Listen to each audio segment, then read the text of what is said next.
It's the Bob and Tom Show. With us in the studio, comedian Chad Daniels. Hello. Chad, once again, husband of one, father of two. Now, don't you have a news conference for your kids every now and then? 3 times a day when I'm home, I have a press conference with my children. Oh, really? And so they're asking the questions, or are they on the dais with you? How does that They're only allowed to ask questions during the conference. Exactly, because what happened was there was questions all day. Yeah. And I don't have time for that. I got to think a little bit for myself. Otherwise, I go out in the real world with adults, and I'm like, hey, it's a ball. I'm just too integrated into children. Right. Yeah. So okay. I laminated some press passes, gave them a notebook and a pen. Right. And 3 times a day, I wheel a podium out of my closet into the living room, and they come running. Oh, I'll bet. Because they know it's the only time. So Daddy. Exactly. Do you have to acknowledge them? Do you? I absolutely do. I say, okay, everyone settle down, please. Thank you for coming. We'll go ahead and start the press conference. We'll go ladies first. Olivia, first question. Why does your puppy dog stick to the refrigerator? Well, that's a great question. There's a magnet on the back of it. Magnets stick to metal. The refrigerator's made of metal. That's why your puppy dog sticks to the refrigerator. Great question. Isaac, next question. Yeah, sometimes the green jelly beans can be tricky. You stick it in your mouth, you think it's lime, and it's spearmint, and spearmint sucks. Amen. Watch your ass. Smell your jelly beans. Great question. Olivia, next question. There is a magnet on the back of it. Isaac. Next question. Why does your sister cry all the time? Well, that's a great question. I think a lot of people in this house want an answer to that. As you know, for starters, we have wooden floors all over our home, and Crazy runs around in cotton socks like there's not going to be consequences. Not to mention the fact she never watches where she goes. Never. Do you remember when she hit her face in the side mirror of my car? How did you not see your face coming at you? You never thought, there's my face, but here's my face. Awesome question. Olivia, next question. It's a magnet.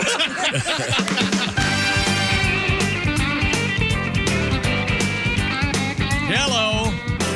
Is the caller there? Welcome. It's the Bob and Tom Show.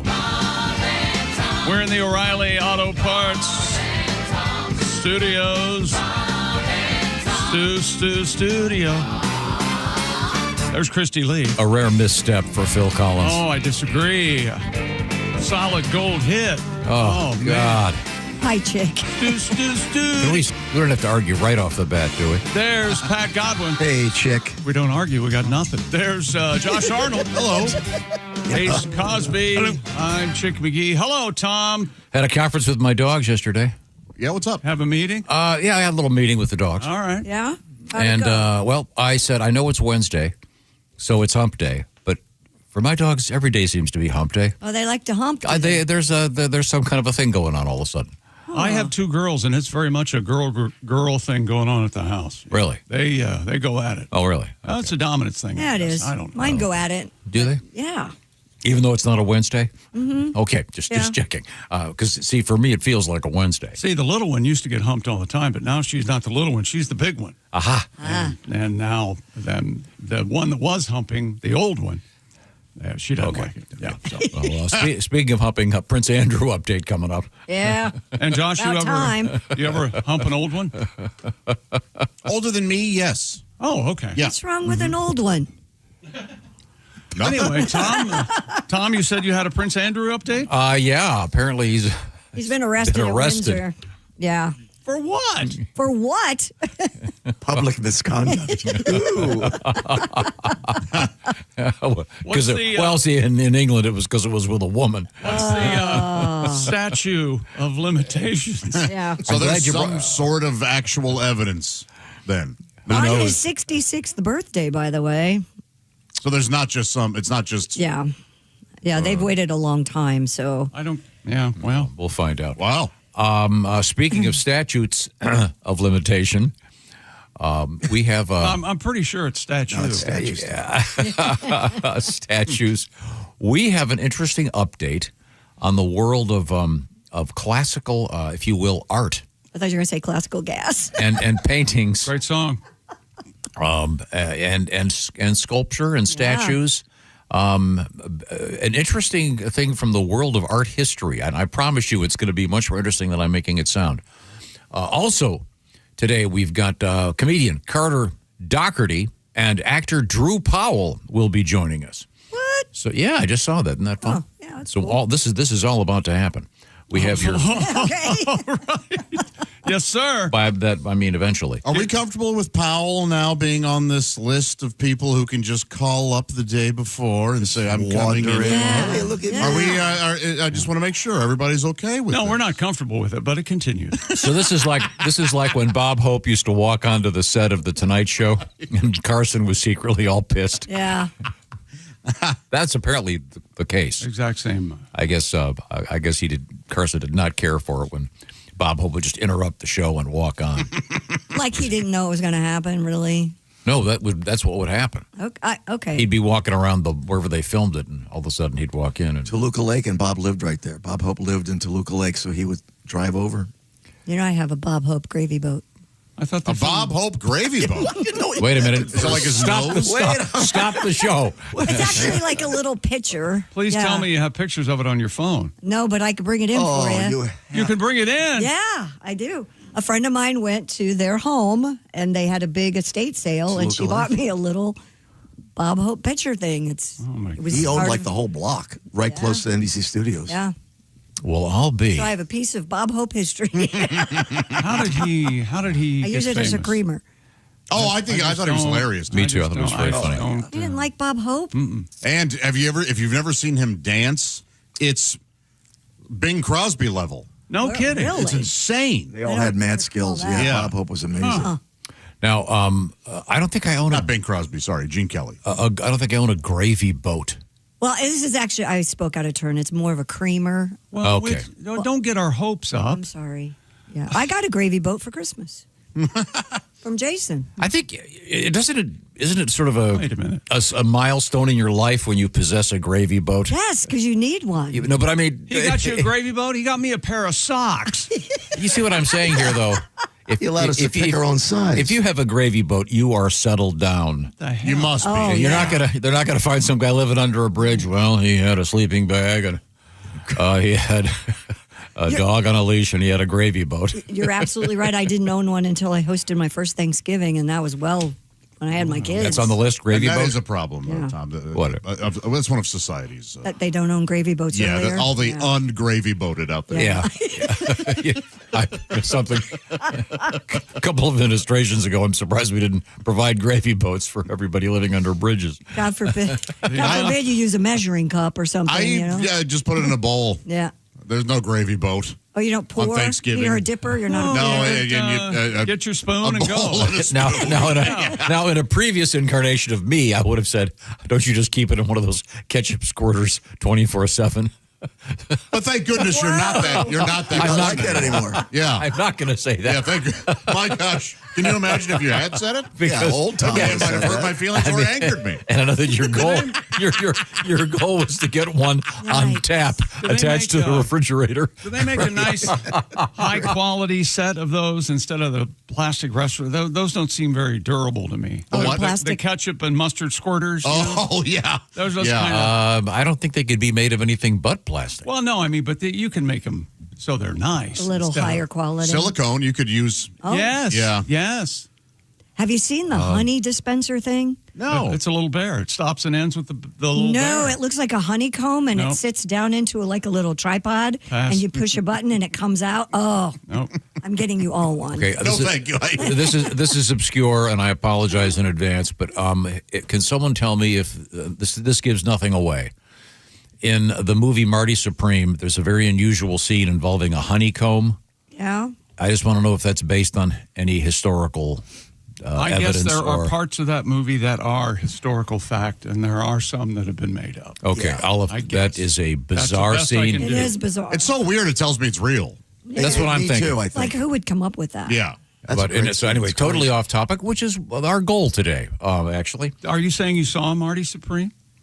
I was. Parts of it. He saw enough of it to know it wasn't for him. First 20 minutes, right? Well, yeah, no, that's not exactly the case. The girls were with me, and they were hating it. So Did they, yeah, I want to watch I'll watch the rest of it. Did they have questions about the opening scene? What are those tadpoles? Yeah. No, they were just bored. One of those Yeah, of course they were. There's no reason. Yeah, He takes her in a back room in the opening scene. You don't have to. I'm fully aware of that. I'm just And saying. it's hot and heavy. Yeah, it is. I didn't know. I just thought the movie was about some Prego. ping pong player. So I didn't know what it was about. So anyway, yeah, we watched it for about 20 minutes. They were supremely bored, so I said I'll watch the rest later. I don't think Timothy Chalamet is hot and or heavy. He's like a little kid. Yeah. I look at him as a little kid. Very bad mustache. Well, I think that was purposeful. Yeah. It's just like the one the guy had. Yeah. Oh, really? That's pathetic. Wow. So that was the style, actually. Oh, that's fine. And I know he's hateful, so I just. What about the head of hair he had? Full head of hair. That's very nice. Chalamet. I'm sure it may be a great movie. I'll have to watch the whole thing. Now, We'd rather you not, honestly. no, I just have I think So two things can happen. Either you don't like it and you talk about it forever, or you do like it and you talk about it forever. I just talked about this one scene. It was really weird. Okay, let's move forward here. Coming up, we have your letters. Do you have anything in the world of sports you want to tease? We've got an update on this dog trying to be a cross-country skier a couple of days ago in the Olympics. Oh, okay. Oh, yeah? With good information in it. Good. No, he's pissed because I I'm wanted to not bring the pissed. story back. I think I wanted to know, Good information. What kind of, and I found out. the breed of dog? Or? And it's a very specific breed of dog. All right. It's a cool-looking dog, man. It's very wolf-like. That's good information. Is it those Italian dogs that are like Great Pyrenees? No. Oh, okay. We'll get to it coming up. Hey, Is we it have flags hanging in the building. What are they? What are those flags? They're Irish or Italian? Irish. Are they Irish? St. Patty's Day St. coming up. Patrick's Day, I think. Ireland? What the hell? Why are we celebrating this? Wait, I thought it was Ash Wednesday. Oh, that was yesterday. Hey, Christy, Well, it's Lent. do you have your bangs? Boy, oh boy. Did you get The your shower. You'd bitch if there weren't. You're bitching if they're flags, and you're bitching they're not flags. I can just. Why are we celebrating that? There are American St. flags, I wouldn't Patrick? bitch. Is that right? That's right. I just don't know what wacky country we're celebrating. I don't know why. I don't know why it's being forced on my How many? Don't go in the green room. How many countries can you own? It's Ethiopian coffee day in there. Oh, and somebody cooked something encased in a pig bladder or something. I don't know. Oh. Anyway, how many countries do you think you can identify just by their flag? Oh. I'm going to say 10, man. It's not That's way high for me. Yeah. Oh, Wow. really? Oh, there's no wait a way. minute. No. I bet you'd be better than you think. You could get France. You could get England. Well, but You England could has get two. You could get Italy. England has the Union Jack and then the weird white with the red cross or something. It's wild out there. Okay. Well, Probably get Mexico. No, No? God, no. I thought these were Mexican flags. I don't know. now that I think about it, I think I'm going to get 4. Yeah, right. I know, right? That's I'd tough. fall way short. Yeah. Well, wait a minute. Does Japan still do the single sun thing? Yes. Yeah. You'd get And, that one. Yeah, you'd get China. You'd get. And you know that just because of the Well, I know that because of a joke. Also, the Olympics, I've been able to. Oh, that's what their flag looks like. What, the rings? No, they're they show the flags. little flags next to Yeah. the. Oh. Okay. All right. Well, And is anybody else uncomfortable with Germany's logo? Oh, I haven't seen it. It's very Germanic? yes, That's a good word. very, Dramatic. yeah. It seems somewhat confrontational. Are they planning something again? What's going on over there? Okay. It's Well, the eagle, the weird eagle. okay, let's move forward here. We have your letters coming up next. I'm very excited about this. But first, a word about feeling good and feeling safe while you're home. All you want's peace of mind. That's what I have with Simply Safe. They stop trouble before it starts. I'm a big fan. I've used Simply Safe for over 10 years. So easy to set up at home. Traditional security systems only take action after somebody's already broken in, and that is too late. Simply Safe has Active Guard outdoor protection. It helps prevent break-ins before they happen. AI-powered cameras from Simply Safe and their live professional monitoring agents monitor your property and detect suspicious activity. If someone's lurking about or acting suspicious, agents can see and talk to them in real time, activate spotlights, even contact the police, all before they have a chance to get inside your home. And Simply Safe, no long-term contracts or cancellation fees. And monitoring plans start affordably at around $1 a day. 60-day satisfaction guarantee or your money back. And Simply Safe, named Best Home Security System by U.S. News & World Report 5 years in a row, and ranked #1 in customer service among home security providers by both Newsweek and USA Today. And you can protect your home today and get an unbelievable deal, 50% off A new Simply Safe system with professional monitoring. You just need to know the code. Go to simplysafetom.com. That's simplysafetom.com for 50% off. Remember, there's no safe like Simply Safe. Thank you very much, Chick McGee. Coming up, we have art history of interest involving famous statues and the law in Italy. We've got the Olympics going on, but a lot of great art, of course. And Christy Lee going to Italy. Oh, boy, that's become something. In the fall. We have so many people. I'm trying to get them to do 2 weeks. Oh, nice. If my vote counts, that sounds like a great idea. Maybe a month. Find out the details by going to bobandtom.com, and maybe you can go to Italy with Christy Lee. We are in the O'Reilly Auto Parts studios. Please join us for more. This is the Bob and Tom Show.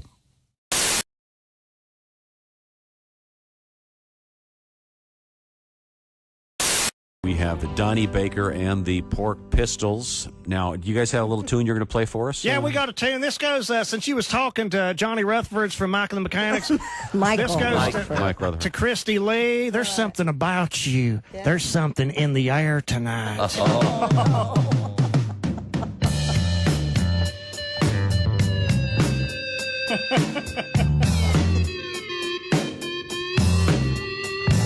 Christy Lee's so fire-ass hot. This tape is dedicated to her from Donnie Baker and the Pork Pistols on Q95. I bet you're not wearing underwear tonight. Oh, Lord. And we pray there ain't hair under there tonight. Oh, Lord. Oh, Lord. Chill of the night, if you don't wear undies, your booty's gonna get cold. Chill of the night, if you don't wear panties, your body's gonna get stoned. White snakes. White snake. Ooh. Christy Lee. Ooh. Better get with me. I just want to get close to you and set my pork sword free. And I just want to get close to you, 'cause 1 and 1 makes 3.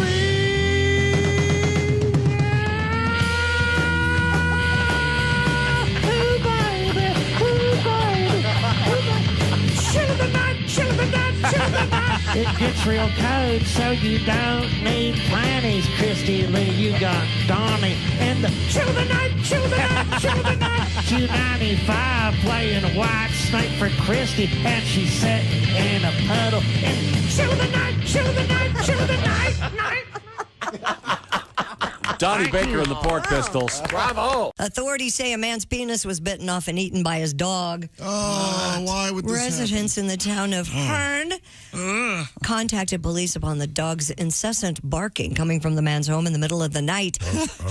First responders broke down the door to find the dog's 66-year-old owner gravely injured and rushed him to the hospital. My Vina. The man's male member could not be found. In the dog's Officials believe the man's dog, said to be about the size of a Jack Russell, bit off the man's member and ate it. He's adorable. Yeah. So small.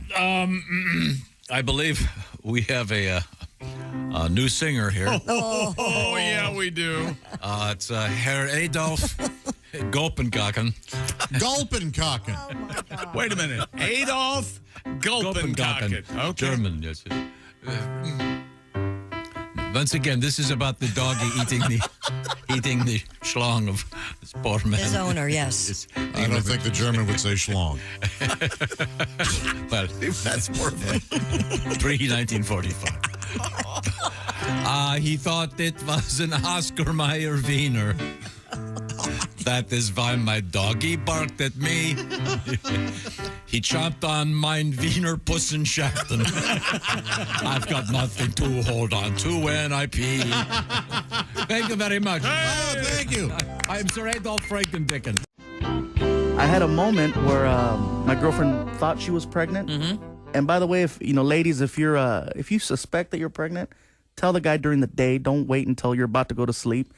No. You know, because that's what she did. She's like, I have a cramp. I might be pregnant. Good night. I'm like, no. Good night. I don't think so. I go, well, let's find out. Well, what are you going to do? So I, hauled butt to Walmart. Yep. And Got a test. got myself a little test. Doctor in a box. Yeah, I know. 2 o'clock in the morning. And of all the times to get recognized, I walk into Walmart in the night shift.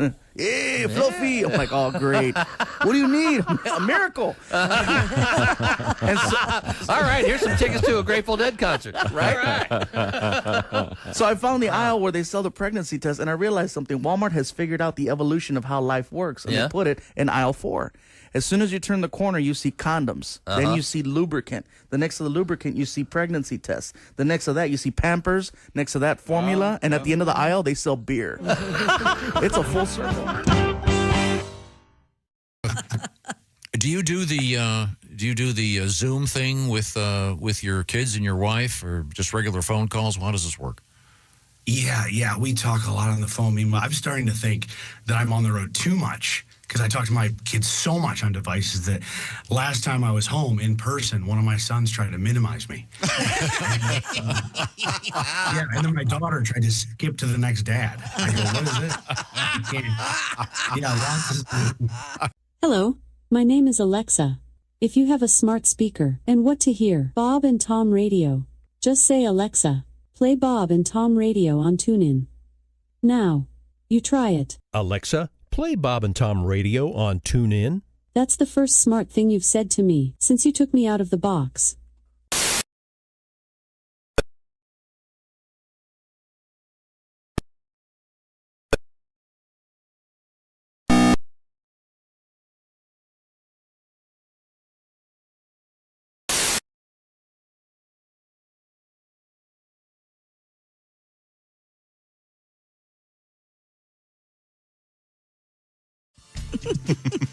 Welcome back to the Bob and Tom Show. I blame myself.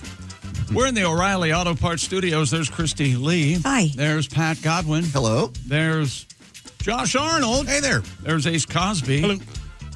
I'm Chick McGee. Hello, Tom. It's time for emails from our listeners. All right. Brought to you by Sleep Numbers. Save on personalized comfort during Sleep Numbers President's Day sale. Their best deals are on now for a limited time. Only at Sleep Number or sleepnumber.com. I don't think Lincoln or Washington ever benefited from going to bed on a Sleep Number bed. No, they didn't. That's a shame. They would appreciate how far we've come. Oh, my goodness. Oh, indeed. I think Lincoln, well, he must have. I was going to say, did he have a bed that actually fit him? Oh, yeah. Well, how tall was he? He had his own bedroom, the Lincoln bedroom. Oh, that's right. That's right. So surely there was a custom bed in there. Of course, they had to. Could name the room after you, for God's sake. For the president, somebody had to come up. And... Dear Bob and Tom Show. Yes. This was written last evening by J.D. from Galion, Ohio. Oh, right around Columbus. Just got home from watching Tim Cavanaugh and Emo Phillips. Great show. Don't miss it. I know that Tim Cavanaugh and Emo were going to be in Fort Wayne at the Summit City Comedy Club.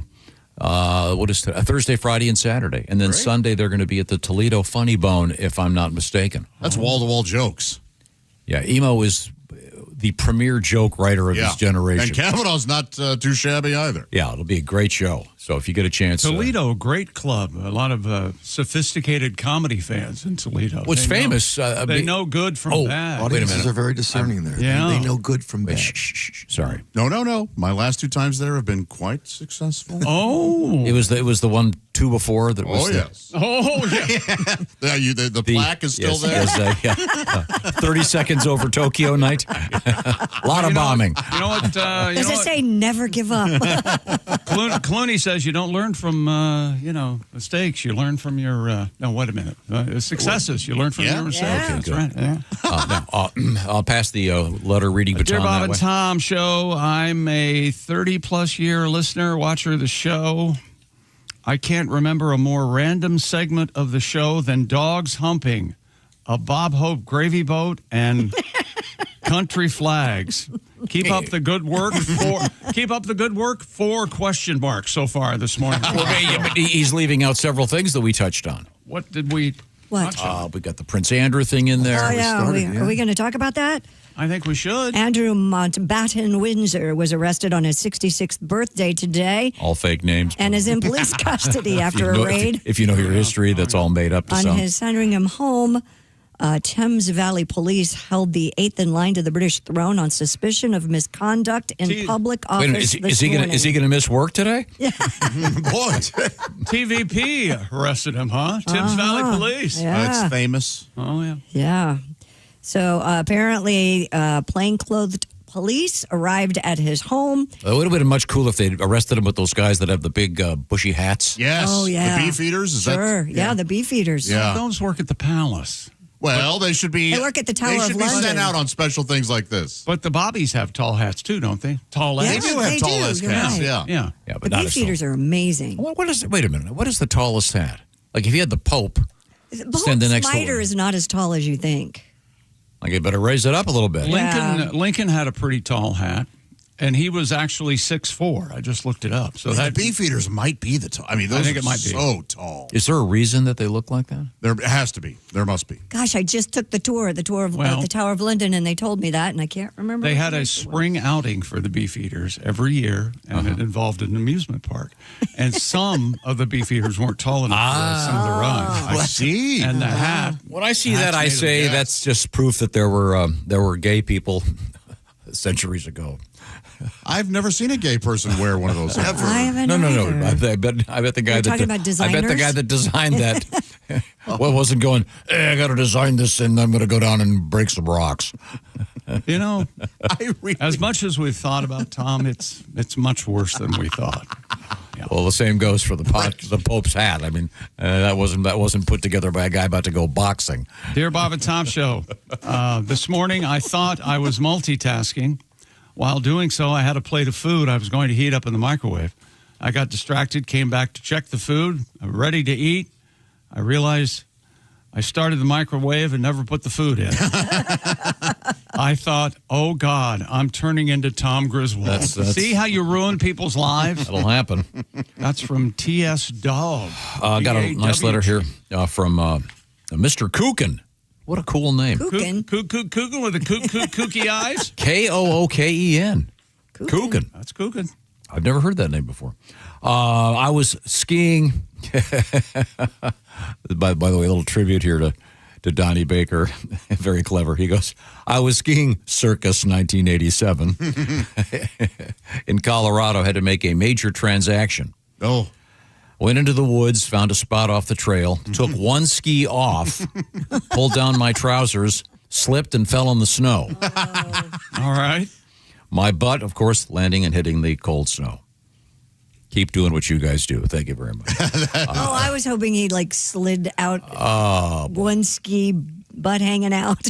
And had to go down the hill in public view. Right. That'd be rough. That would be rough. Yeah. It can be very difficult skiing and getting that accomplished. A lot of skiing, of course, at the Olympics. The huge news yesterday, Michaela Schifrin gets another gold Yes, medal. she does. Gold in the slalom. Wasn't that cool? Lindsey Vonn Who. Yeah. Way to go, Michaela. Yeah. And that overtime game. Well, there were 3 yesterday, but the USA overtime Canada game. won in overtime. Just USA wins in amazing. overtime. Yeah. Yeah, I actually watched the part of the USA games. Yeah, pretty good stuff. That Now, was unbelievable. Did you see the picture of the Pope watching the game? No. Oh, Yeah, well, as you know, the games are taking place in Italy, yes. Right. and the Pope resides in Italy. technically, I guess, not really, Vatican. but is the Vatican technically Italy? Vatican No, City Vatican City's is its own It's thing. its own country. But it is. I mean, it's right there. And he's the first American Pope, and he's kind of a cool guy. Did you notice he was wearing his mitre backwards? Oh, I didn't notice Yeah, that. yeah, That you is could cool. see the adjustable strap. You'd think they'd custom make him one. And on Ash Wednesday. Yeah. Man. Yeah, He kicking was at a back. hockey game. He's kicking back. He's got the mitre on backwards, just wearing his He underwear. wasn't eating a hot dog, I can tell you A that. couple of vestments. He's got pull. He can give himself. I believe you call it a dispensation. Not Yeah. on Ash Wednesday. It's a day of Hey, fasting. he's in charge. Does whatever he wants. All right. Okay. Now, I have another letter over here. Wait a minute. It's your turn. What do you got? Dear Bob and Tom Show. No, we don't have letters. No letters. I love the show. I'm Renee from Idaho. I've been huckleberry picking with a group of gals a couple of times. Oh. By the way, warning, bears love huckleberries. Oh, my. I was always picked to carry the gun. Oh. I think they thought I would be more calm in any situation. So I would have the 357 holstered on my hip just in case. Never saw a bear, but plenty of bear scat. And what do we know about bear scat? You see bear scat, that bear can't be far behind. That's primarily why we know they scat in the woods. It's pretty Well, fun. where else would Now, they we've been talking about huckleberries. Yes, because we have. I believe Miss Hooker's preparing. I've never eaten huckleberries. I haven't none of us either. have. I can't even imagine what it could taste. All I know is huckleberry hound. And then, of course, huckleberry fin. Oh, Madara. That's my knowledge. Huckleberry friend, Henry Mancini. Right? Moon River. Oh, my Huckleberry That's friend. You're right. Henry Mancini wrote the music. He didn't write the lyrics for that. Is that a Hal David or we can look that up. Wednesday, you guys were talking about cheap perfumes. Yeah, I went to a swimming meet for one of my daughters, and the lady in front of me had doused herself in a really stinky perfume. You said it got in your mouth. I could taste it, and I wanted to move, but it was too crowded. Josh, this kind of reminds me of you. This is from Troy. Hi, Troy. He says, the careless spraying of perfumes, body sprays, and cologne and their overuse can be a big problem and dangerous for people like me. I've been unable to enter businesses and workplaces and even public restrooms. The overusage gives me asthma attacks that takes me out of commission for 24 hours. Oh, man. Really? Yeah. People, you don't need that much. Yeah, thank goodness I don't have it that bad. What is that little dabble do you? Let's use that. Or none. Bring that back. Yeah. Well, speaking of odors, this is a fascinating story coming up today. Are you aware of the thought that men are able to tell if a woman is fertile based on the odor emanating from her mommy parts? Now, do they still pheromone? Have we lost that ability? Well, we have a scientific study about that. Wow. Okay. And they refer to them as vulvar odors. Oh, not vulvar. Yeah, interesting. Which to me sounds like someone in New England driving a Volvo. Exactly. Would you go pick up the Volvo? I gotta. I thought, but yeah, it's coming up. Are we more horny at those times? So we want to reproduce? Well, we'll something find like out. that? It's an interesting study. That evolutionary. Yeah. Doesn't it smell like chocolate cake? It does. Yeah. Yeah. Chocolate no wonder we like it. Yeah. Yeah. You ever have chocolate cake, Tom? No, we've also a been little shaky pudding. Okay, thank you. I can confirm beyond a doubt that urinating outside in the snow on a mountaintop is glorious. It has to be. Yeah. You got to feel like you own the world. This comes to us from Paul. Man. He goes, I was in the Rocky Mountains in the winter, straddling the Continental Divide. I couldn't resist the urge to pee into both the Pacific Ocean and the Mississippi River at the same time. Yeah, you did the right thing. Absolutely. I unzipped my ski pants and waved the stream back and forth in the snow across both sides of the summit. This was no easy feat. The temperature was well below freezing. I developed a severe case of so-called polar penis. Whoa. Huh. Nonetheless, the view and the feeling was amazing. Now, you want to explain how that works with the Continental Divide? What? That's where all the water from the one side goes to the Pacific. Right. That's right. And the other goes, that's where the big slice is. Yeah, so I think there's a sign on the line. That's where There has to be. That's where the continents divides. See? Is there a pole at the North Pole now? Yeah, red and white, 8 feet tall. Is that just right there? Yep. Does it move? Yeah, rotates for 6 months of the year. It rotates clockwise, and next 6 months it goes counterclockwise. Do they have a cabin there or something? Yeah, Santa's workshop. I follow a girl that's in a cabin right now on an island real close to the North Pole on Instagram. It's unbelievable. Why are you doing that? Because it's fascinating. She lives in this cabin with her dog, and she has to brace for blizzards. And she must have an amazing array of self-pleasuring devices. Just a whole walk-in closet. A cabinet. Solar powered. Dr. Caligari or whatever the hell it is. I see. Thank you very much. Dear Bob and Tom Show, specifically Tom, this letter is addressed to Tom. I'm an avid skier. I have a winter lease in South Lake Tahoe. I need to share an update on the current conditions here just for Tom. We've received over 4 feet of snow in the last 2 days, with more on the way. The storm has been so intense that we've actually been unable to reach the mountain or grocery store because the roads are in poor condition. We had to create tracks in the backyard just for our dog to go potty. Perhaps at times to start making the trip to Tahoe, Tom, instead of Colorado. He's bragging about the amount of snow. Yeah.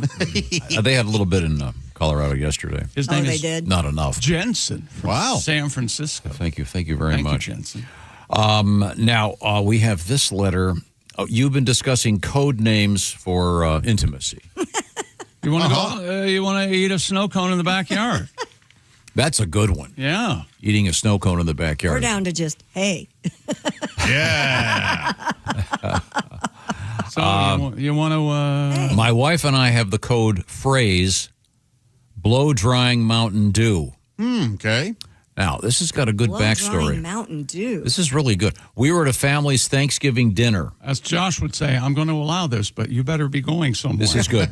I was sitting at the kitchen table chatting with my uncle when somebody knocked over a Mountain Dew all over my pants. Oh. My wife followed me into the small half bath where she assisted in blow drying my pants. Okay. One thing led to another. Whoa. Whoa. Boom. Right there at the family? We did it Ivy League style. Sure. Now, Ivy League style means you don't take off your shoes. You just drop your trousers down and everything else. The important aspects of the important stuff's out. The access points are available, but no one doesn't have to remove all the clothing. So we get back to doing it Ivy League style. No one was the wiser. We now refer to it as blow-drying Mountain Dew. That's cute. That's a sweet story. Thank you to our garbage-throwing daddy from Cincinnati. Oh, sure. We do, yeah. I love him. Always a great pleasure to hear from you. We'd like to hear from you. You can do that by emailing us, Bob and Tom, at bobandtom.com. Now, what's coming up in sports? We've got the Olympics, and Michaela Schifrin winning a gold medal. We've got U.S. and Canada on a collision course in hockey. An update on that puppy dog who wanted to become a member of the cross-country ski team, and an update also on toucans. Toucan. Okay, good. Right now, I want to remind you about follow your nose. What I think is one of the best things we've ever talked about on the show. This is a really cool thing. Make a great gift or get one for yourself. It's amazing. It's the Aura frame, and what it is, it's a little picture frame, holds like an 8x10, but it doesn't just hold one picture. It's electronic, and you can load it with unlimited photographs, also videos. These things are great. We've got one right behind Josh over there here in our O'Reilly Auto Parts studios. What picture's up there right now? It looks like Willie and Christy. Oh. And there's a picture of some opening day posters. We'll be doing our special Cincinnati Reds opening day broadcast coming up. It's going to be a great one this year. I'm really looking forward to it. Working on a very special charity T-shirt about a great organization that makes little superhero costumes for kids in the hospital.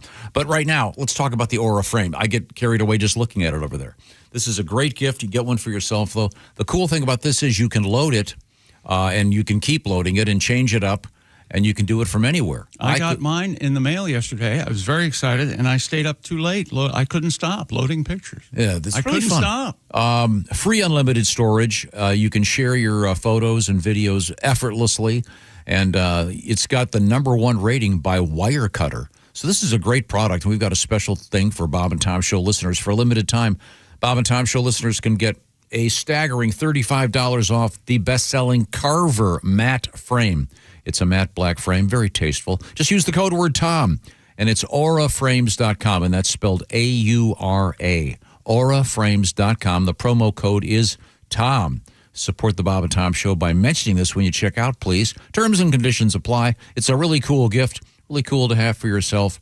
This is one of those things you could give it to your mom, and then you could load something on every couple days, and she goes out to the kitchen, and there's something fresh and brand new, and she's not just looking at her phone and blah, blah. This is a lot more special by being in a frame.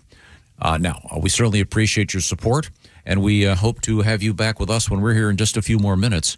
We have a lot of interesting stuff coming up in the world of news and sports, including the male member in the history of art. There's a new study about that, and the size of the depiction of the glorious dongs in history. Is that right? Yes. These are the O'Reilly Auto Parts Studios. This is the Bob and Tom Show. Thanks for listening to the Bob and Tom Show this morning.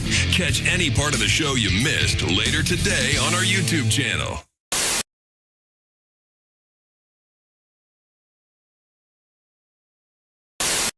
Yeah. Okay, can you introduce Carl? Yeah, I'm Graber. Yay! And that's our bass player right over there. That's Carl. I am Carl. Yay!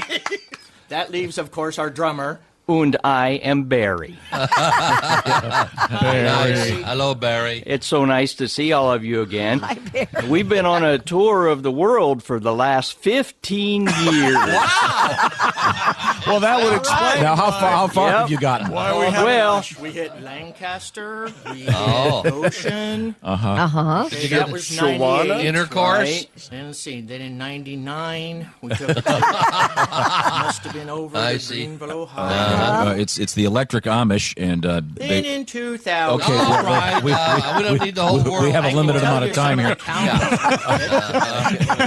No. You asked. Don't leave anything out. So, fellas, I know you've got a couple tunes for us. As a Graber- matter of fact, we've been hearing rumors. I don't know if you guys have heard about this. We What? heard rumors that your own Christy Lee is dating an Amish fella. That's That's right. a That's rumor. correct. That is true. She yeah. spends weekends churning butter and putting up barns. Yep. Yeah, that's what we're hearing. We've heard a lot of people bragging about dating Christy, but it turns out this one's actually true. He used to live up around us, and we heard the rumors, found out it's true, so we wrote a little song about the situation. Oh boy. With Brother Daniel. who, Love to hear this. Are you ready? All set, Graber. 1, 2, 3, 4. Probably got down on her knees. And odds are neither one of them were praying. Secret Amish man. Secret Amish man. He's plugging in his tool now and stopped doing things by hand.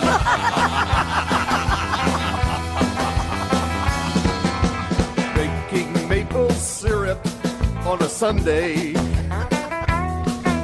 Then reading news with Bob and Tom the next day. She's straddling both worlds. She's a half-cocked Amish girl. Christy Lee keeps begging for it both ways. Christy's Amish man. Christy's Amish man. He's filling up her pie hole. She's polishing his wood. Oh my God. Well, there you go. That didn't Christy's Amish man. Wow. I think I'm flattered. Sure, you should. You know, that last phrase didn't rhyme. I don't know if you guys... That was really nice. Whew, hope he's listening. Well, he's probably polishing his probably wood. probably building a barn. They're a lot better than I remember. The Electric Amish. Do you wear a thong, Miss Pat? Is you out your damn mind? I have the hard time wiping. What am I gonna put a string back there for? You know what I did just discover? I just discovered the moisture wipes. I had the diaper wipes for grown people. Of course, I use the wipe. Yeah, they're incredible. It's like a shower in the middle of the day. Yeah, oh my God, I know what you're they're talking about. so much easier. Because you know how when you wipe it and the tissue gets stuck? None of that. Everything is smooth. What the hell? I'm talking about wet wipes. I'm talking about wet wipes. You use wet wipes? On the baby's ass. I'm an adult. Sorry. You should get them for the adults. They're great, Tom. I just discovered them. They're great for fat people. You're getting a text. Well, anything else you'd like to share with us? I'm going home. I'm going to Goodwill. Okay. To shoplift. All right. Shoplifting at the Goodwill. I'm out. I'm out. Bye-bye. I wanted to ask about this. These are your adopted parents. parents. You are, That's okay. right. Yeah, I'm adopted. I was actually left in a basket on the stoop of a fire station. And had I been a Dalmatian, they would have kept me. But damn your luck. Huh? Yeah, damn my luck. No. But you were that's nice though. You were adopted, and you have a good relationship with your adopted. I love being adopted. but people say things to me. I'm with my dad. A guy comes up to me. He goes, "You have your father's eyes." I'm like, "No, I don't even have his address." Wow. I think he lives near a fire station. Somewhere. I feel blessed to be adopted, but I'm curious about my culture, my heritage. Mm-hmm. I kind of think I'm a light-skinned black man. Really? Based Very on light. what? Because I'm big, you know. Yeah. Oh, I got you. Okay. Okay. Banana. People, exactly. That's why it's a fun word. People ask, are you English, you German, you French? I don't know. I'm adopted. All I know about my culture is they give away their children.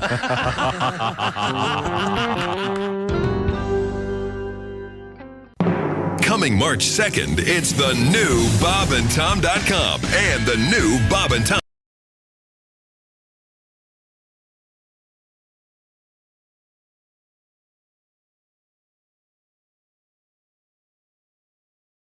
The Bob and Tom Show. 2 minutes. Hey, welcome back to the Bob and Tom Show. We are in the O'Reilly Auto Parts Studios. Think O'Reilly Auto Parts for all your car care needs. Get the parts and service you need fast from the professional parts people at O'Reilly Auto Parts. There's Christy Lee. Hi. There's Pat Godwin. Hello. There's Josh Arnold. Hi. Ace Cosby's here. Hello. I'm Chick McGee. Hello, Tom.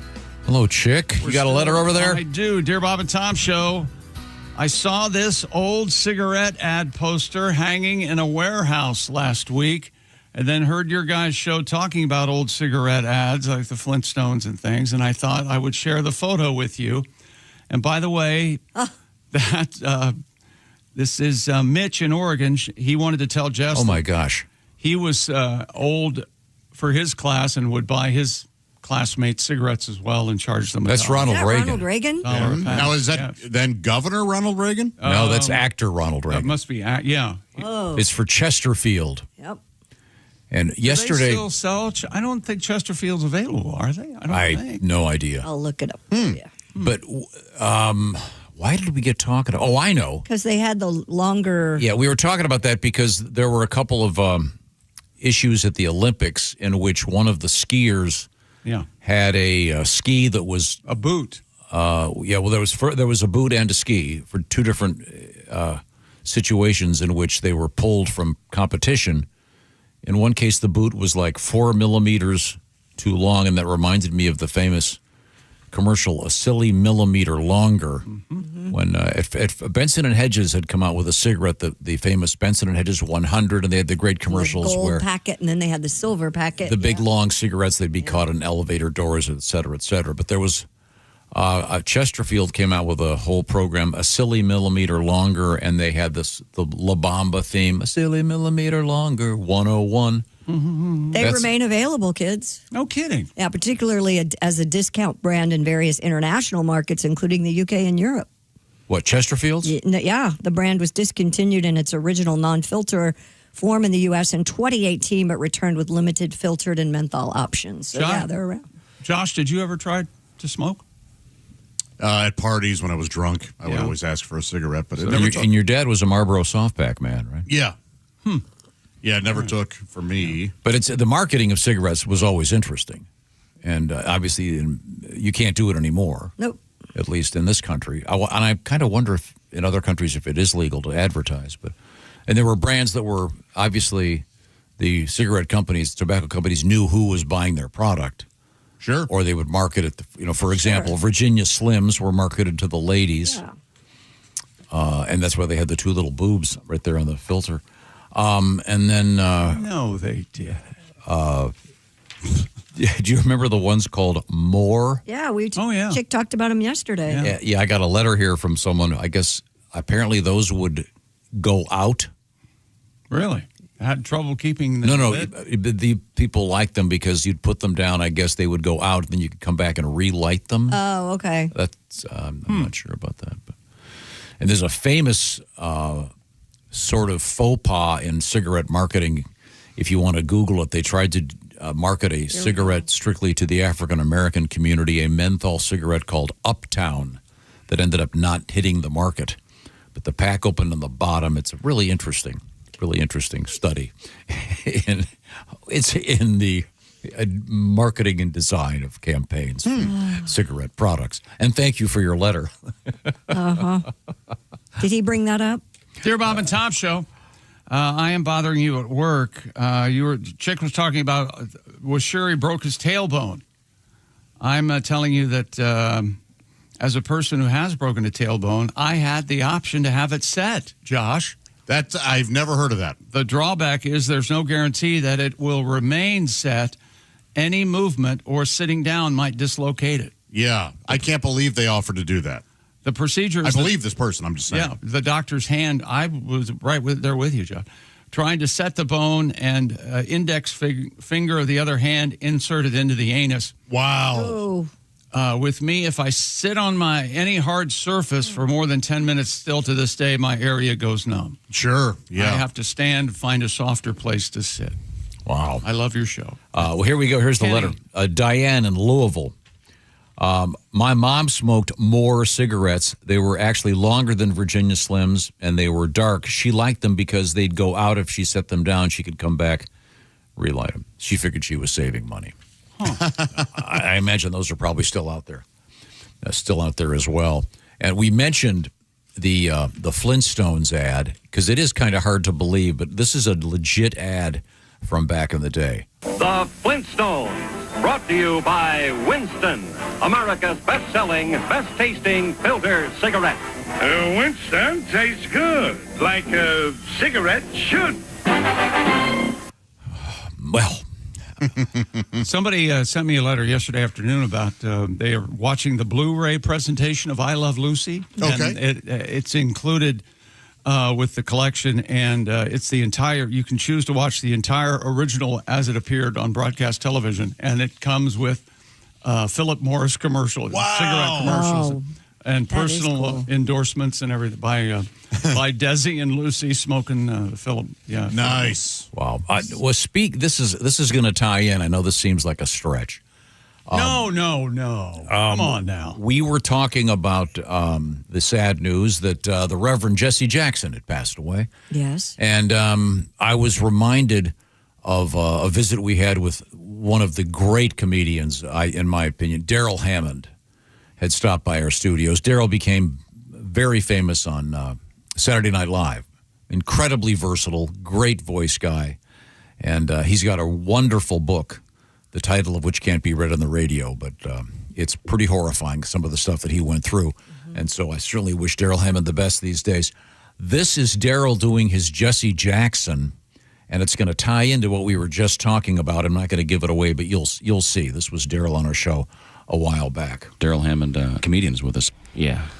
Well, Jesse Jackson's the most powerful public speaker in the world, but can you have a casual conversation with Jesse Jackson? That's like, Jesse, do you think you like some dinner?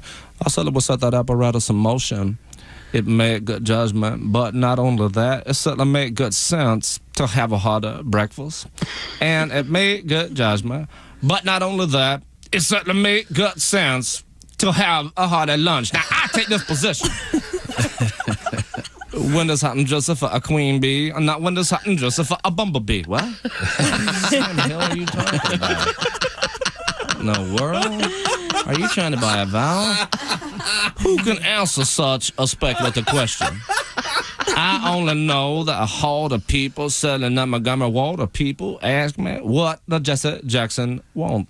What do I want? I want to serve a nation. What do I want? I want to raise the moral tone of a nation. What do I want? I want a pitcher, not an underwear stitcher. What do I want? I want Fred Flintstone in the house. Fred's cat out the house. Stay outside for the night. I want shoes on Fred and Barney. Every time, take that big stone car down the street. Throw the courtesy of Fred's 2 feet. Say it with me, yabba dabba doo. Work the runway. Work the runway. The great Daryl Hammond say yabba dabba doo. Yeah, it'd be hard to propel that car if you're smoking a lot of cigarettes. You know, I was thinking, I think Dick Van Dyke and Mary Tyler Moore also did cigarette ads in the early days of the Dick Van Dyke Show. So I think everybody did. But I mean, they would endorse You mean like them. personally endorse them? Right. I did some research while we were doing the bit, and apparently Uptown Cigarettes never made it to market. Right. Oh, yeah. Okay. It's a famous story in the world of marketing. Yeah, it was quashed quickly by Louis Sullivan, who happened to be the Secretary of U.S. Department of Health and Safety or whatever. But it's a fascinating story. And one of the most interesting meetings I ever went to involving this show was a meeting with a bunch of guys from the alcohol. And were you at that meeting? I was at that meeting. Alcohol and beverage. These guys, you could name almost any county in the country, and they would tell you what the best-selling bourbon was, gin, beer, wine. It's amazing. And they market it, obviously. And you look at the billboards in certain places, and there's a certain type of billboard. You know what I'm talking about, because they know who their audience is. It's fascinating stuff. Now, speaking of fascinating stuff, we have Chick McGee at the sports desk. Are you kidding? We'll be right back with sports. You're not going to give me a teaser? We'll be out of, the Olympics and toucans. And the dog who tried to get into the cross-country skiing race. There you go. It's a great story. Yep, good information. Do you have the, did we do the toucan story? No, but I have it. Okay, I'll on up. Tag team him. Okay, good. Oh, you're a tag team. Yeah, we are. Oh, nice. Wow. Tag team back again. Wow. Sounds like Saturday on Epstein Island. These are the O'Reilly Auto Parts Studios. This is the Bob and Tom Show. Add to or continue the conversation. Check out.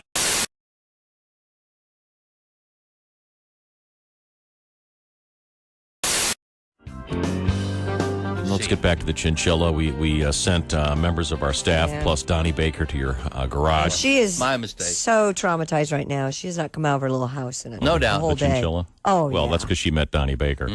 Yes. That's true. Her ears are as big as Frisbees. They are very big. I know. I can't get over how They're horribly... native of South America, and they use those to, and they're nocturnal, so they Must be a lot of listening going on. They do in a South lot of America. listening at night. Size of those because ears. you can't see very well. And they respond, of course, with their brain by going, duh. Duh, I'm a chinchilla. Oh, wow, it's that great big thing right there. That looks like a really nice fur coat that lady's got on. I wonder what that's made of. Duh. Well, I'm gonna rest for a while so I can poop again. Duh. I can tell you. I'm not like a dog. I can't play frisbee or catch. I just sit here going, duh. I'm kind of like something in a frame, like a picture, except I just go, duh, and then I poop. Except you have to feed me and I poop. I'm like a picture you have to feed. Duh. I can tell you what, they don't come when you call them. That's for damn sure. I will. I'll come if you call me. Just before we went back to air, we were talking with Theo. Theo threw a new word at me, and a new phrase. I'm not aware of this. There is something out there called the Lucky Pierre, which, well, Theo, you didn't really give me much information, but go ahead, flesh this out for me, literally. It's something that I've heard that the kids are doing. It's the kids would be you. Yeah, you're a kid, huh? Yeah, well, in this story, I'm not the kid in this one. It's if there's a threesome going on, which I enjoy. Who doesn't? Who doesn't? Now, threesome. So threesome would be, say, you and two ladies. Yeah, me and two ladies. Yeah. However, if it's three fellas, then I've heard the term. What? Yeah, if there's a thing. It's they used to call it the train back in the 70s, but three guys. If it's three guys and no ladies, and they call the guy in the middle the Lucky Pierre. Do they now? I don't see that being all that lucky. The or the manata. That's what I've heard it called as well. There you go. Oh man, the manata.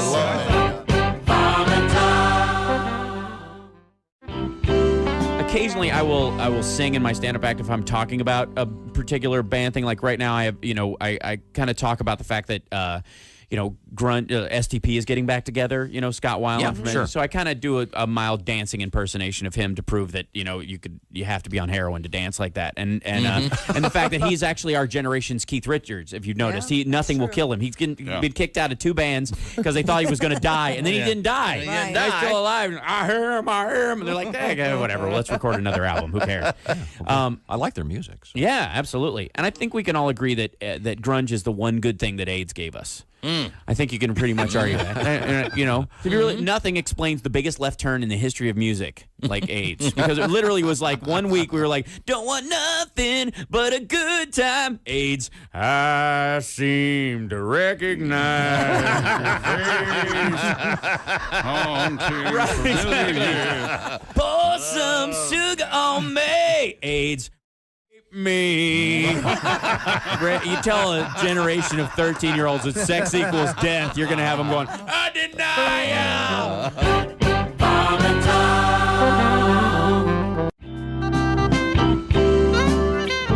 I feel like I'm watching the dating game. That's right. Mm-hmm. And here they are.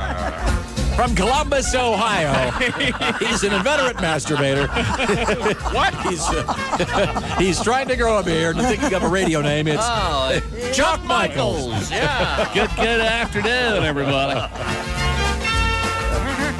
Oh, my Okay. Wasn't this for T-Berry gum or something? Didn't they use that? They the may T-Berry have. Shuffle. Now, right? was that indeed the dating game, or was that the newlywed game? The Lonely Bowl. It sounded No, like what one was of the them. dating I don't game? know. There. Is this it? Yeah, this is the dating game. And here they are. He's an obsessive compulsive from Midwestern United States. He likes collecting things and telling people what to do. Putting Ladies and children gentlemen, and dogs. They love shiny objects. and he's just now. He's a member of the Black Panther Party. I didn't expect that one coming. He didn't. And a confirmed bachelor. All right, now here they He's are. fathered 9 children. Ladies and gentlemen, big round of applause for Tom Griswold. Yeah, that's where you come around the partition. Okay. Now this is where you go, bachelor number one. Hey, if I I'm was all bachelorette greasy, number one. If I were a bush, what if I kind of drop some bush food on the would I floor, be? how many seconds before you eat it? Now,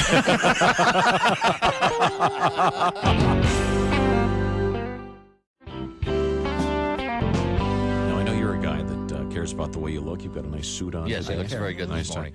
Bob Zaney, would you rather have a complete set of removable dentures or a full set of fang-shaped teeth? And I'm assuming the fang-shaped teeth aren't removable. Are permanent. Yeah, they're yes. permanent. In other words, your real smile would be I'd rather fangs. have dentures. Yeah. You know what? I'll go the fangs because I'll tell you why. My teeth don't show when I smile. Let's see. See? It's not natural. My whole childhood was my dad going, show your teeth, like that. I look like I'm trying to poop. In every childhood photo. They just don't show, so it won't really matter if they're fangs. Okay? I gotta see some of those. Yeah. I swear to God, my dad, show your teeth, Bobby. It does look like you're trying to once again drop a deuce. I'm sorry, should I say drop a deuce? I want to see those photos. Wow, you're right, though. You can't see your teeth. Look at little Bobby. I know. There he is. The one that really sticks in my mind, we were at the Wax Museum in Buena Park. Sure. Right next to Knott's right Berry by Farm. Knott's Berry Farm, yeah. And we get our picture taken. I think it's with Frankenstein. Uh-huh. So you get your photos, and then it's the whole family, and I'm like, yeah, in front with Frankenstein.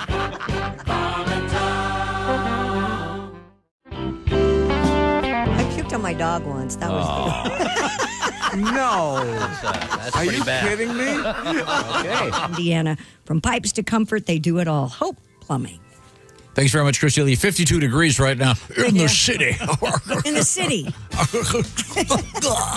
Welcome back to the Bob and Tom Show. We're in the O'Reilly Auto Parts Studios at the News Center. It's Christy Lee. No time for levity. There's Pat Godwin. You're not having fun.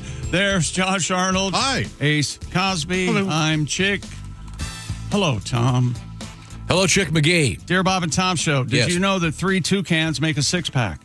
Oh, I like that. Yeah.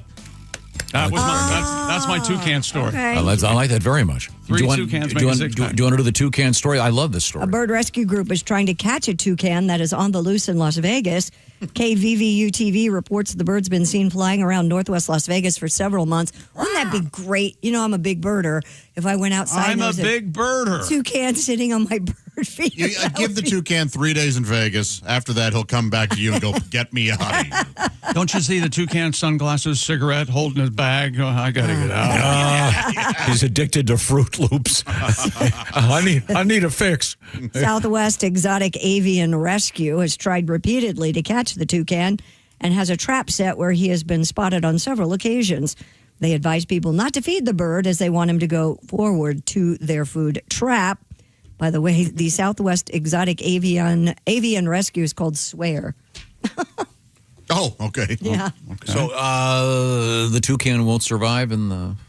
Yeah, toucan will survive. I mean, So there's let it. they like the rainforest over the desert, but I'm sure they'll figure it out. Ah, okay. I'm a fan. They I look, am too. I like them too. They look like how did I worded it the other day? I think something like they look like a crow that sort of swallowed a banana. Mm-hmm. They got that big. They big don't look real. If you see them in person, they don't look. They look like a puppet. Well, and we grew up with the cartoon character of the Fruit Loop. Yeah, guy, Toucan so- Sam is pretty accurate. Yeah. but for the fruity beak. Mm-hmm. It's going to be quite expensive to catch him. I'm thinking it'll be a big bill. They're going to have a big bill. There's no doubt about that. Sorry, You know, that was really fun. Did you guys, those, like sometimes on button-down shirts, there will be a little loop on the back. Yes, yeah, on the back. sure. In high school and junior high, those were, somebody would walk up behind you if you had one and go, Fruit Loop, and pull on. Absolutely. Absolutely. Yep. Wow. That. Yep. Really? We had the same and thing. sometimes rip a big hole in your shirt.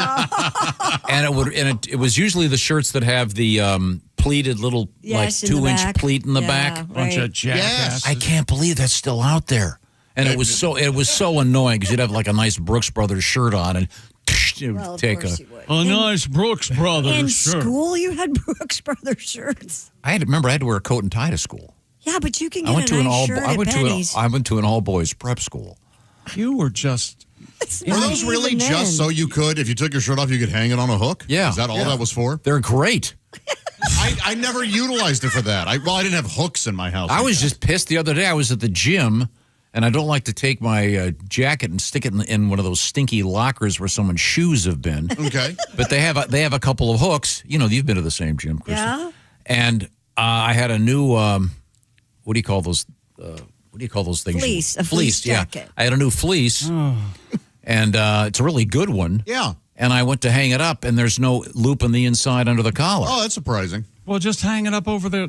Just use Use the back. fabric. Yeah, it's strong enough. No, then it puts a Collar. big no. I went out to the hallway and I took one of the hangers where they sold stuff. They have a rack of stuff they sell. I took one of their sweatshirts, threw it in the box, and took the hanger back inside of the locker room. Boy, Reckless. The world is just your trash can. Damn right. Boy, oh boy. I'm not going to ruin my jacket. Aren't I'm you paying enough to something? go to that It place. will not ruin your jacket. Did you come out of the womb and you look, hello, mommy? How are you? Yes.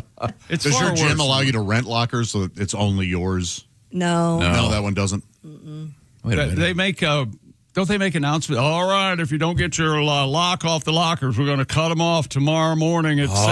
God, we used They to get. did do that. Yeah. And now they don't have them built into the locker. So Sure. they can go in and But take your they stuff. have little cubicles, but the previous guy's shoes have been in there. I don't want to put my No, I get it. I mean, jacket in there. He's been walking through elephant manure. Your shoes and your jacket don't touch. Your No. There's a little cubicle. Yeah, don't use the little cubicle. Use the tall I'm one. surprised you go to like a public gym. I am too. Shocked. Why don't you have like Fabio coming over and work you out? You left my place. It was a little too public, right? You left my place, my gym. Oh, are you talking about the one we go to? Yeah, the little one. Oh. They don't have lockers. They have Oh, this little you're cubicle. right. Yeah. In any I event, thought you were talking about your place. push on. We have to visit the sports page with Chick McGee. That's right. The Olympics from Milan. Michaela Schifrin's 8-year Olympic medal drought is over. She delivered in her favorite race 12 years after her third Olympic gold medal and redemption after failing to win a medal in Beijing. And the U.S. and Canada are moving on to the semis. Each needed extra hockey to get through to the quarters. Quinn Hughes scored in overtime, put the U.S. past Sweden 2-1. And Nick Suzuki tied it for Canada. That doesn't sound like a Canadian name. No. Nick Suzuki. I'd like somebody to look in on this. Yeah, check that out. He tied it for Canada late in regulation. And Mitch Marner, that's more like it. Silas's boy. 4-3. Fire 3 is what I said. Fire. 4-3 at overtime. And so you've got Canada and Finland in one semi, 10:30 on Friday. These are Eastern time. And then Friday at 3 o'clock Eastern Time, USA and Slovakia. Did you ever use a semi as a slang term? Oh, sure. Yeah, she gave me a semi. Yeah. What? Partial erection. Yeah, you'd be Semi-B. You know, you'd in class and Yeah. get a semi. I was going to say, did you see the story, I think yesterday or the day before, where heated rivalry is really causing tickets for the hockey games at the Olympics to go sky high, that people are so interested? Women are so interested. Why? Yes. Why in God's name? I didn't realize, Christy, that was a book before it was the series. Yes. Do you know anybody who read it? I do not. We have to read it. You know, You the know guy, what? I think we do. the guy who's like the producer, director, who wrote it, or it was the Reverend in Letterkenny. Is that? Yeah. Okay. Absolutely. That guy's He's great. great. And he is a gay man. Yeah. And in real life. Or And the book was written by a woman, I believe. Right. Yes. What's it called again? It's called Heated Rivalry. And this is the gay hockey thing. Mhm. Yeah. I hear. I mean, it's interesting because they are. It's increasing hockey ticket sales. I hear they're going to write one about skaters, you know, that might be gay, and that's going to increase because no one knew. Oh, yeah. You know what? We should start a show. Two The figure male figure skaters. skaters who are straight. Yeah, that book will be. Maybe it'll do the exact opposite. Who knows? I got to tell you, I'm hooked on it. I enjoy Oh, that show. you are watching the show? Yes. Is there graphic gay sex? It's graphic, but it's not. You see no peen, but you see a lot of other. Thank you for being so delicate. That's, Is it good? You will see no peen before it's time. Is the show does it have any quality at all? Yeah, it's pretty good. You really start to like the characters. All and right. and it's a relationship. That chick is doubting this. No, it is, and you can see. Cartoon. Okay, go ahead. Have you seen any? No. Okay. I mean, you can tell why women, because one of the participants it's got a very feminine slant to a relationship. Gotcha. How he's treated and The working title was Butt Puck. I wish they'd stuck with that. Boy, that is a good title. The old butt. And you, congratulations on really making sure you. Yeah. That was Yeah, scary. because the first time I said that, I just had thought of it while and I thought, okay, slow down. Right. You gotta really. It was like when we did the Norfolk and Waypal joke. We literally slowed down the tape to check it. Have you seen the Germans play hockey yet? Well, here's their hockey jerseys in case you haven't had a chance to see them. There's. Oh yeah, the coat of arms for Germany. Yeah, it's kind of a Aggressive. Oh, that's yeah. It's almost like an eagle showing off his biceps. Yeah, that's exactly what it is. I thought it was a dragon. No, it's an eagle flexing. Yeah, absolutely. He's got his little talons. I forget what they call it. It's like called it's like the Bunder Dungeon or something. I forget what that. Yeah, Bunderschneit or It's something like that. Yeah, That's you're good, right. you guys. The Bunderschneit. Yeah, the coat of arms has a name. I forget. Yeah. But Okay. it's something like that. Well, we'll find out what it is. In the meantime, I want to tell you about something really interesting. Tell me about it, Tom. It's about being ready in the bedroom, fellas. And we like to call it Rougiette Ready. That seems like a foreign phrase, but it's all about getting the activities in the bedroom with a little confidence, going into with a little confidence. Rougiette, Rugiet. What am I talking about? Rougiette is a next-generation prescription treatment designed to increase blood flow and prime your brain for arousal. So what you do is you'll get hooked up to a physician online, and if you are indeed a candidate, it will be discreetly sent to you. Over 150,000 men are participating in bedroom activities thanks to Rougiette. So getting started is simple. Like I said, you'll get connected with a doctor, and if you are eligible, the treatment will be sent to your door. For a limited time only, you go to Rougiette.com/Bob and Tom. That'll knock 15% off your order. And again, I'll spell it because it's kind of confusing. In the English language, the word Rougiette. Rugiet, Rougiette.com/Bob and Tom. By the way, there's some really funny videos showing a football team in a locker room situation. Very, very clever. If you get a chance, go to YouTube and watch those just for fun. Rougiette.com/Bob and Tom. 15% off. Let them know the Bob and Tom Show sent you. Rougiette. Time to get your bedroom health back, if you will. Individual results may vary. Once again, by the way, I should explain that Rougiette is kind of like a mint. put it under your tongue, and usually in about 15 minutes, it's action time for you. Stay present and confident in the bedroom. Once again, Rougiette Ready is a compounded prescription. That's the way you get hooked up with the doctor. It's not FDA approved. Visit Rougiette.com for all of the safety information. Coming up, we have a really cool stunt involving an airplane and a train. That it is really something that's happening out there. And we also have a really cool world record involving a physician and a Michelangelo update. Not often Michelangelo's in the news, but he is today. These are the O'Reilly Auto Parts Studios, and this is the Bob and Tom Show.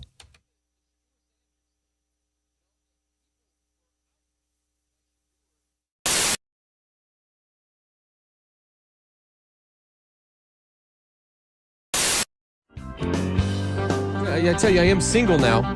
This came up. We'll talk about it more later. I'm sorry. You're not going to be able to stop me. It's come out. But I tell you this much right now. I am trying to talk to girls. Yeah. And I'm young. I can talk to young girls. You ever looked at a young girl? They're great. They're great. Yeah. Sure. Yeah. You ever talk to one? It's like torture. It's like having a conversation with a baby, except babies don't have dumb ideas yet.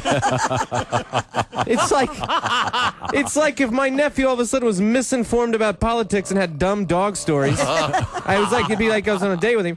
They don't even know what to say, but I'll get to the naked picture in a second. I was talking to a girl. We were at a place that has pool tables. I go, hey, do you play pool?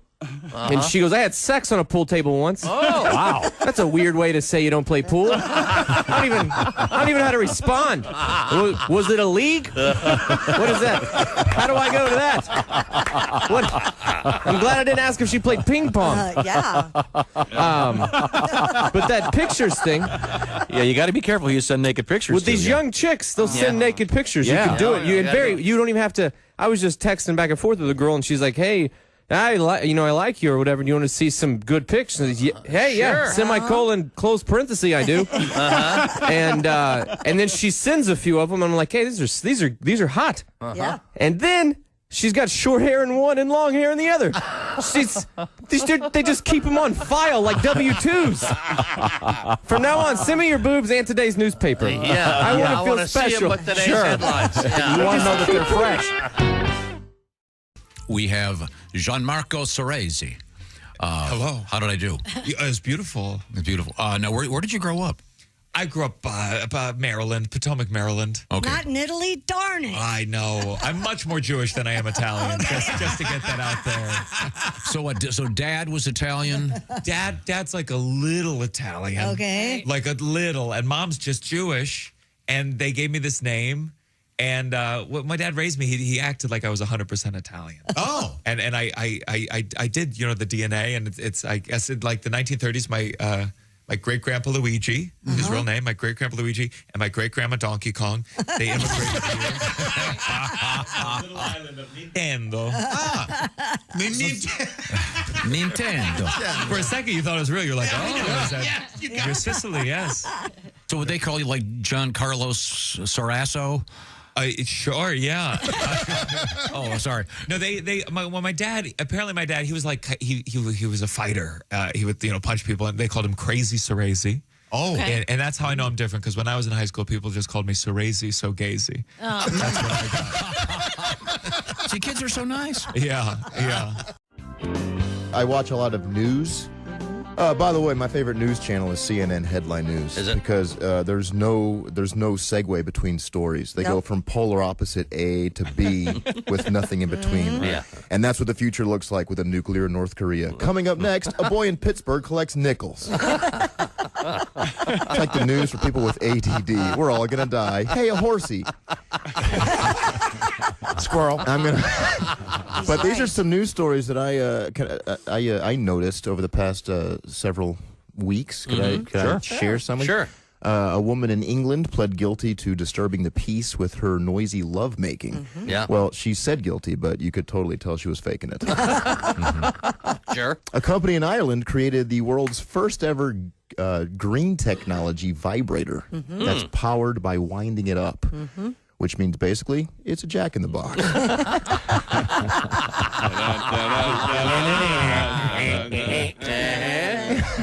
Technically, it is. Bob goes. Sesame Street turned 40 years old. Sure. Last year, which you could tell because Big Bird got an earring and a Corvette.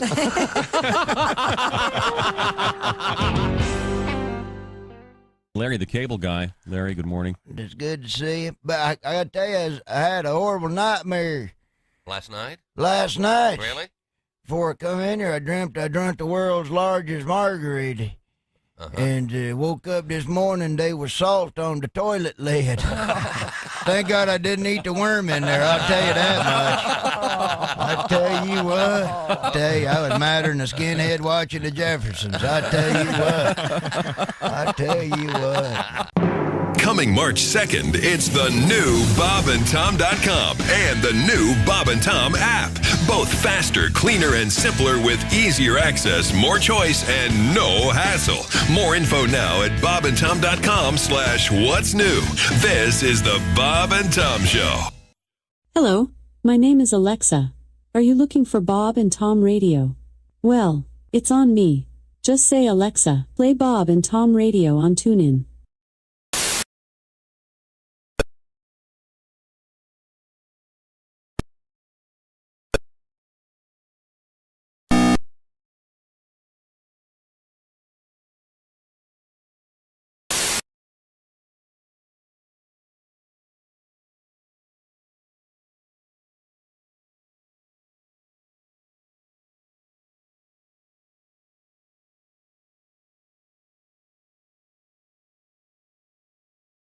At the news desk, it's Christy Lee. Hi. There's Pat Godwin. Hello.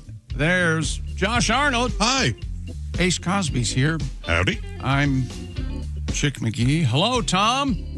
Hello, Chick McGee. We were going to check in with a sporting page. What do you got? A surprise four-legged competitor briefly joined the action at the Olympic Games this week during a man's cross-country skiing race. A loose dog sprinted onto the course, trotting alongside athletes before race officials stepped in and safely removed him. The dog's name is Nazgul, Nazgul. And I found out the origin of that. Okay. It's from Lord of the Rings. Oh, yeah? It says, the Nazgul are 9 mortal men who succumbed to Sauron's power after being given rings of power. You got me. It's some... He is a 2-year-old Czechoslovakian wolf dog who slipped away from his owner while on a walk. The Czechoslovakian walk dog is a relatively rare wolf dog. Rare breed developed in the 50s. It was created by crossing German Shepherds with Carpathian wolves. Oh, my goodness. For military border patrol That's work. what it looks like. Yep. It's beautiful. Very smart, athletic, built for endurance in cold weather. Officials say no athletes injured. Race continued without major He was, did you see, he's actually running away from the South Korean team's tent. It's their food tent. You mean the... Oh, no, I mean... See what I have mean? a history. Yeah, you do have a history. Yeah, sorry. It's my fault. Kind of a cool-looking dog, though. When we first saw it yesterday, we were all saying, is that a wolf? Looks like a wolf. Well, that's why it looks like a wolf. It's awesome looking. Right? Would you have a wolf dog? Yes, I would. Okay. Really? I would too. Yeah. Heck yeah. Mm-hmm. I don't know. He's always going to wolf, though. At one point, he's going to wolf. Does that mean, is he an owl? Honestly, I don't know anything about the breed's temperament, really, but I don't want a dog, really, until I have land and, That makes sense. sense. So if I were living in a suburban type situation, I don't think I would get something like that. Yeah, it's a beauty. But it's gorgeous, and I would want. It wouldn't be fair to the dog. I wouldn't want the dog to have acres to. Right. Would have been really funny if they're like a Chihuahua chasing him. Yes, yeah. And he's looking back like, "Hey, get out of here! Get this crazy thing out of here!" I didn't know the Mexicans had a team here. You like curling? Is that what you're saying? Yeah, we like it. Well, apparently there's a gentleman by the name of Mark Callan. He's called the Pebbling Dude, the Michael Jackson of misting. He's gone viral, and he sprays new water on the curling venue. So if they didn't spray water Well, you got to see that, people. If they didn't spray water on the venue, the rocks would stick, I guess. Yeah. It has to be applied in this manner. And it's a silly way to do it, but it's the only way to do it. And he says he's become he's the Michael Jackson moonwalker. Looks like he's 80. He's walking backwards, got a little spritz thing, kind of jazz hands. 61 years old. He doesn't do it for the crowds. He does it for the curlers. There he is. He's going at it, ain't he? Embarrassing. Yeah. But it's got to be done. That's right. An unsung hero of the Olympics. You don't want your curling stone to stick, do you? Have you seen the viral video of the guy with a Swiffer, and he's swiffing the Roomba in front of his Roomba? Yeah. That's really clever. If I were either Roomba or a Swiffer, I would make that a commercial. It's very funny. The Winter Olympics also feature a backwards skating cameraman to capture on-ice moments after each program. Jordan Cowan, a former U.S. competitive ice dancer, is the first camera operator on figure skating ice in Olympic history. I bet he does hair, too. While he's not on the ice during the routines, Mr. Cowan skates backward after each program to record more intimate moments that the overhead or sideboard cameras cannot. Cowan told AP, to be the first person out on the ice at the end of their performance is a privilege, and I definitely want them to feel their feelings. The ice is a sacred place for a skater. Oh, okay. All right. I mean, the coverage is amazing. Yeah.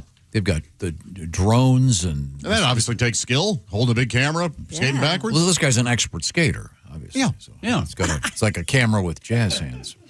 Camera with jazz hands? Yeah. No, you the don't camera want would fall to the jazz ground. Yeah. You don't want jazz hands on a camera. Oh. You drop the camera. Sports gambling experts say curling has turned into an unexpected betting magnet at the Olympics. Chris Pierce, a senior trader at Caesars Sportsbook.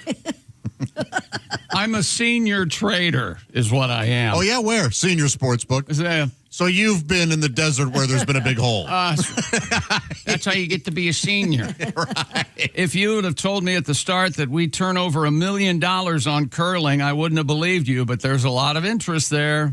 Hockey is still the top winter game sport among gamblers, but Pierce said there is definitely a stronger curling-hockey split than what was expected. Interesting. It's expected that the handle, of course, that's the total amount wagered for you rookies on gambling, it will exceed the 2022 Beijing Games, mainly because legalized sports betting has expanded in the United States, and these games are easier to track live because of the time zone. All right. IOZ said the worldwide aggregate betting volume on the 24 Summer Games in Paris, a record $13 billion. Whoa. Wow.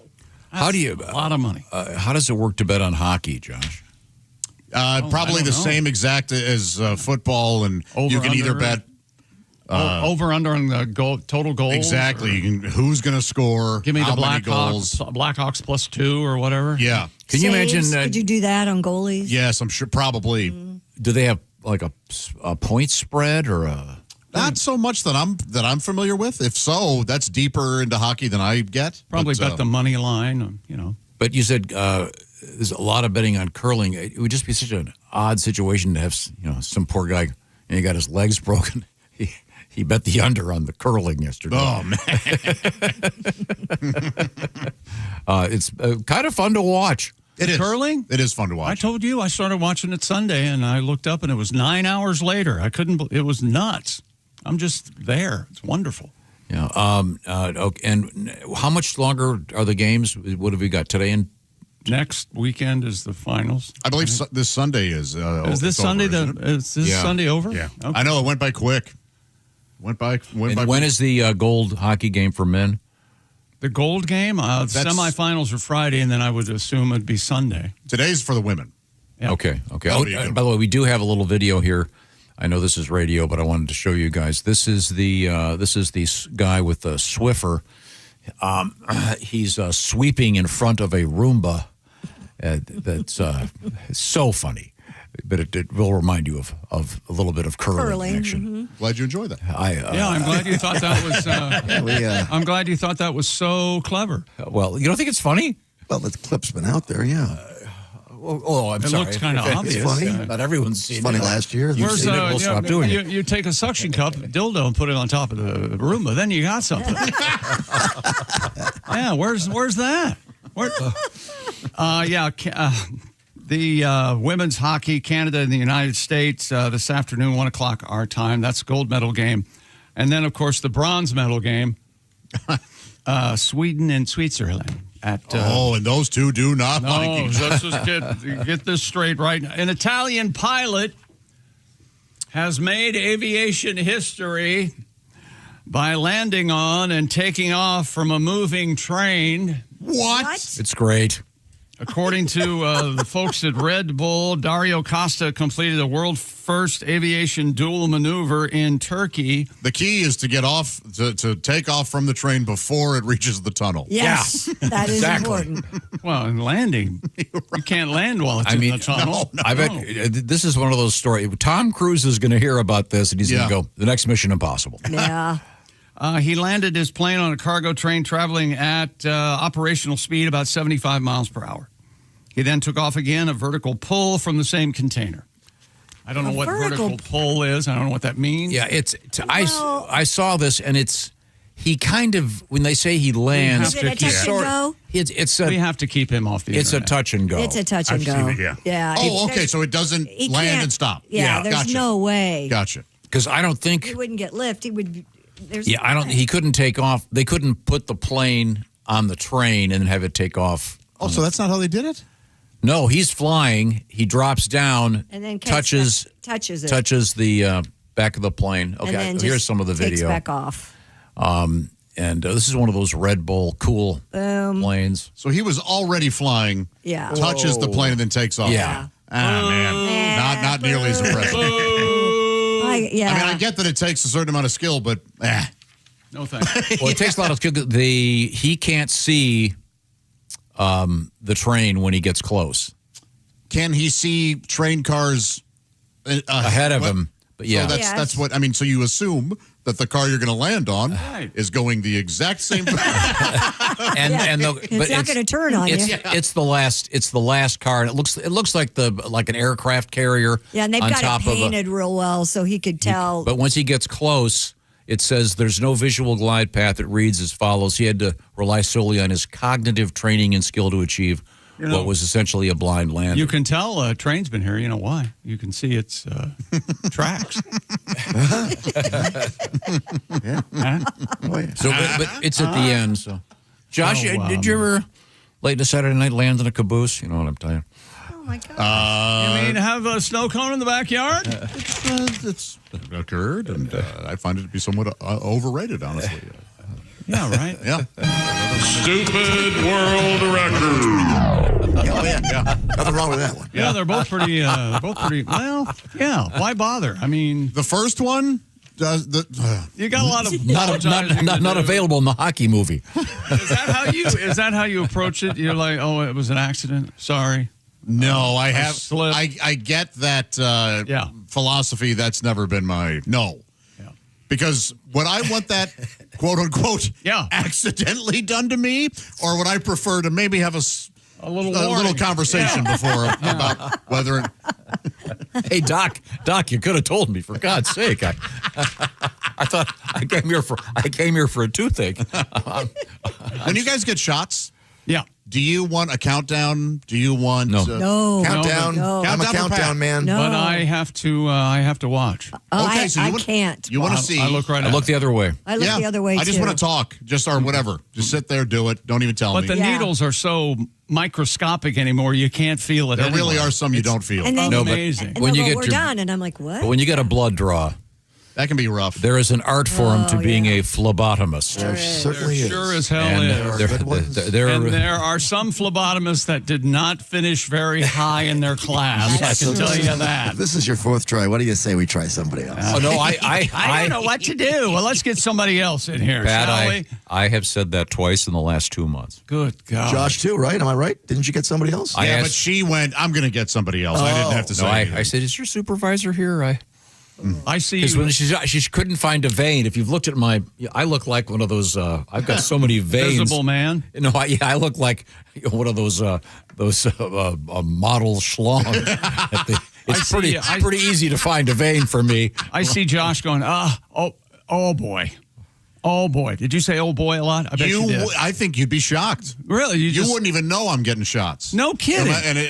Well, I was saying with the phlebotomist who couldn't find something. Right, and it was uncomfortable, and she was going, "Oh my gosh, I'm going to have to go in the hand," and she had to try 3 different spots in the hand, which is a painful. I hate the hand.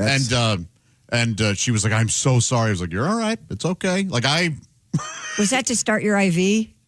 That was to draw blood. Oh. Just to draw blood. Yeah. Wow. Yeah. Did they get your IV in your arm, or did they have to put it in your hand? Nope, IV in the arm was fine. Oh, okay. Yeah. But there are some that are, there are some phlebotomists that are brilliant. You don't even know. There are. Okay, go ahead, do it. What do you mean it's already in? I had a first timer. She goes, she's training, and this is her first time drawing blood with. I was like, oh, geez. And the I felt nothing. Arm or the hand? That was the arm, and it was the best blood draw I've ever had. Really? I felt nothing. Huh. I was like, you're good. Good. Yeah. Well, good. You prefer the arm job to them. Yeah, I like it right in the crook of the arm. Okay. It's very awkward. Okay. Coming up. Can you grow up? Coming up, we have a world record involving a distinguished physician. Oh. We'll get to that. I want to talk about undistinguished physicians. You know, they're wearing a propeller beanie. Hello there. I'm your doctor. Those giant glasses. I'm here to do an exploratory procedure on your heart. A surgeon wearing wheelies. I'm afraid. Or heelys. I'm afraid of blood. I hope you don't bleed a lot. I get sick at the sight of blood. Coming up, can you smell when a woman is fertile? It's can't smell worse than what was in the microwave this morning. I'll tell you that. Oh, no kidding. Good Lord. It was a muskrat swallowed up by pig bladders. Had that been a woman, Good it was Lord. clearly douche-free. She must be. Well, clam of the cave bear. Yeah, right? What was it? I don't Clam even think of the cave bear. Somebody think breakfast. It was enthusiasm can make up for the way this smells.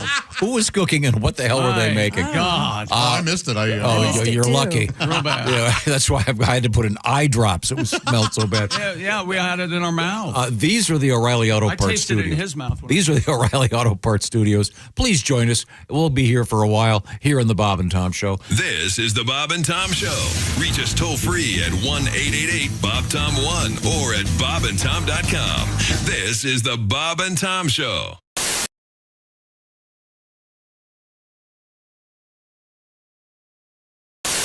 Yeah, how about this, Bob? Red or black? That would split it up. Black. It's a black card. Okay. Chick, would this be a club or a spade? Club. Club. See, look at this. See, we're narrowing it down. Now we're down to 13. Would you say a high card or a low card? High. High club. That'd be like 7 and up. All right, Tom. Yes. If it's a high club, it's a 7, 8, 9, 10, jack, queen, or king. Okay, jack. It's the jack of clubs. Oh, You'd jack. say this is pretty fairly chosen. Now, yeah? you're not touching the cards. I'm not touching it's been there the whole time. The cards are sitting in a little box. Jack of clubs. Jack of clubs. So when we drove in today, I was sitting in the car and I took one card out of the deck. Right. And I'll do this really, really slow. You can kind of let them know. Justin is holding all of the You'll cards. see All one the card cards. in the deck Right. is turned the opposite direction Right. from all the rest. Yeah. One Are you card. kidding One me? card. And that one card is... The Jack. No way. Get a card. Get this guy out of here. Weird, right? Hey, we're a witch. Hey, wait a minute. Wait a minute. Witch. Where are my car keys? Hey, can you fix Justin? We need a magician. Can you fix Chick's computer? Witch. Oh my gosh, you're just in time, Justin. It only plays Steve Miller. Yeah. Uh-oh. Are you kidding me? Weird, right? Yeah. We have to I'm actually in love right now. My boyfriend and I are walking around town in a two-headed snuggie. It's getting pretty intense. That's nice. Yeah, it's Yeah. pretty nice. I'm so, because I have a hard time listening to the love, love songs with Delilah. Where are you calling from tonight? Where are you? What's going on with you tonight? What's your name? Requests and dedications. Hi, Amy, calling in from Tustin, Arizona. What's going on with you tonight? You and Matt broke up. That's hard. What do you want to say to Matt tonight? We'll play that for you. That's Penny Lover by Lionel Richie. Penny Lover. Oh, you know what? I've had enough. That's it. I'm in love with I remember that very well. Maria, that is for those that get that. Yes. And for those that don't, you should listen to Delilah just so you do. Just that one just time. so you get the joke. Intense. They should have those songs.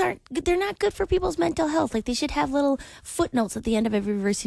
I would cross an ocean for you if that ocean led to an English-speaking country. Because at this point in my life, it'd be really difficult to learn a second language fluently. Not to mention the anti-American sentiment. We'd have to talk about it. You know? Wow, you are quite the literalist, aren't you? Yeah. Baby, I would die for you if I were already dying and you just needed my giblets. Maria Bamford is our guest. She's not kidding. She was.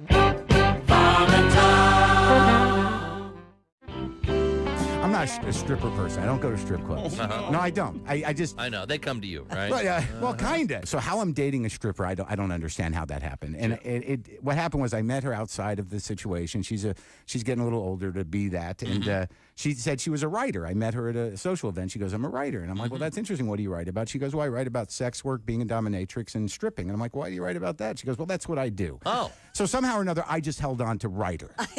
And fascinating writer. Yeah, fascinating writer. In case your mother's still alive and you have to tell her. See, right. Writer, yeah. So now I'm dating a woman who who does dominatrix work. She spanks men and says, that whole thing. And I'm not into that. That's not my bag. Right. I just It's not my scene, baby. It's not my scene. No. But I know that if I'm dating her, how am I not going to end up tied to a bed eventually? How am I don't gonna, know that. Right, because I'm like, well, this is what you do. Let's give it a try. I picture you tied to a ceiling fan and her saying goodbye. Well, hold on, I'm writing that down. No, but here's what I could see. I go tied to ceiling fan. Give her a good idea. Yeah. Well, here's what I know. What'll happen is I'll end up tied to the bed. I'll be like, oh, no, I don't think I'm good with this. And she's gonna be holding a ball gag saying the safe word is marry me. Marry me. Mark Merritt is our guest.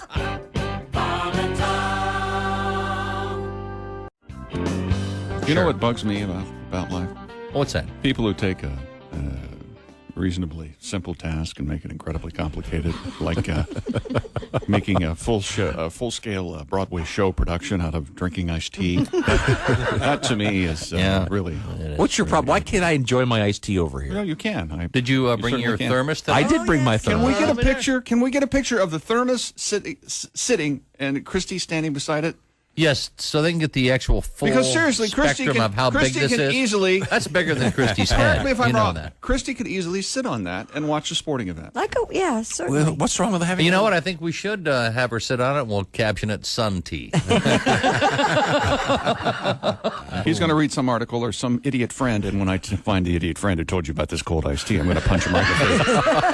I'm going to. Oh, well, you know, who was that guy? The best thing to do is to be in a separate studio because Jeff, would you like a little glass of nice iced tea? No, thank you. It's delightful. I love iced tea. There's no ice in it, though. No, God, no. God, no. That would make it. Then it's not iced tea. Watered down. The ice would bruise the tea. Yes. No, the ice is in the cooler.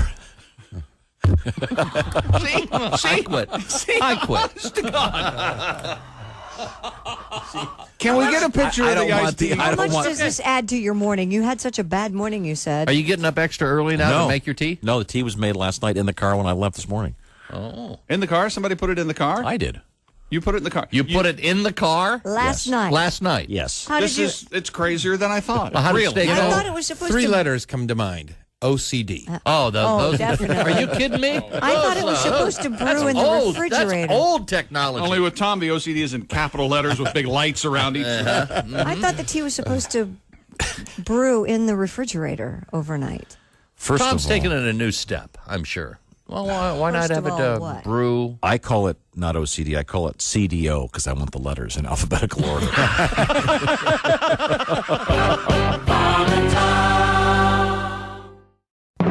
Coming March 2nd, it's the new BobandTom.com and the new Bob and Tom app. Both faster, cleaner, and simpler with easier access, more choice, and no hassle. More info now at BobandTom.com/what's new. This is the Bob and Tom Show.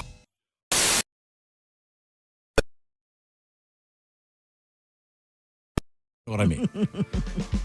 Welcome back to the Bob and Tom Show. We're in the O'Reilly Auto Parts Studios.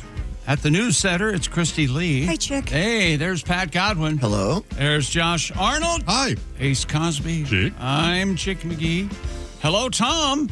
Coming up tomorrow, might be able to squeeze it in today, male birth control. Oh, really? Back in the Finally. neuse. No, I don't like this. Finally, don't care take for some responsibility. No, birth control's 100% the responsibility.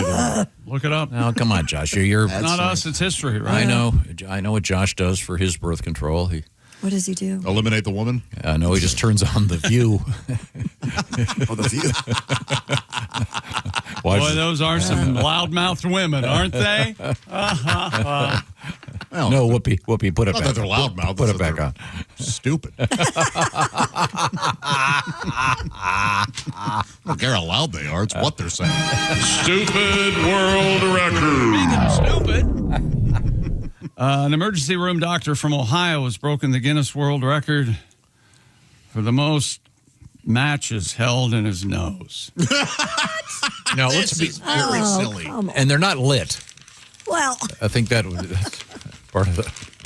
I don't think that's a category, is it? Well, that'd be lit or not I mean, lit. now we're talking. Yeah. Chick, did I just hear you crumbling the story up? Dr. Scott Conkle, Koncal. Selling conkles and mussels alive. Isn't that the name of a hat? That's the Congo. Oh, okay. The Congo. That's a Sam Jackson hat. Yeah. Crammed a total of 91 matches into both his nostrils to beat the previous record of 81. I have a question. That's an odd number.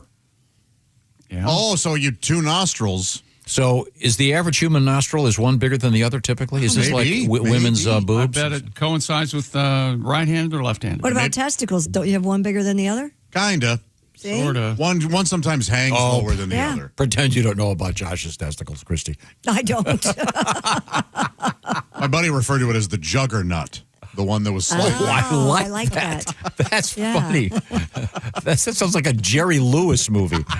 He's the juggernaut. Do we have a photo of this match-nosed idiot? Oh, It's There it hilarious. I take it back. I love it. That's And, pretty and, funny. and this guy's a cool guy. He's an ER doc, so he's helping How do you people know every he's day. a cool guy? Because anyone who can work in an ER How do is you know cool. he's a cool? He might be the most insufferable prick you've ever met. Yeah, but if this insufferable prick, you walk in there and you're bleeding out, he's going to save your life. He's got a longhorn on his chin. Look at that. The Texas. What the hell he is does. that? Yeah. It's That more is than a a butt cleft. chin. You know the cleft. Oh, chin. Right. It's way Yes. more. It looks like the Mercedes logo. Hook 'em horns. Oh, It yeah. sure does. It's like he got hit by a car. He's got a cleft with like two flared.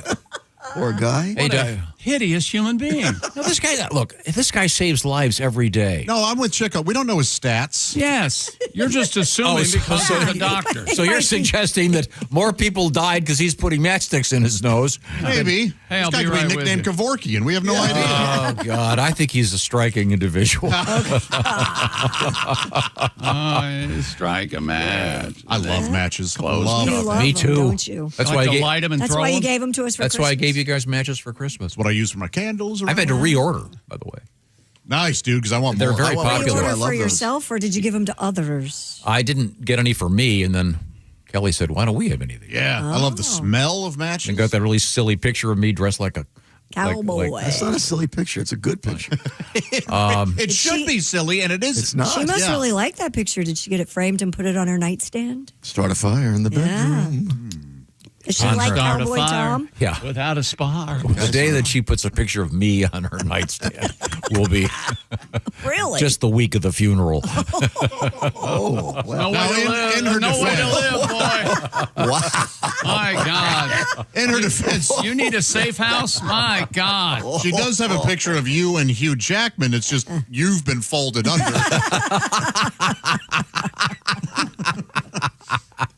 Did I tell you that she actually met him? Yes, that's so Oh, good. fun. She got to? Yeah. She was at this event. Well, She- boy, was that embarrassing. Tom, 4 or 5 phone calls. Hey, could you talk?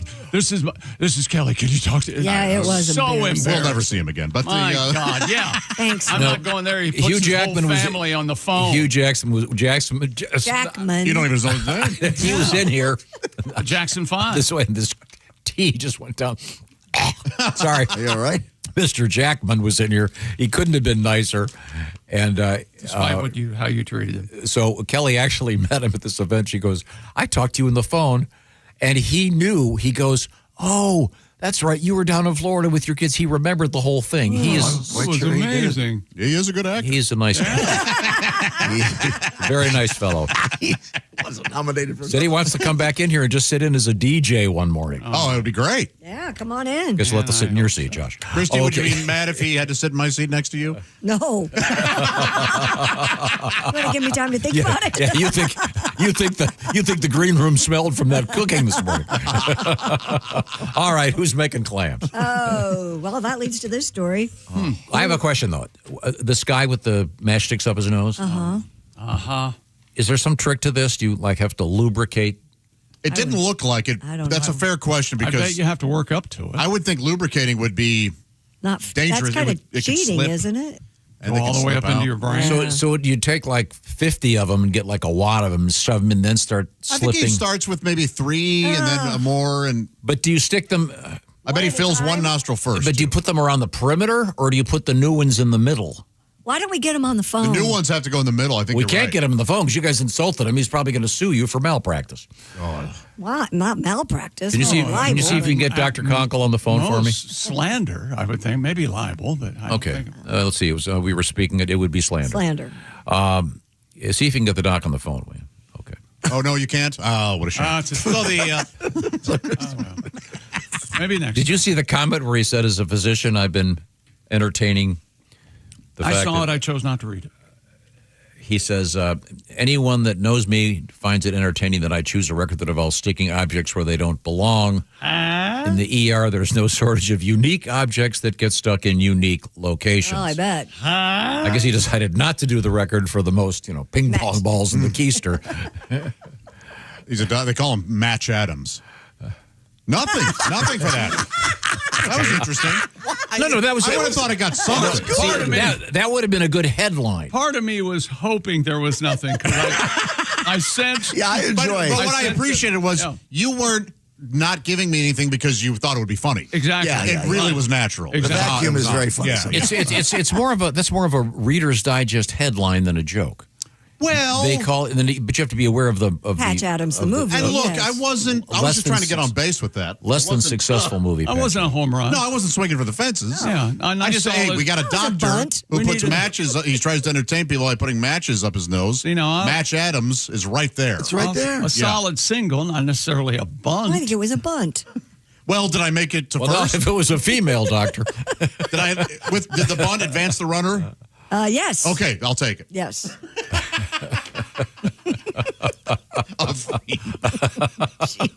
I'll let you build your own. This is the Bob and Tom home game. Yeah. Build your own bunt joke. Okay.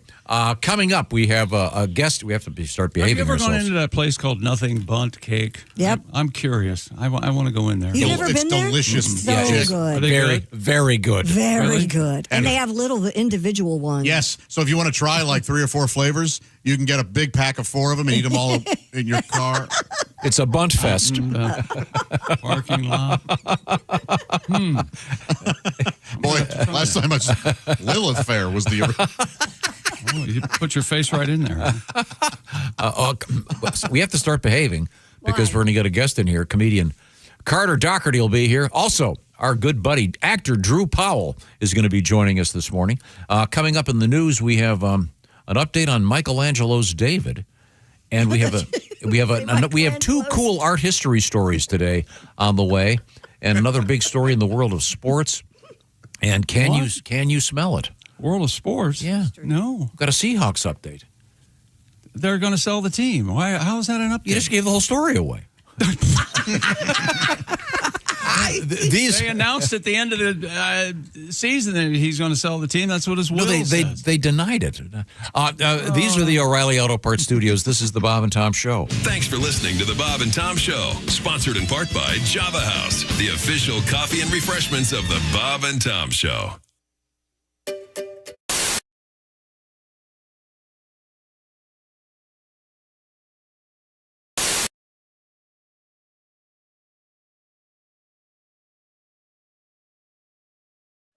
When we decided to do this, I said, Tom, we should do a Tim Wilson song.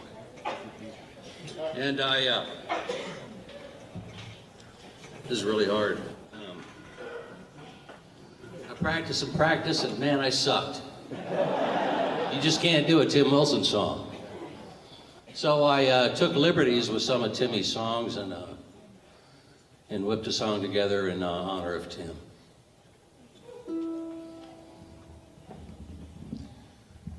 Help me get through this, folks. Can you hear that?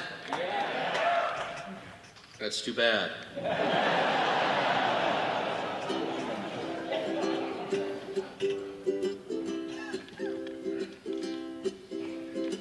He really loved his trailer park a woman.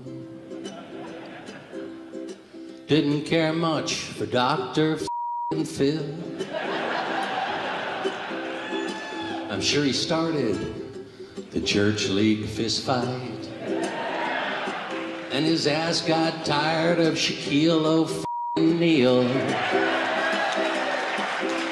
A big white hat with a black 6-string guitar. Now the heavens have their newest star. Where's my jetpack, he would say. Now he's sporting wings. And he taught Jesus Christ the booty song. We all thought he'd go to Chuck E. Cheese hell. With George Bush, George Strait, George Patton, and George Orwell. A hillbilly homeboy, I could be wrong. But I know he's tired of me singing this f***ing song. A big white hat with a black 6-string guitar. Now the heavens have their newest star. Where's my jetpack, he would sing. Now he's sporting wings. And he asked Jesus Christ to join his band. They're singing Georgia, goodbye Georgia, Georgia, goodbye, Georgia, goodbye Georgia, Georgia, goodbye.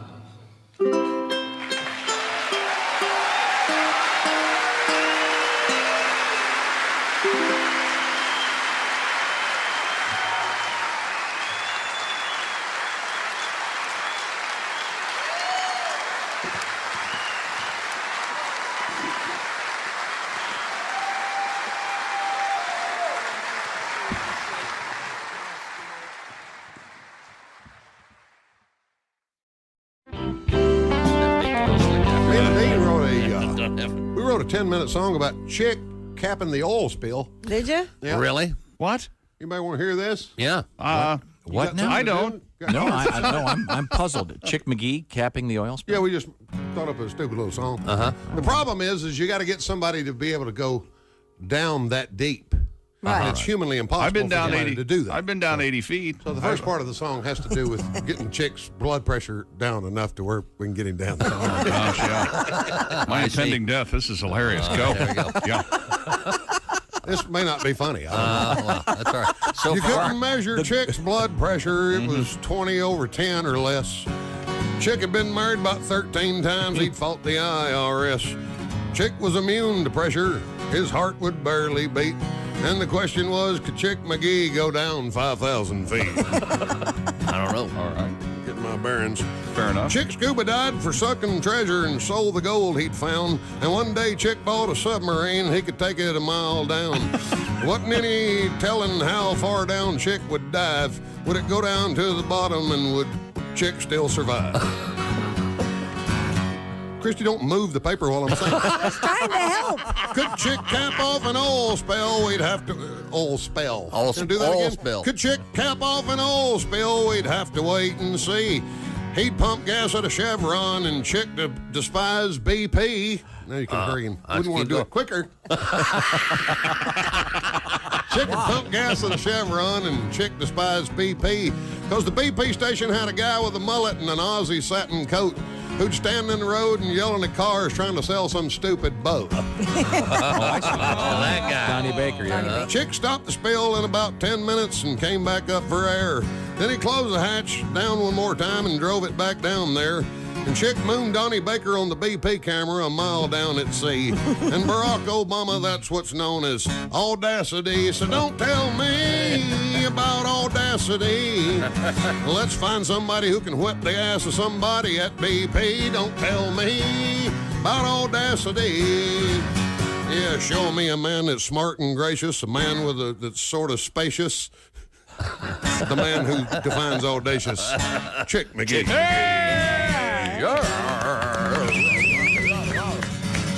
The song would have been better if Christy had moved the paper quicker. Yeah, I have to blame Christy. Hello, my name is Alexa. If you have a smart speaker and what to hear, Bob and Tom Radio, just say Alexa, play Bob and Tom Radio on TuneIn. Now, you try it. Alexa, play Bob and Tom Radio on TuneIn. That's the first smart thing you've said to me since you took me out of the box.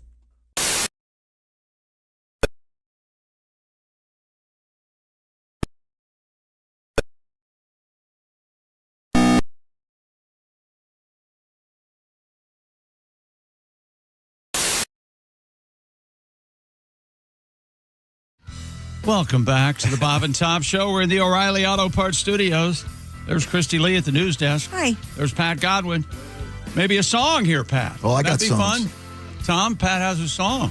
Oh, good. Let's hear There's it. Josh Arnold. Hi. Ace Cosby. I'm Chick. Hello. Hello, Tom. What are you going to sing about, Pat? I could sing about Prince Andrew. I love this wings story. A judge now says that wings are still wings. Yeah. I love Wait a minute. this. Now, the Prince Andrew, you got a song already? Yeah, he does. Oh, good. Okay, well, Prince Andrew was arrested this morning on his 66th birthday at his home. Happy birthday. Why? I don't know. Maybe the photographs of him hovering over a passed-out teenager. Yeah. Could that be it? Oh, my Lord. Yeah. They also raided his home. So that means he's not going to be able to go to work today. No, he's not. Probably had a big day of Hope he doesn't get fired. Of cashing checks or whatever the hell he does. So, Pat, what's the... Little Barry Manilow trip. Oh. Oh, Andy, you live such a wild life. Crazy Fergie was your wife. A man who never sweats, facing a mugshot. You were still a prince. Now what have you got? Arrested just today. Public misconduct, so they say. Hearing all your lies on the TV screen.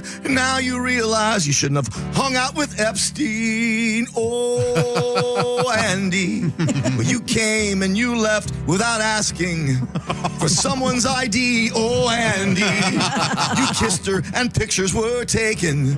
Now they took you away. Oh, Andy. They sure did.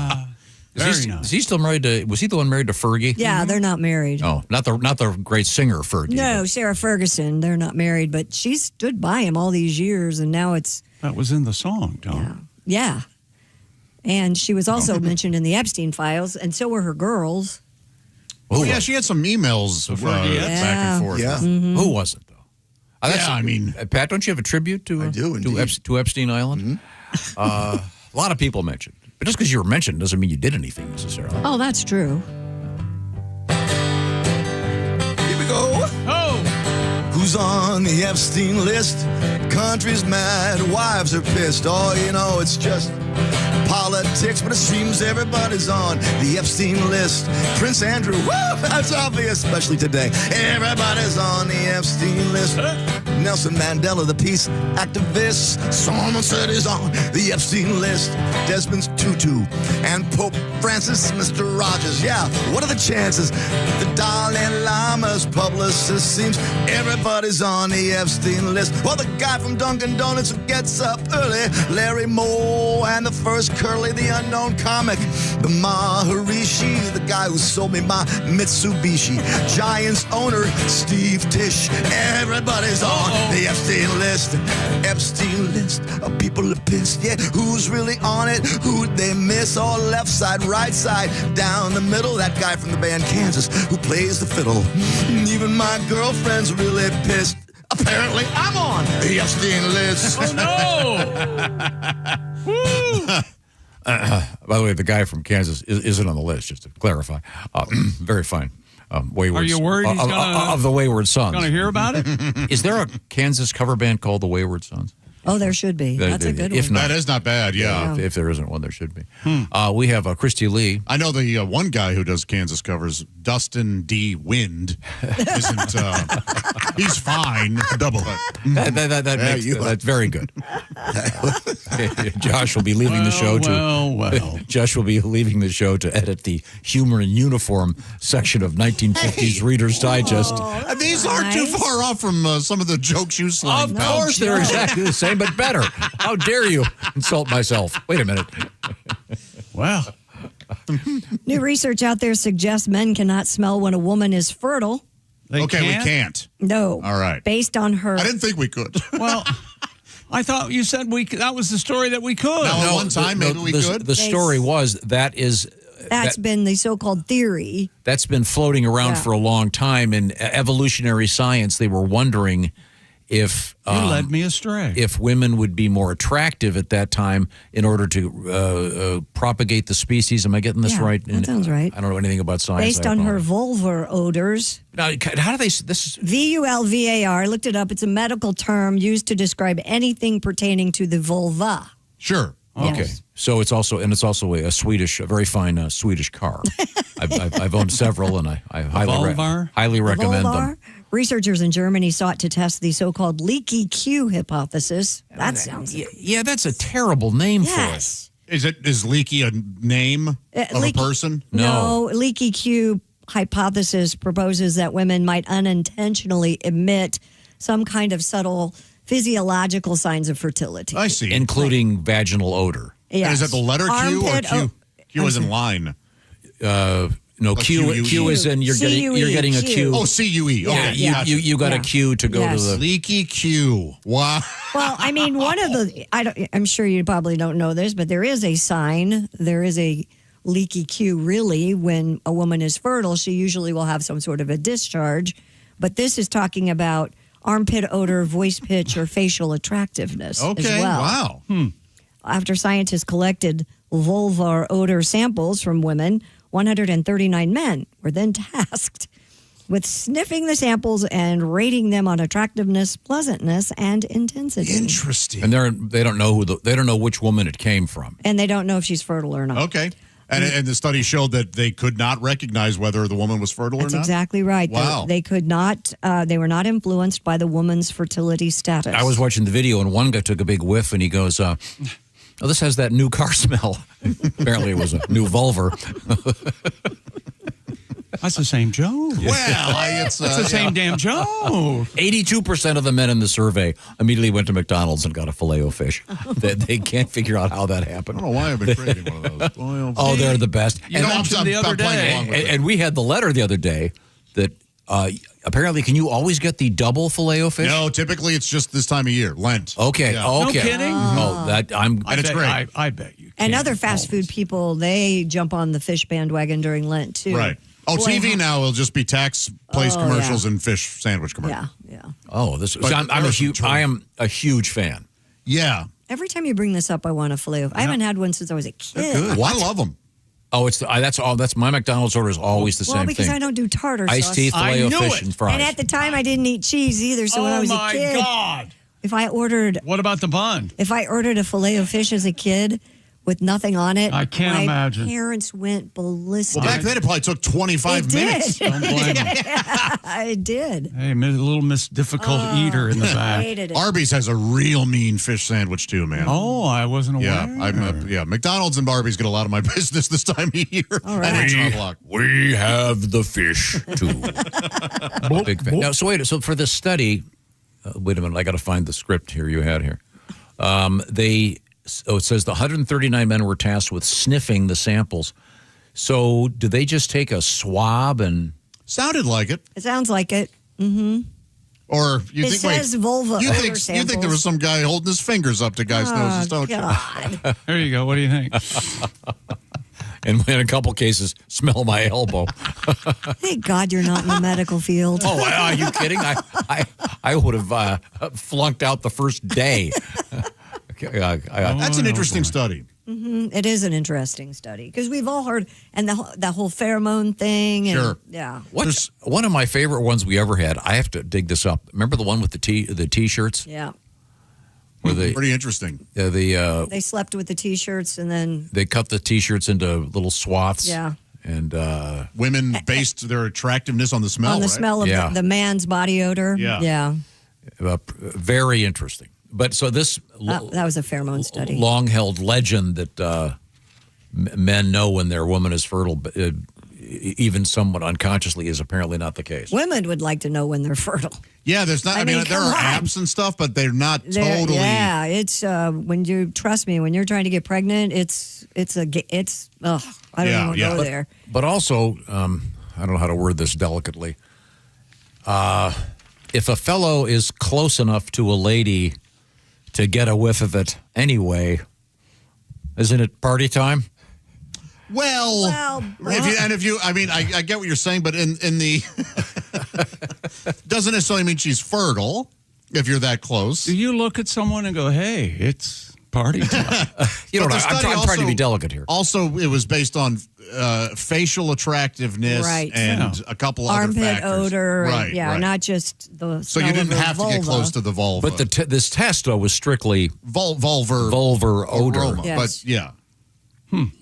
That'd be a weird gig. Got to go to work today, honey. I gotta stop at CVS and buy 134 swabs. Oh, you're doing some sort of ear study? No. The ladies will be coming in, and will you? Ladies. Oh, okay. That's odd. Now, coming up, we're going to have a special guest in the studio, so it'll be time to start behaving. Why? We've never met Carter, and I think he should get to know the real us. You think so? Yeah. That's deep end, baby. That's dangerous. Comedian Carter Dockerty will be joining us coming up in a matter of moments. I want to talk about something real quick that I am a huge fan of. We talk about a lot of stuff on the show, but this thing is just awesome. It's the Aura frame, A-U-R-A. And when we first started talking about these, I immediately got one because it's so cool. It's a picture frame. It's about the size of a piece of, like an 8x10 piece of paper.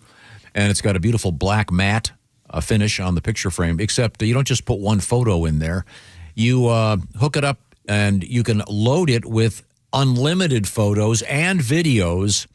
And we've got it set to rotate right now. There's a picture of Pat Godwin getting the high five from Mr. Hugh Jackman after Pat played a great song that Mr. Jackman sang along with right here in the studio. Nice job, Pat. Thank you. Nice job, Hugh. Now, this thing is called the Aura Frame. Unlimited storage. You can preload it. I, in fact, put some of those pictures on myself. I did it from my house, but the frame was here. What? It's some kind of magic electricity involving the internet. I have no idea how it works, but Magical electricity. And I'm capable of doing it with the assistance of one of my daughters, age 10. The Aura That would frame. be great if you have an elderly parent or elderly grandparent. You can load the pictures for them. They don't have to worry about the technology, and they get a beautiful new picture. Krista every Lee, day. the voice of reason, in spite of all Aura. the insults, she Yes. steps up and tries to clarify. Make sure you tell your grandparent, though, that this is a frame where the pictures will change. Yes. Otherwise, oh my God, my picture's haunted. I knew that wasn't a picture. Oh, my God, it changed. What the hell's going on? Life is moving so fast at this age. Sometimes I wonder if we're helpful at all. I know. I know we're not.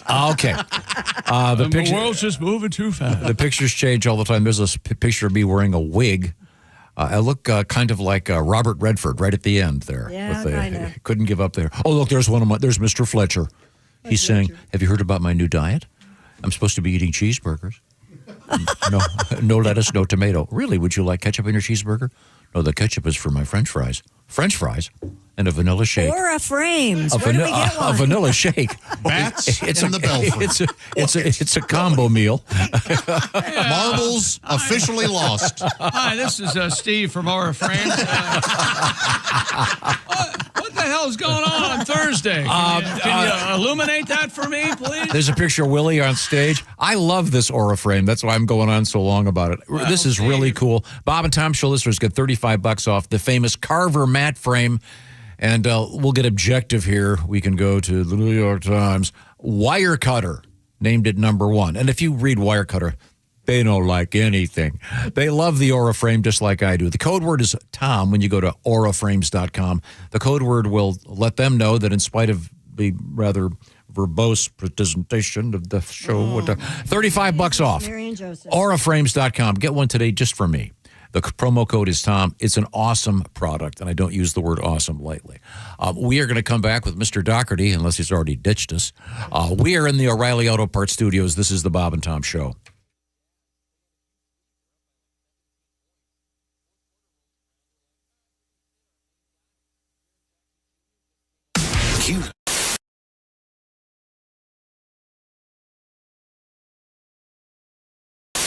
Joining us in the studio, it is Mr. Lewis Black. Lewis, great to see you, sir. Delighted.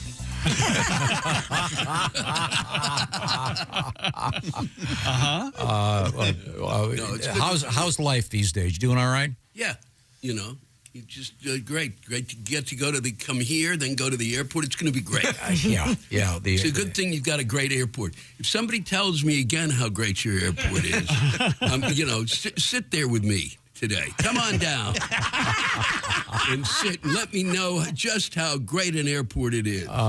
So we have an interesting story. It is a pretty good airport. Yeah, it is. Yeah, I know. Yeah, I know. All I know is my flight back from Disney World next weekend has already been canceled, so I'm scrambling to get another one. Christy, we have actually flying news. Yep. Do you want to do it in quiz form? We're going to talk about the #1 airport snack. The #1 airport snacks. Cinnabon's got to be up there. Actually, we have the top 10 bananas. snacks. Is this in terms of sales or what people? This is Tom, any all thoughts? I have is from Delish, the #1 airport snack. And I find this list to be completely fraudulent, but go ahead. The #1 airport snack, Oreos. No, it's not. You just don't see. I haven't seen I've never any of seen these. anybody eat any of these either. I told you this is fraudulent. I don't buy this. I didn't see an Oreo. I'm wandering through Newark Airport, which is huge, yesterday. Mm-hmm. And you know what was on my mind? Where am I going to get an Oreo?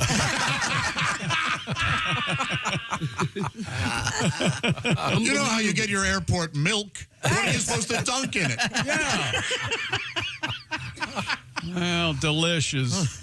They're crazy. Not correct. There has to have been a category like things you buy at the convenience Hudson store and stores or the whatever. things that you pay 3 times their normal retail price for. Right. Chick, do you have an airport snack? I gravitate toward like the ho-hos and the ding-dong when I can find them. Okay, so you'll have a. I have the same routine. And my beverage of choice, Diet Pepsi, is tough to find in most airports. At this airport, I get there early, Yeah. get a cappuccino, and get my shoes shined. Wow. Boy, you're just... I mean, where else do you see a shine person? Go ahead. It's all you. It's all you, Tom. How about this? From here on out, let's say shoe shine person. Yes. Okay? Or a shoe shiner? No, but there's Or stop. That's what I say. Stop singing the praises of getting your shoes shined. It is. I like to get there early. Oh, God, Kelly does not. But if I get there early, by the way, this week they're saying 2 hours early for domestic flights. That's BS. They've always said that. 2 hours for domestic flights? Yes. I don't have a problem 2 with that. hours for domestic, 3 hours for international. In any event. I like to be there early. Again, I like to wear leather shoes, ladies and gentlemen. Thank you. Oh, God. And I get them polished at the airport. Where else do you see a shoe shine person? I don't know. In old on Turner Classic. Yeah. I mean, Lewis, are you wearing leather shoes or wearing tennis shoes? I'm wearing tennis shoes. Okay. He's wearing a nice pair of Asics. Because you know what I'd like to do today in the snow is wear some nice leather shoes that I can slide my right up to see you. God. Yeah. And, you know, and I'll tell you, folks out there, it's a big, expensive operation here. No, they have not cleared the sidewalks, okay? Not even close. Oh, we got a legend coming in. Let's kill him. Well, it might be good for the social media. Here's the last place, Lewis. At the end of my shows, sometimes people will, shout out a request or something like that, which is very flattering. And, you get to do some bit that you haven't done in a long time. And it's kind of fun sometimes to knock the dust off something that you haven't done and do it again, Yeah, I think it's really cool. I recently had somebody yell, hooked on phonics, which I hadn't done in a long time. And it's fun to go, oh, man, I haven't done this bit in, years. And that was the bit from the commercial. Do you remember the Hooked on Phonics girl? Yeah. The little girl with the braces. Hooked on Phonics, work for me. Yeah. And I always wondered, what if she applied what she learned and she couldn't get the commercial right, Hooked on phonics, working for me. Hooked on phonics, working for me. Okay, cut. We're not going to move a lot of tapes like this. No, we're not. I'm telling you. Brian Regan. I always ask people that, especially starting later, ask people for advice, and people are like, you want to be a good dad, never miss a game. That's a big thing people always say, and I don't know how important that is. My dad missed games.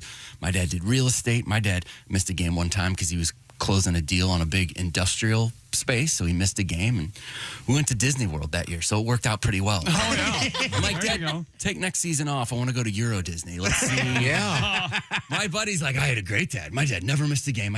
Your dad was betting on all of those games. Your dad was running a sports book in the entire CYC league when we were growing up. Oh, that's classic. Yeah. You guys had to move when you had to sell your house? It's because Billy Bartels missed that penalty kick at Mary Queen of Peace. Tim Convey is our guest. That is so true.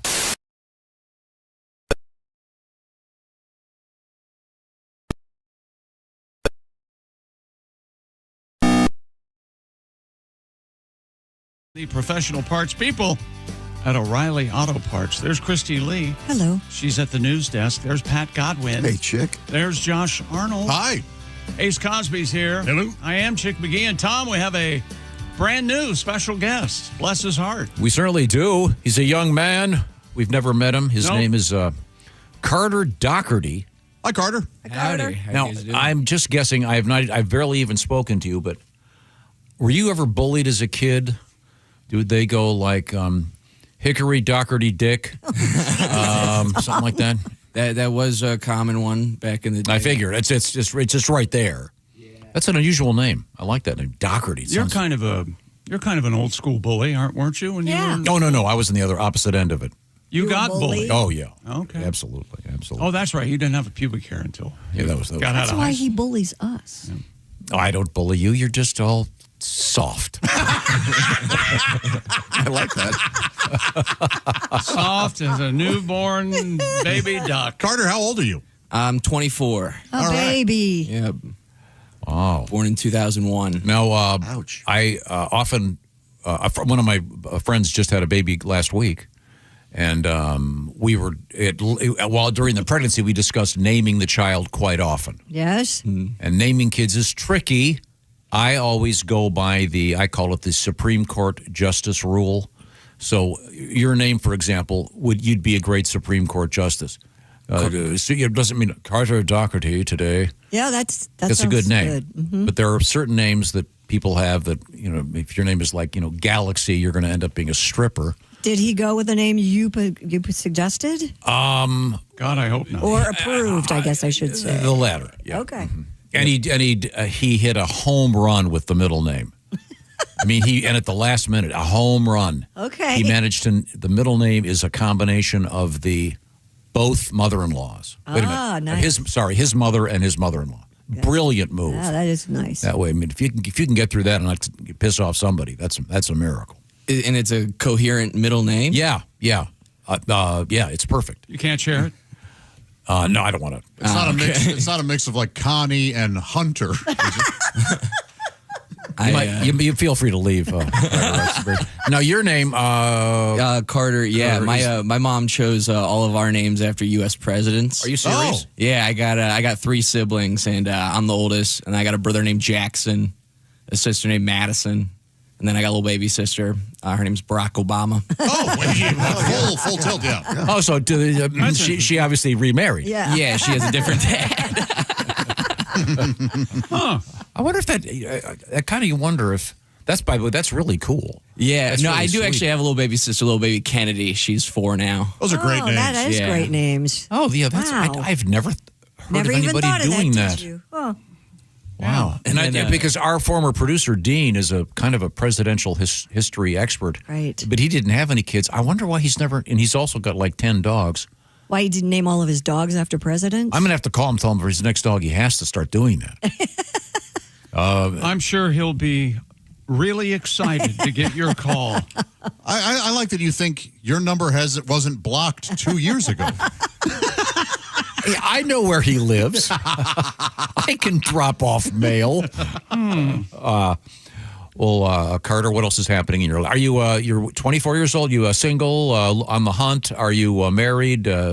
Just entered a newish relationship. That's exciting, right? Yeah, it's cool. I just moved into a new apartment as well, and it's tiny, and currently I got my mattress on the floor right now. Oh, I did that. Been there. Yeah. It's nice. It's like a Japanese style futon mattress. It's supposed to be on the ground. I haven't brought my new lady over that yet, and I'm embarrassed about when she sees the mattress on the ground. She'll be like, really? But I gotta be like, no, this is fancy. It's a Japanese style futon mattress. And we'll get in, and I'll pull out my penis. She'll be like, really?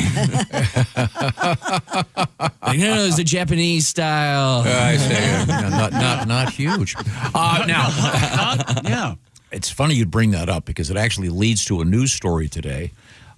This is a weird story involving art history. And now, Christy, I know you've taken a lot of art history. You're fairly well versed. Is that right? And you're spent some time at the art museum. And you're going to Italy. Yes, I've been there a couple of times. And the home of some of the greatest art in the history of Western culture, and certainly. a lot of penile art. Yeah, and this is penile art. Yes, but not just focused on that. No, but sculptures. It's in there.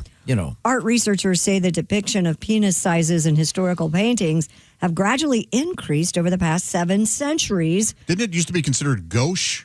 Mm-hmm. Yeah. A study into the size to have a large male member, I think, was considered embarrassing. Well, that's probably because the people who could afford to, commission the Michelangelos of the world may have wanted the sculptures to reflect their own situation. They didn't want to have the ladies of the court disappointed that, you know what I'm saying? Oh, so if these famous works of art where the penises were on display, a woman would go, oh, okay, and then look at the guy that she's actually with and go, oh, he's way bigger. Right. That kind of thing? Yeah. All right. Okay. A study into the size of human penis size in paintings revealed that during the 15th and 16th centuries, there was a dramatic increase in paintings depicting the naked male body, but the penis was still depicted as relatively small. From 1900 to the present day, the average penis size in paintings has been significantly higher than those of all earlier periods, and the average size of 21st century paintings was greater than all other centuries. Researchers suggest the ubiquity of porn may have changed the ideal penis size for men. That makes sense. Hey, but also back in those days, they were only doing paintings of white guys. But now we've got 2 ends of the spectrum, though. Guys in porn don't look like your average man. Right, but it's not based in, it said it's based on that last sentence you read.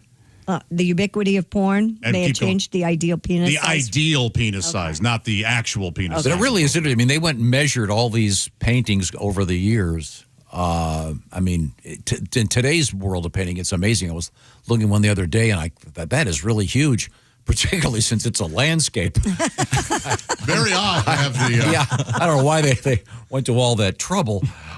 Maybe all of the guys in the 15th and 16th centuries were, growers, not showers. So also, I think you have to remember, they didn't have HVAC. No. So those salons were probably freezing. Yeah, everything shrinks up. It's hey, Da Vinci, it's a little chilly in here. Could you not really getting the real view here? I wonder if any painters are obviously famous for doing self-portraits. Mm-hmm. The Van Gogh self-portrait, one of the greats of all time. Do you think they did a naked portrait of themselves? I've always wondered about that. Does anyone ever do that? Somebody must have. Yeah, I would think. But I imagine by the time the 20th century came around, if they were doing it, they would certainly give themselves a little boost. How often in these paintings are they painting them hard? Not often. Not often at all. I feel like that's not a fair judgment then. I know, that's what I'm saying. Because you have growers, not showers. Well, that would be really awkward unless you were, unless your statue was also a hat rack. But although you do, without getting too vulgar, there are. You see some of those sort of like cave paintings. Yeah, those will often show erect. Or even in Egyptian and in Italy. hieroglyphics. In fact, that's why they called it Homo erectus in those cave paintings. I want one of those. That's the hockey team thing. I want one of those peeing fountains, but I want the guy hard in it to go into two different directions.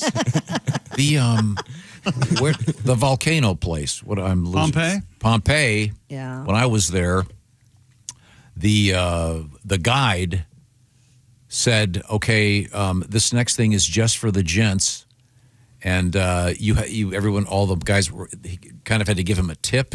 Oh God! And then he took you. Mean like money? Yeah. Then he took you around the corner, and there were the naked, erect. Yeah. Which I always thought that was kind of humorous. That you mean a shadow that? No. They were actual people laying there. No, paintings or on the wall. Yeah, Okay. I thought that was kind of odd. But so in any event, I think Pat has a song about this particular phenomenon. And we had another story that ties into it, involves Christy Michelangelo's famous statue of David, where Italian officials are fighting to protect the dignity of the penis on that.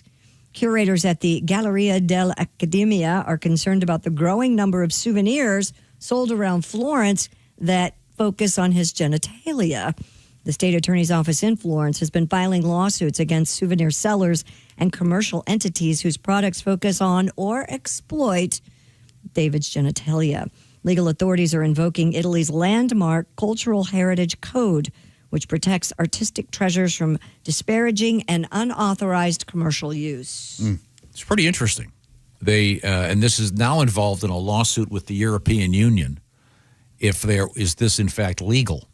There was also a lawsuit in the Orlando area where souvenir shops near and around Disney World were selling these pictures of Mickey Mouse with a huge boner. Really? And they're asking them not to do that. And the Disney lawyers are famously litigious. Yes, yeah. So they come if after. you can get one of those, get it now. Right. They're going to go away.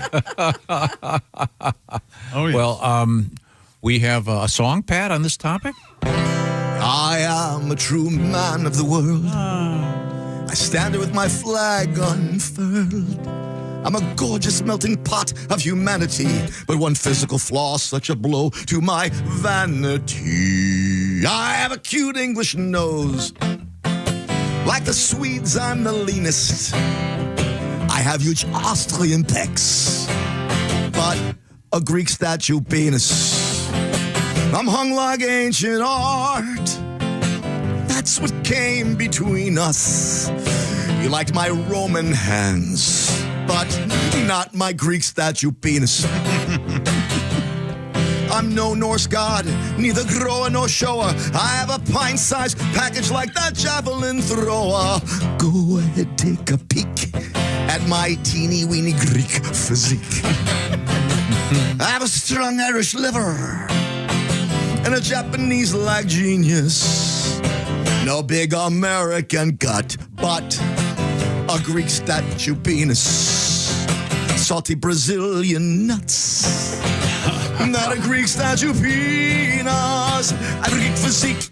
Thank you very much, Pat. Woo! I cannot see those statues now without singing that in my head. Thank you very much. You're welcome. Now you're going to Italy, taking a whole Yes. bunch of folks. In September. Are there still any openings? We have a wait list right now. I'm Wow. trying to talk them into adding a trip. Add a second show. That's what I think. That's right. Do we have some details on the Bob and Tom website, I'm hoping? Yeah. I Okay, think so. good. That'll be great. You're going to Florence, right? We're going to Florence. We're going to Rome. We're going to Milan. We're going to Tuscany. And hasn't the Olympics, Venice.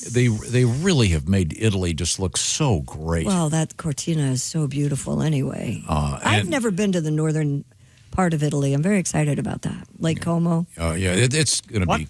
Lake Como Como. says, that's going to be Como says what? That's going to be a great trip. Find out if you can go with Christy Lee and check out Italy. But you got to hand it to NBC and the Olympic Committee. What a great job! Mm-hmm. And it's so much fun to watch the Olympics, and the coverage is unbelievable. We were talking about the cameraman that is an expert skater that can skate backwards on the ice, and they follow the drones following everything. It's amazing. And the drone technology has really gotten to the point where we could probably have a drone camera in here. Oh, God, don't do that. Jeff just about had a heart attack. Oh, can you imagine? Go to the drone. I mean, it wouldn't be. We were just kind of hey. 4 feet above us. There it is. You laugh now.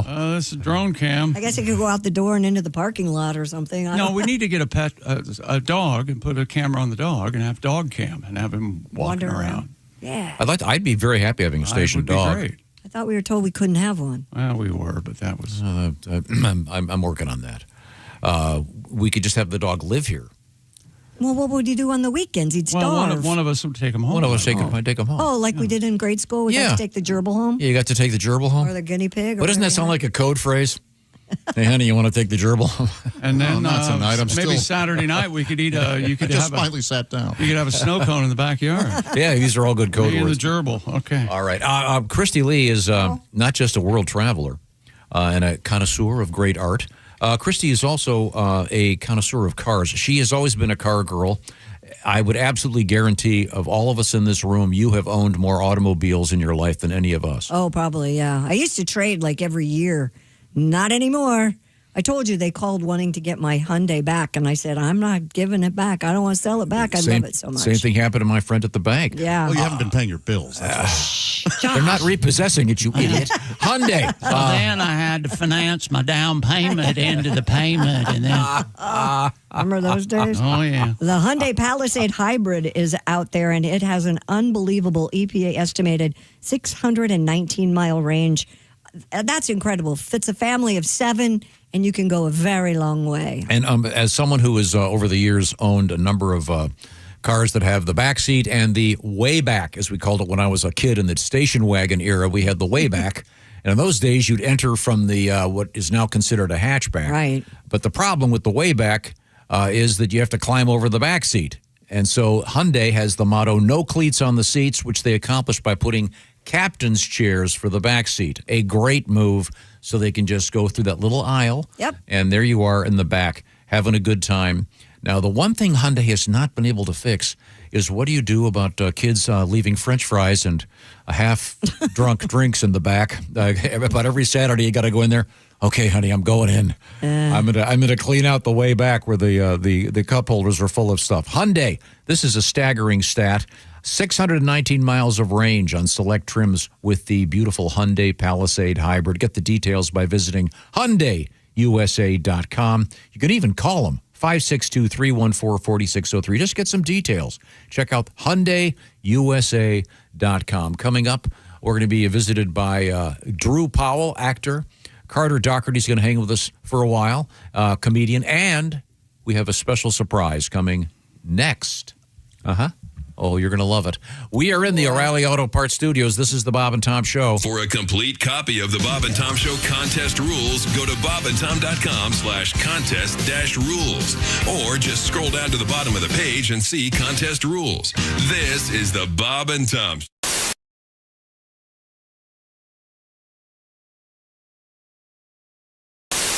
Haven't seen you in a while. Did you get married? I did, yeah. And very happily, yeah. The only thing I want to say is that I don't think her parents like me very much. Oh, no. Yeah, no, it's too bad. I mean, it's hard to tell. Well, just one example is, there was one time that we took a selfie and then she sent it to her dad. And he wrote back and she goes, "Oh," and I was like, "Well, what's that?" "Oh, yeah, he said something nice." I'm like, "He said something nice? Because I don't think he likes me very much. Let me see what it was." And he said, "That Henry sure is a lucky guy." And I'm like, "Babe, that's not a compliment at all. He's literally just saying I'm not worthy of his daughter. Somehow I tricked the system and got lucky and scammed everybody into this. Like, that's not, how did you see that was a nice compliment to me?" And then her mom, very similar situation. I was like, "So does your mom like me? I mean, what's going on there?" And she goes, yeah. She says you're fine. Mm-hmm. And I was like, "Well, how did she say it?" And then she said, I asked her, "What'd you think?" And then she said, "He's fine. What do you want me to say?" And I was like, okay. So anyway, I'm getting well, I don't know. They both. I mean, they're a wonderful family. Her dad and her brother literally built their house with their bare hands on a vacant lot. Like, they're those types of people, and they can't make anything out of me. They're like, "So what do you do again?" It's like, it's a digital content creator. I don't know. Can I work for you? I don't know. But actually, yeah, no, very happily, and it's been a good time. Good. And you are a digital content creator. I guess I am now. You want to explain the name of your thing? Yeah, so about 14 years ago, I was in the throes of extreme depression and probably drinking way too much, and I was broke. And I started watching YouTube videos of people cooking. And I thought, well, maybe this will be my thing. I could do this, And so I've never cooked before in my life, but I started teaching people how to make things like chili and asparagus and stuff like that. And it sort of took off. And at this point, I have more than 100,000 followers on YouTube, and I've got millions of views on some of these videos. And here I am 14 years later. I'm still broke. I still drink a lot, and I'm still in the throes of an extreme depression. But other than that, it's good. Other than that, no, it's been where do they find this? A lot of fun. So this is if you put in Henry's Kitchen on YouTube. And I also have a website, henrys.kitchen, and that's got my tour dates and all the social media and everything. But it's really fun. I got a retweet from Snoop Dogg recently. That was interesting. And Nice. And Slash, and like every now and then there'll be some celebrity, and they'll give me a shout out. And it's been a real adventure, and I'm having a blast with it. But yeah, digital content creator, I guess. It's very different. And you've got a guitar in your hand right now. Yeah. So why don't I do, since I am on a little mini tour here right now. Wait, do you guys hear that guitar okay? Yeah, I hear it now, yeah. Yeah. Okay. Goose the volume a little bit on your end. Sound all right? Yeah, sounds good. I am on a little mini tour. Why don't I do this song here? This is a little song about that I used to sing for the ladies when I picked them up on dates. These are the things in my car, all of the wonderful things in my car. A broken guitar, a Cuban cigar, some pee in a jar, the things in my car. They may not be luxury, but they are everything I need. So come with me and you can see things in my car. So if I was lucky, I'd bring the girl back to my apartment and I'd sing this next verse here. These are the things in my apartment. All of the wonderful things in my apartment. A little compartment with a silk undergarment and pills for penile enlargement and a letter from the police department. The things in my apartment. There's some cat poo on the mat, and I don't even have a cat. So tell me what you think of that and the things things in my apartment. By now, the girl would be long gone, but I do this next song, this next part of the song by myself. These are the things in my room. All of the wonderful things in my room. A dusty old broom, a Batman costume, a book by Judy Blume, a bag of mushrooms, a general sense of impending doom. The things in my room. They may not be luxury, but they are all of the world to me. So come and build a life with me and the things in my room. The things in my room. Very nice. Yeah. No, that song is definitely got me some action. Oh, yeah. That's a panty killer. And you don't even have a cat. No, Henry Phillips And is you our wonder guest. why your in-laws don't like it. I know, yeah. It's Have hard you to sang for them, explain. your in-laws? No, I haven't. Maybe I should try to Maybe you woo, should write them a song. woo that. Yeah, that'll seal the deal with them. Yeah. Hello, my name is Alexa. If you have a smart speaker and what to hear, Bob and Tom Radio, just say Alexa, play Bob and Tom Radio on TuneIn. Now, you try it. Alexa, play Bob and Tom Radio on TuneIn. That's the first smart thing you've said to me since you took me out of the box. Coming March 2nd, it's the new BobandTom.com and the new Bob and Tom app. Both faster, cleaner, and simpler with easier access, more choice, and no hassle. More info now at BobandTom.com/what's new. This is the Bob and Tom Show. Not there, you're an idiot. Oh, sorry. Welcome back to the Bob and Tom Show. We're in the O'Reilly Auto Parts Studios. There's Christy Lee. Hello. Pat Godwin. Hey, chick. There's Josh Arnold. Hi there. Hey, there's Ace Cosby. I'm Chick. Hello, Tom. How are you? I'm doing great. We got a special guest. Joining us in the studio, a fresh face. He is comedian Carter Dockerty. We'll talk with Mr. Dockerty in a matter of moments, but I have a surprise guest. You do? I am so excited. We had a news story this morning from the Guinness World Records people. An ER doctor from Ohio has broken the world record for holding the most matchsticks in his nose. Yeah. And we have Scott. He is the physician in question on the phone. He's an ER doc. Scott, how do you pronounce your last name? It's Conkle. Conkle. That's what I thought. Dr. Scott Conkle. Hey, Scott, thanks for allowing us to speak with you. According to this, you're a 45-year-old physician from Guinness, and you shoved a bunch of matches in your nose. What's the backstory on this? The backstory is I wanted to get in the Guinness World Records for something for a while, but it's surprisingly difficult to get in the Guinness World Records if you're not exceptionally good at anything.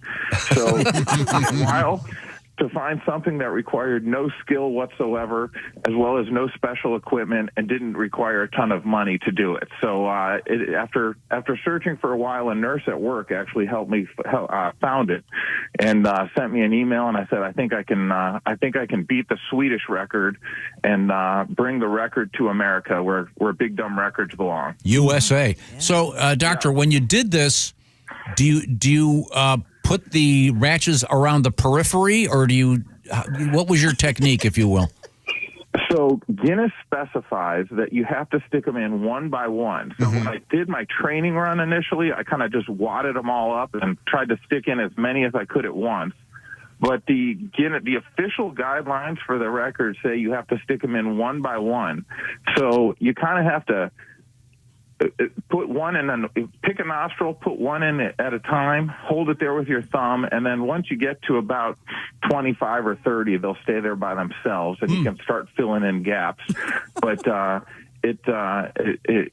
just have to kind of finagle it a little bit and do the best you can. Do you have exceptionally large nostrils to begin with?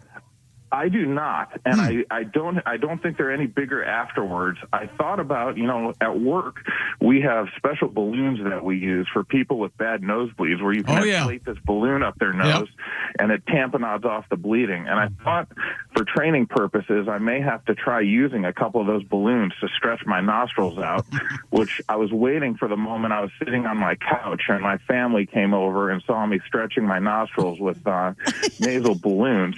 But I didn't have to go that far because I did a training run, and in my training run, I got 88, which beat the current record, or the previous record, I should say, of 81. So I knew I could do it without stretching my nostrils any further than they were already. How was the pain? Was there pain involved?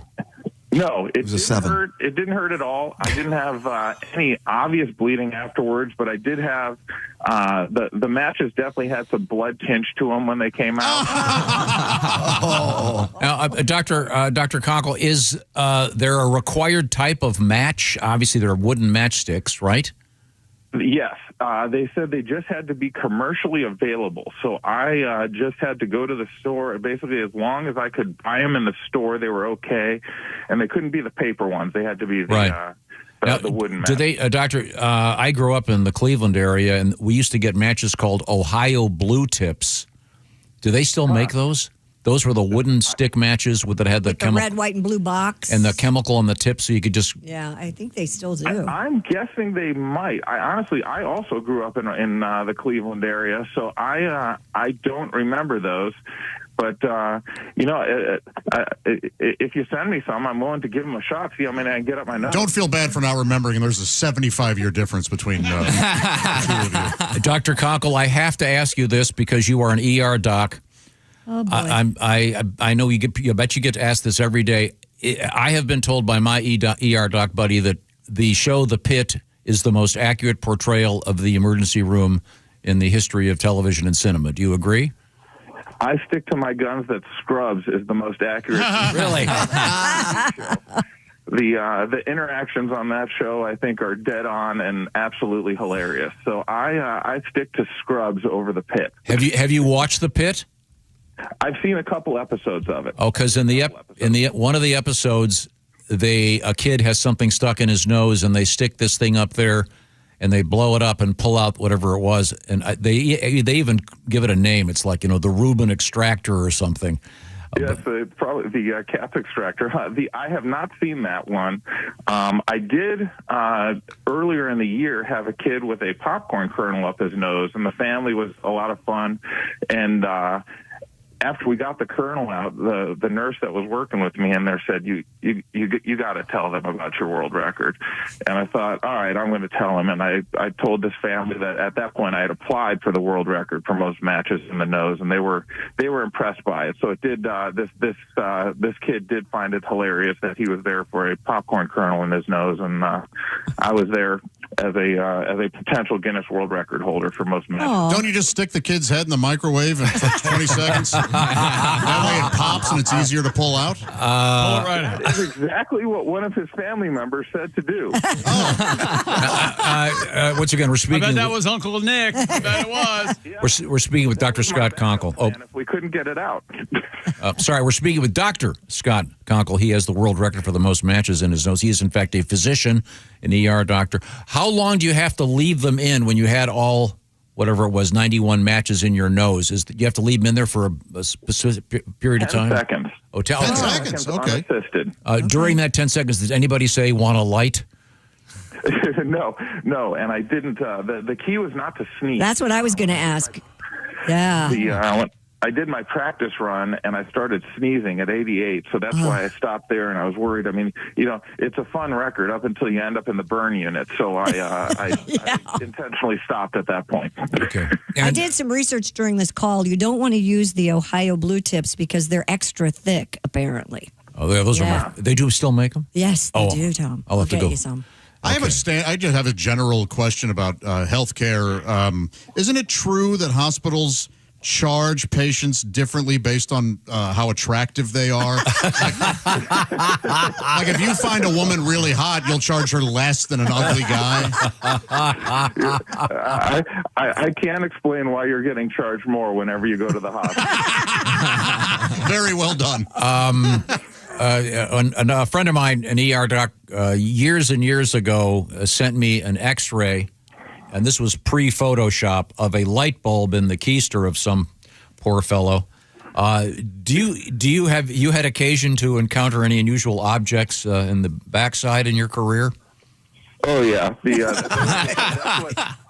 all of my coworkers find it absolutely hilarious that I did this record because my goal, there's heart centers, there's stroke centers, there's trauma centers, but there is nowhere in America where there is a foreign body center of excellence. And my goal is I want my hospital system to be the first foreign body center of excellence in all of the world. But yes, I tell people the human body is limited only by one's imagination. Mm-hmm. Tom, I think you've met your new best friend. Yeah, I'll tell you what, if I win the lottery, Dr. Conkle, I am going to donate the money as long as they name it after me. and so long as the entrance is in the back. Yes. Well, Dr. Conkle, you're a great sport, and obviously you help people every day, and I'm sure they all appreciate it, and we appreciate your taking the time out of your day to call us. Well, again, we don't know if he's a particularly good doctor. We don't know that. This is where we segue into the slander portion of our show, Doctor. Check out The Pit. It's great. But I guess for you, that'd be like us watching a radio show. Okay, Doc, thanks very much. All right, thank you, guys. Take care. Congratulations. What a great guy. Yeah, it's funny. Oh, that's so much fun. You forgot to do your Patch Adams joke. Oh, I didn't forget. You see, you want to do it for our guest? Well, I said the guy is a doctor, and he put matches up his nose to win a world record, and I said he should be called Match Adams. And these guys gave me nothing for that card. much the way you just did. I got about as much. I hate the movie Patch Adams, by the way. Oh, yes. Who doesn't? I don't know what Patch Adams is. That's the thing. Williams movie. It was a very unsuccessful movie for good reason. We're going to come right back to the O'Reilly Auto Parts Studios. This is the Bob and Tom Show. Hey, thanks for listening this morning. Got something to say? Send us an email. bobandtom@bobandtom.com.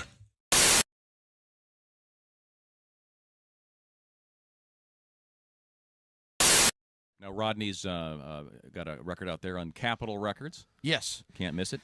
It's called Morning Wood. Morning Wood. We're just kind of sticking with the theme. It's Hanging with Rodney, Morning Wood, and then Nutsack. Just kind of working our way down the trilogy. It dawned on me this morning Yep. I've made a living for 13 years talking about everything underneath my belt. Yep. Mm-hmm. And, hey, what the hell?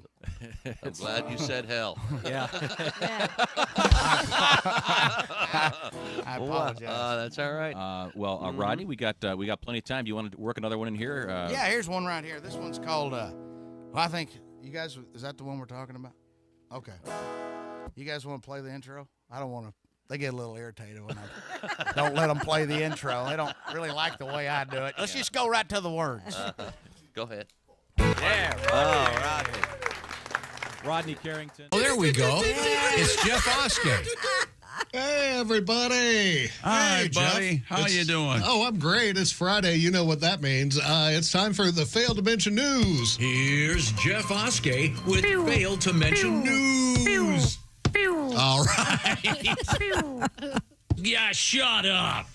A drinking pony named Patrick is cutting way back on its beer consumption, according to its owners. What you failed to mention, he had to lay off the sauce after falling down while giving a pony ride. The real issue, he blamed the fat kid on his back. Oh, yeah. That's drunk and surly. Yeah. I was at a friend's birthday party, and they said they were, and not you. They would not allow you to get on. You're too heavy. You're not. When you were a kid? When I was a kid. And my neighbor also told me that I would burn the clutch out on his mini bike if I rode it. Oh, man. Stay with a child. I bet you went home and you ate something, didn't you? I did. I did. I took a cinnamon bun and grilled it on a lot of butter. Yeah, I ate my feelings. Explains and a I lot. watched a Jerry Lewis movie. I see. Can we get back to a news we failed to mention with Jeff Oskey? That was way more interesting. Okay. In Germany, what was believed to be a group of children playing Ding Dong Ditch turned out to actually just be a snail. Well, you failed to mention the snail was playing his favorite game, Ding Dong Dwell. Ding dong dwell. Wow. I'm trying to think it through. It's just hanging out there. Yeah, just that stays there. Yeah. Very quick. Yeah. They call it ding dong Deutsch over there. Yeah, we heard that 2 days ago, Tom. That was a great joke. It was hilarious. We all laughed. Just trying to. I don't know if you're in the heckling position, Jeff. Just trying to. Touche. Just trying to change the subject. Well, if you really. love that, you're going to love this one. Okay. Women are going to Turkey to have their legs shortened. What you failed to mention. So where do we send them for their work stories? So true. So true. Yeah. We get it, ladies. You don't like her. Who do we hate this week? Okay. We learned that a phenomenon known as Ozempic penis is just one of the side effects of using the weight loss drug. What you failed to mention, I believe it, the last time I tried dieting, I came down with a horrible case of Slim Fast sack. Kept racking myself. Yeah. I mean, I think we have a clean slate now, don't we? Yeah. You're back. We are above water. Just like that, he redeems it. Move forward from here. You're fine. Researchers are saying that LSD may reduce anxiety. What you failed to mention, well, I've done my own research, and it does not. Sure, maybe when the walls start breathing after 2 hours, you feel a little more relaxed. And finally. Oh, wait. No, not finally. Sorry. You got to sit through this piece of crap. Someone somewhere hosted the tug of war championships. What you failed to mention, I just have written down at the end of their ropes. You write it yourself. You guys do some of the work. Okay. All right. Fair enough. Okay, all right. We do tend to just sit here. And finally, a teen who would only eat chicken nuggets was cured thanks to hypnosis. Yeah. Well, you failed to mention, back in my day, the cure was a belt. The belt cured a lot of problems. Yeah. Picky eating, talking back, acting up at school, cursing, not keeping your room clean, disrespecting your parents. It was a cure-all for most parents. I'm Jeff Oskey, and this has been the news I wish I failed to mention. Thank you, Jeffrey. Very nice. Good. Slim Fast sack. Apparently a very common ailment. Yes, sir. Tommy Lasorda had that. They don't talk about that in the commercial.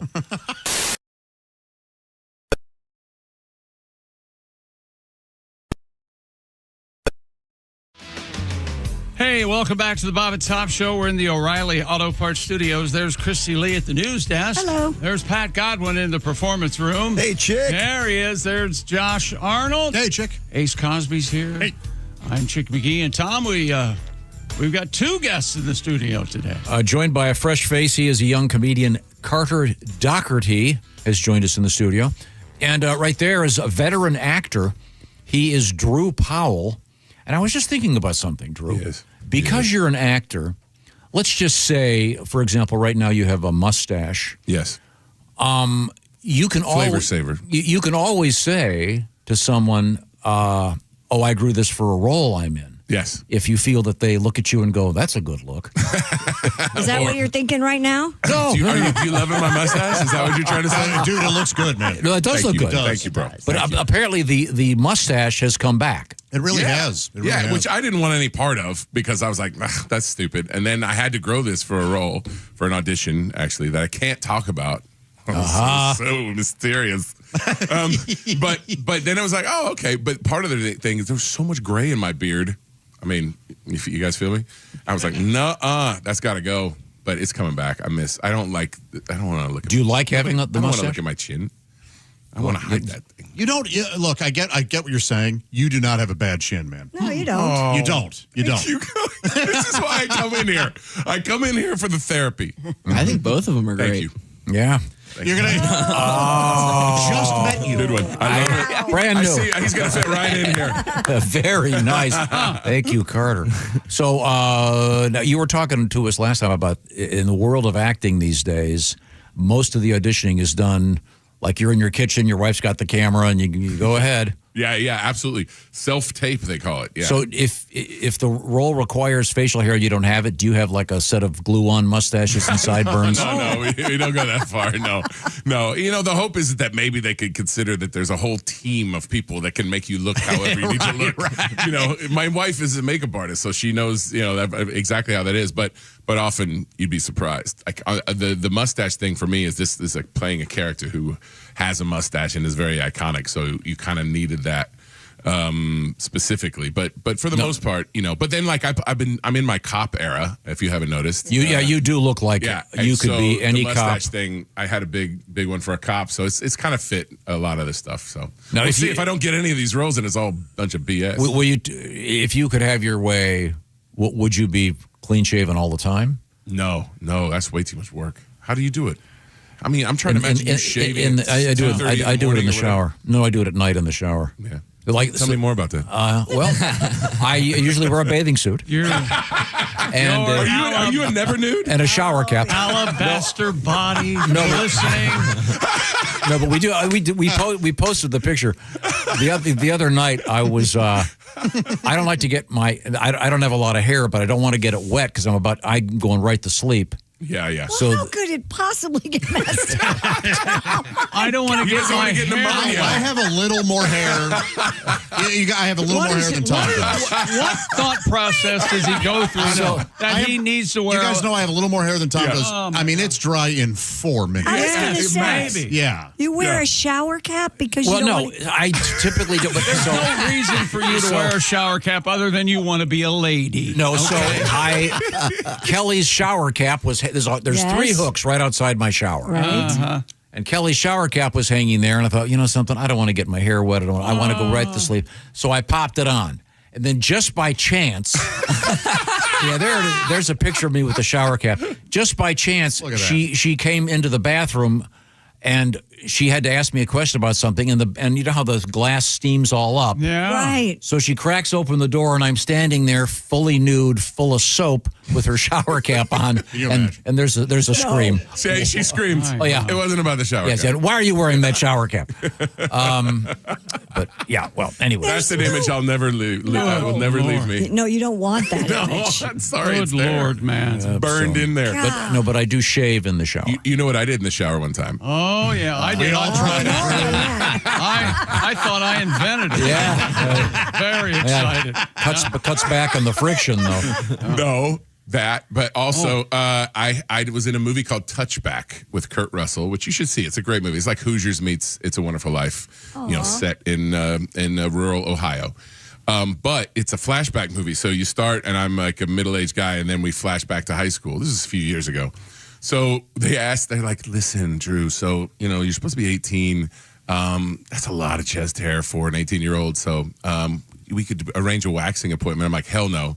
So they got me a bottle of Nair. Oh. And I Naired off all my chest hair in my Grand Rapids hotel room. It looked like someone had killed a cat. Oh. It was so gross. And the smell, you know the smell? I know exactly what burning you're hair talking smell? about. Yes. Yeah, I had to tip the housekeeping staff big on that one. Now, Mr. Godwin will tell you, until a few years ago, Pat dyed his hair all the time, but your rule was you always did it in a hotel room. So I'd ruin one of their tells, yeah. So again, yelled at. Oh, wow.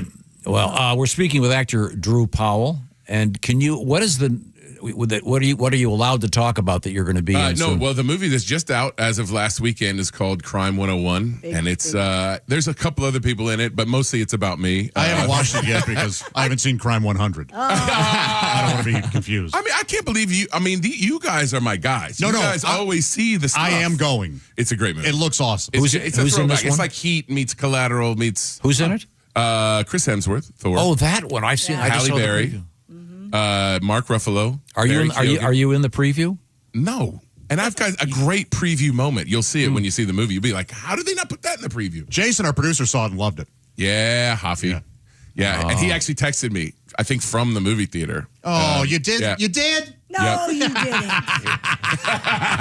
That's Bush League, pal. Bush League. Hey, while we're talking about him real quick, he came out to L.A., and I just want everyone to know, because, the producers work so hard, they don't get the credit they deserve. Hoffy is a hooper. Oh, yeah. I brought him with me to the Burbank YMCA, and we freaking dominated, didn't we? That dude can ball. Is that right? Hit the game-winning shot, as I understand. Two game-winning shots. Whoa. Yeah.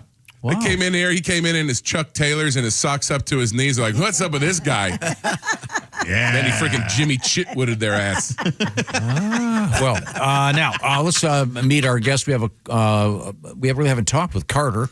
We know that you're a fresh-faced young man living in Chicago. You have a new girlfriend, apparently. How about your childhood? Good, bad, beaten a lot? How was it? Yeah. No, I was never beaten. And I got to warn you, if you're beaten a lot, that's my side of the street, okay? That's what I do. So go ahead. No, I was a spoiled. I had a single mom growing up. So, Oh, okay. Yeah, unless she, my entire childhood, my mom was dating the entire time. Right. Which I did dig that. I do feel like it gave me a skewed perspective on what like real life is, though, because I felt like when I was a kid, I was just the funniest dude to 40-year-old guys. Like I would be holding court in the living room, just killing. Sure. Should have a guy over. And then in the back of his mind, he's like, I can't wait for this kid to go to bed so I can bang his mom. Yeah. Enough about Pokemon. Jeez.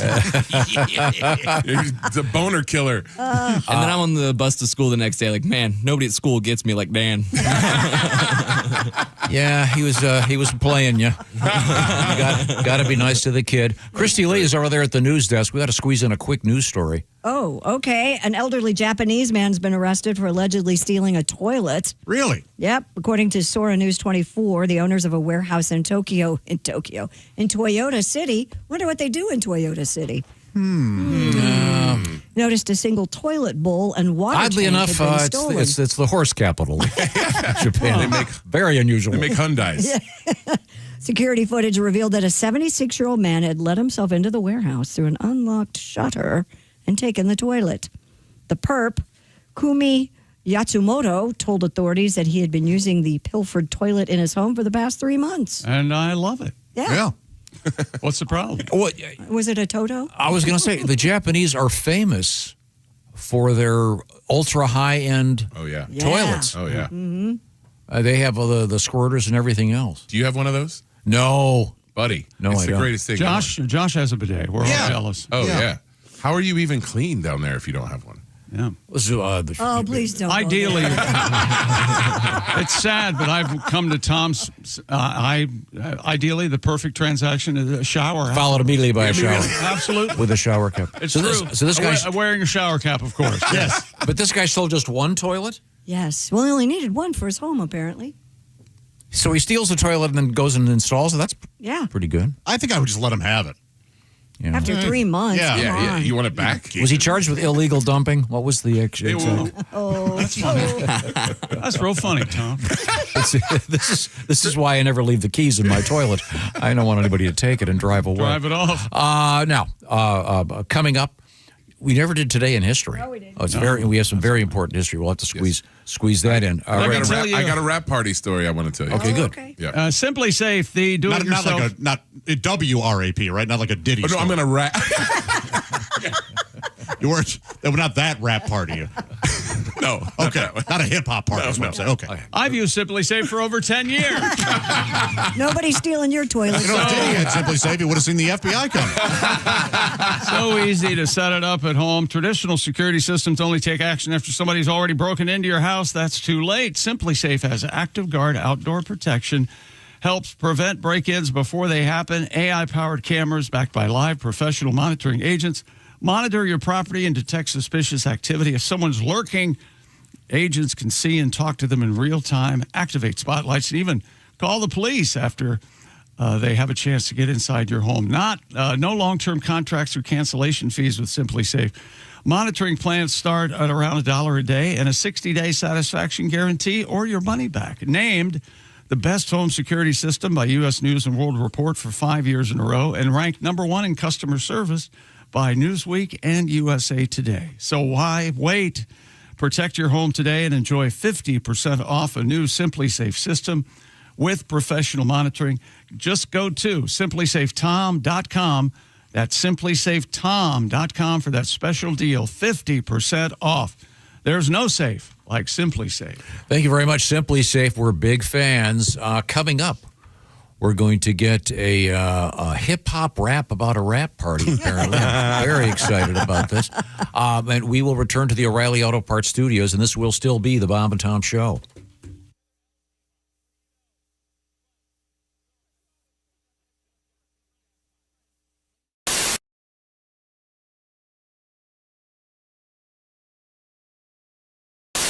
Well, I'm such a big AI or whatever fan, and here's the thing about just getting older. I see future dates and I get bummed. Like I'll watch the news and they'll go, and by 2060, this will be around. Then I'm like, aw. Have fun with that, everybody. Yeah. But I did just sign a 30-year mortgage, so I'm like, good luck. Good luck getting that on the back end. You guys probably got about 17 years out of me. And then I'm done. But I was just talking about things that are disappearing. Like the sound of a typewriter is going away. I get it. I mean, I understand all this stuff. But like that little ding when you pull in the gas station, if you're under a certain age, you have no idea what we're talking about. Right. How true. Just things. Remember when they used to give you all kinds of things when you got gasoline, like glasses? That's what Bill was talking about. Yeah. Incredible stuff. Even albums and stuff like that. I mean, I guess if you went to school at a certain age, you wouldn't remember what albums were or certain things. I mean, I saw a list of those things the other day with people that have. They're all disappearing. Yeah. Customer service. Yeah. Is totally gone. Exactly. Customer service now is everybody can understand, but nobody can help you. Yeah. It's like, yeah, I understand, sir. Yes, I know. There's nothing we can do. That's just how. I was on a plane and they had the intercom turned all the way up to like 10, and it's right above me, like blowing out my eardrum. Yep. Yeah. So I asked the stewardess, I go, is there any way you can turn it down? She's like, no, I'm sorry. There's nothing we can do. It's like, really? They installed an intercom at 10 without a volume? There's no volume. They're going to control listen to it, and they're going to deal with it. That's how we're doing it on this airline. Yeah. right. And I hate flying. I hate flying like Nigerians hate spam filters. You know what I'm saying?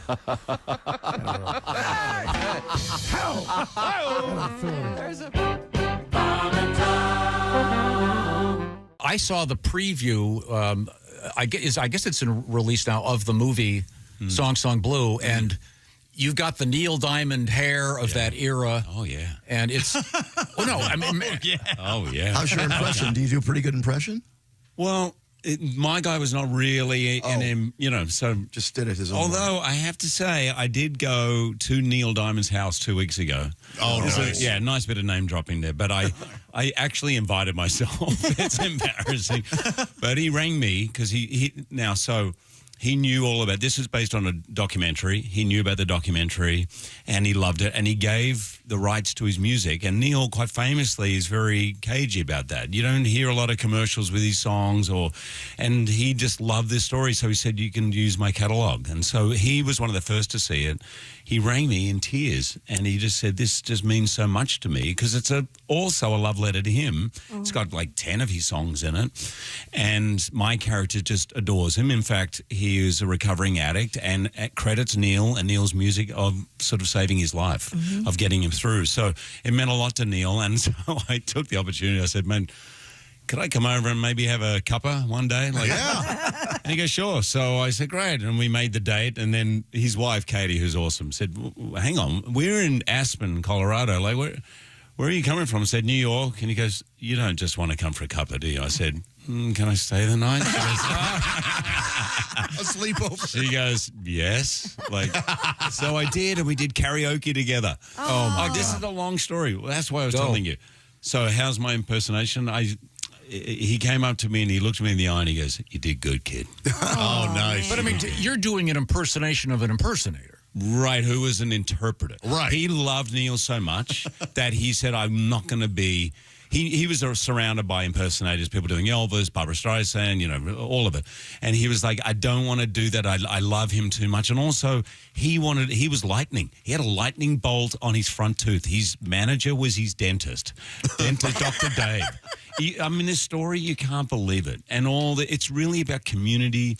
It's about family. It's about all these people come together. Life is life, and life throws things at everybody. And these two went through their fair share. And it's about this community. What's the name of the James Brown guy? And there's a preview, and there's a guy doing... Mustafa. Mustafa, I've lost his last name. He's just phenomenal. And what is his stage name? Is he? Sex Machine. Of course, Nice. of course. Yeah. So the new movie is called Sung Blue. Have you been in anything else we may have seen? You mean apart from Music Man? But this could go wrong. Okay. Okay. Don't ask a question you don't know the answer to. Okay. You are the father of 2 young boys. That is correct. 1 and 3. Yes. Now, you are a man of a certain age. I'm going to guess 40? I'm 45. 45. Yeah. Let me do some math here. Are your parents still alive? They are. Oh, they're good. Yes. That was the tricky part of the question. Yes. Would have been a real, No problem. real They're- short bit if they weren't. Well, thanks for listening. Are they good now? Are they good at being grandparents? They are, they're good. You learn things as you see them with your children about that shed some light on sort of how you grew up. My kids are really, they're cute. I always thought I was a cute kid, cute baby. Most people do think that. I realized the pictures you see of yourself as a baby, those are the ones your parents want you to see. They're doing a whole lot of curating, right? I'm over at my folks. I'm looking for stuff for my kids. I find a drawer. It is all the outtakes from my entire life. Oh, nice. I was a very ugly kid, and I had no, because you only see the good ones. There's Josh Arnold. Hi. There's Ace Cosby. Hey. I'm Chick McGee. Hello, Tom. Hello, Chick McGee. We've got guests, baby. We do indeed. We have a young comedian. His name, distinguished name, Carter Dockerty is his name. And then we have a distinguished actor. He is Drew Powell. Drew is a good friend of the show. And Drew has a surprise that he can't talk about coming up in the month of May. We'll keep it right there. You're currently featured in the movie Crime 101. Are you a cop? I am a cop. I'm a detective.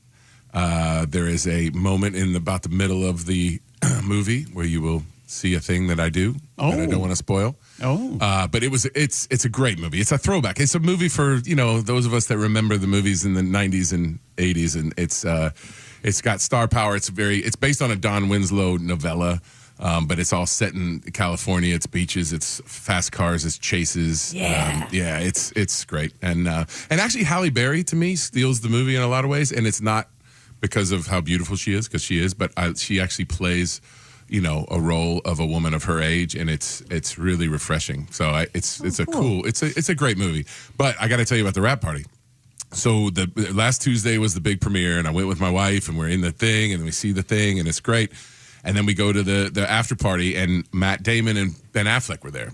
Ben Affleck didn't come to the rap party, but Matt was there, and so I go up and I'm like, Matt, big fan, thank you. He's like, Drew, oh my gosh, your scene was incredible. Like, I get chills just thinking about it. Like, and I'm thinking, okay, all right, where's the punchline, or how much does he have to drink? But he was so serious, and it was like, that was it. I was like, I don't care if the movie tanks. I'm good with that. Somebody I really admire was very complimentary, and then we hung out and nerded out about sports and being a dad for 30 minutes. Yeah. Does he still have the full beard? What? At that time? Matt. Oh, no, Matt, no. He's clean shaven, and he's lost a lot of weight. Because he was in a bunch of commercials with the big... Yeah. Well, probably during the Odyssey. For the Odyssey, yeah. Which I auditioned for, by the way. You didn't get it? You don't look. Those Nolan movies are no good anyway. Nobody wants to be in one of those. No. Nobody wants to be in one of those. But it was really cool. And then at one point it was Chris Hemsworth and Matt and I just talking. I'm like, yeah, the cool guys. Yeah. So now You've made it. You mentioned your abs. You mentioned that your lovely wife happens to be a professional makeup artist. That's correct. And as I recall, you met her in Australia when you were portraying Hoss Cartwright. Having a makeup artist for a wife, like, does she ever, you're about to go out for dinner and she goes, come here for a second. Yeah. And she pulls out the little scissors. Listen, in the middle of our wedding, we got married in December in Australia, which is the middle of summer. I know. Weird, right? Oh, so weird. It's so weird. It's like it's on the other side of the planet. Yeah. And I am sweating, also weird. And I'm dripping. And in the middle of the vow, she just leans up and takes her thumb and just wipes my brow of the sweat. And it was like the whole chapel was like, oh. And it's like, sorry, baby, that's the rest of your life. But it'll be worth it. I see. Oh, you got to call her baby a lot. That's right, baby. Yeah, baby. Say it, baby. Yeah, she still talks about how, well, I don't know, this must have been a couple years ago when we were talking about it and you did the Charlie Brown teacher. She's like, those jerks. Like, it is really funny. Well, remember we said that was Yeah, that's we what can't play Drew that hears anymore. when his wife Yes. talks. Blah, blah, blah, blah, blah, blah, blah. I think, matter of fact, you started it. Yeah, it's weird. I know. that's why she didn't talk to me when we did that event a couple months ago. Yeah, she's like, that son of a. Okay. Well, should we do history, or Sure, didn't do you have it. something you had to do over there, Christy? I have a couple stories if you want to do them. For almost 4 decades, Kevin Charles Luke lived a life of service and sacrifice to the United States. A retired Army combat veteran who worked as a high-level civilian contractor at Central Command at MacDill Air Force Base, Luke was entrusted with some of our nation's most sensitive secrets. But it was an ill-conceived effort, though, to impress a woman that precipitated the former colonel's remarkable downfall. Leave it to a woman. On Tuesday, a federal judge sentenced Luke to 2 years in prison for sharing classified battle plans with the woman he was dating, trying to impress her. Yes. Yeah. I can see how that would happen. That's right. Check this out. We're going to invade Iowa. Look. Yeah. It's a pillow talk thing. You do a lot of pillow talking? I'm not going to mention that, we're invading tomorrow with 2, and that always bugs me about the world we live in today. They'll USA Today will have the invasion plans for the next couple days. What happened to the element of surprise? I don't get that. Well, now we have to I do a little bit of history if you don't mind. We do this every day. Try to do it earlier in the show, We but don't learn from the past. How can the future's not promised? You know what I mean, Tom? oh, this is a good one. Here it is. Here we go. I like this one. February 19, 1437. Oh, it's got to be Chris Columbus and something. You're close. Happy birthday, Nicholas Copernicus. Oh, the big C, they Love called that it. guy. And am I correct in saying, I think the name Copernicus and the name Einstein are probably used sarcastically more than any other names in history? Yeah. You get lost. Hey, nice job, Copernicus. Right. Yeah. So anyway, a punch a flat earther today. I think Josh has a dance with being a flat earther, don't you? A lot of compelling evidence out there. Tell me. I mean, how come we're not all sliding around? Yeah. That's a good point. I rest my case. You put a sandwich on a plate, Right. stays still like we are right now. Right. You put a sandwich on a beach ball, falls down the side. That's right. You can't argue with that. Yeah. That's just logic. Exactly. Boom. Okay. Let's see. On this. Oh, this is my favorite.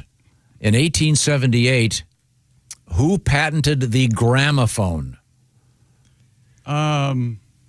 RCA, the William dog. Victor. My grandma. From RCA. Thomas Edison who'd he patented steal the it from? gramophone. Didn't he famously steal everything from Tesla? Is that No, right? I'm starting to think Tesla just had good publicists. Is that right? And, Well, he had that cool coil, man. How do you? That's and obviously he was the first guy really into vinyl. yeah. The gramophone dude? Yeah, Oh, yeah. No, we have a actual a tape of the first thing that he made. This is very, very famous. The first words I spoke in the original phonograph. A little piece of practical poetry. Mary had a little lamb, its fleece was white as snow, and everywhere that Mary went, the lamb was sure to go. That's actually the first. That's actually the right. Are you sure that's the first? Yeah. I thought we had one that was doctored. I was going to say, that was so weird that was That real. was real. That sounds like a lot like Chick. Now that wasn't the first take.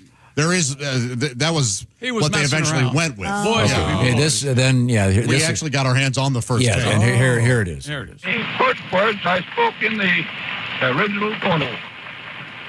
Mary had a tight little and everywhere that Mary went, I would get a piece of that.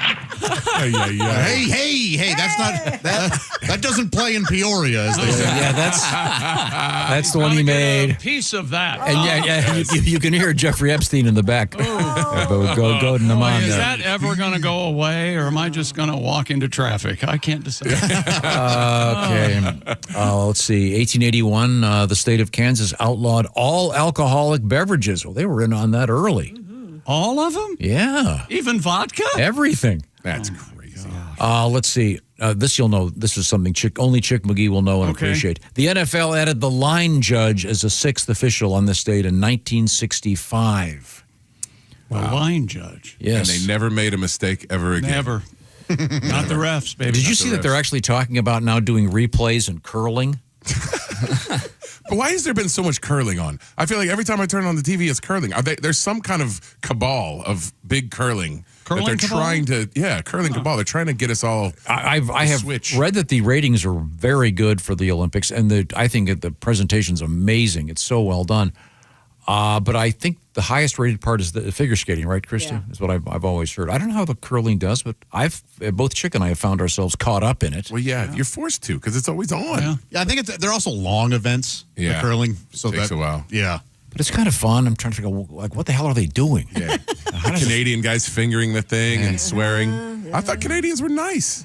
The Canadians are super nice, but foul-mouthed. Yeah, that's true. That's true. Yeah. That's true. Why am I thinking that your mom did curling? Because she did. She did. Is Okay. that right? My mother did it. Yeah. My mom was extremely athletic. And had a friend that you Yes. insisted you called her your right. aunt. Yeah, right.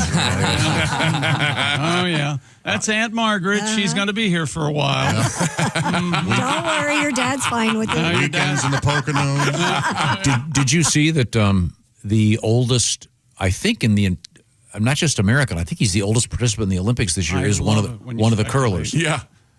And an athlete is not exactly the term I would have thought. No, he's like 50, 56 or something. Yeah, but he was formerly very good, and he's a coach, but he's on the team now. I think it's kind of cool. I think it's a lot harder than it looks. Yeah. What, curling? Yeah. I'd like to try it. I would imagine it's all in the... it looks fun. There's a slippery shoe and there's a grippy shoe. Yeah. And that once you get one of each, you're fine. You can slide right across. No problem. I heard it. So when you buy those, do you have to buy two sets, two pairs? No, the one pair. A pair comes with a slippy we're and a not even grippy. dignifying What, you think you got to get a pair of grippy shoes and a pair of slippy shoes? They come as pairs. One of my daughters has What the hell's wrong with you? has an issue in which we have to get two shoes. Two different sizes. Yeah. So much for this comedy train. We're running into a mountain. Now, do you have your own bowling shoes? No, I don't. Josh? Yes. You have your own bowling shoes? I hope to one day. Wow. Do you have a ball?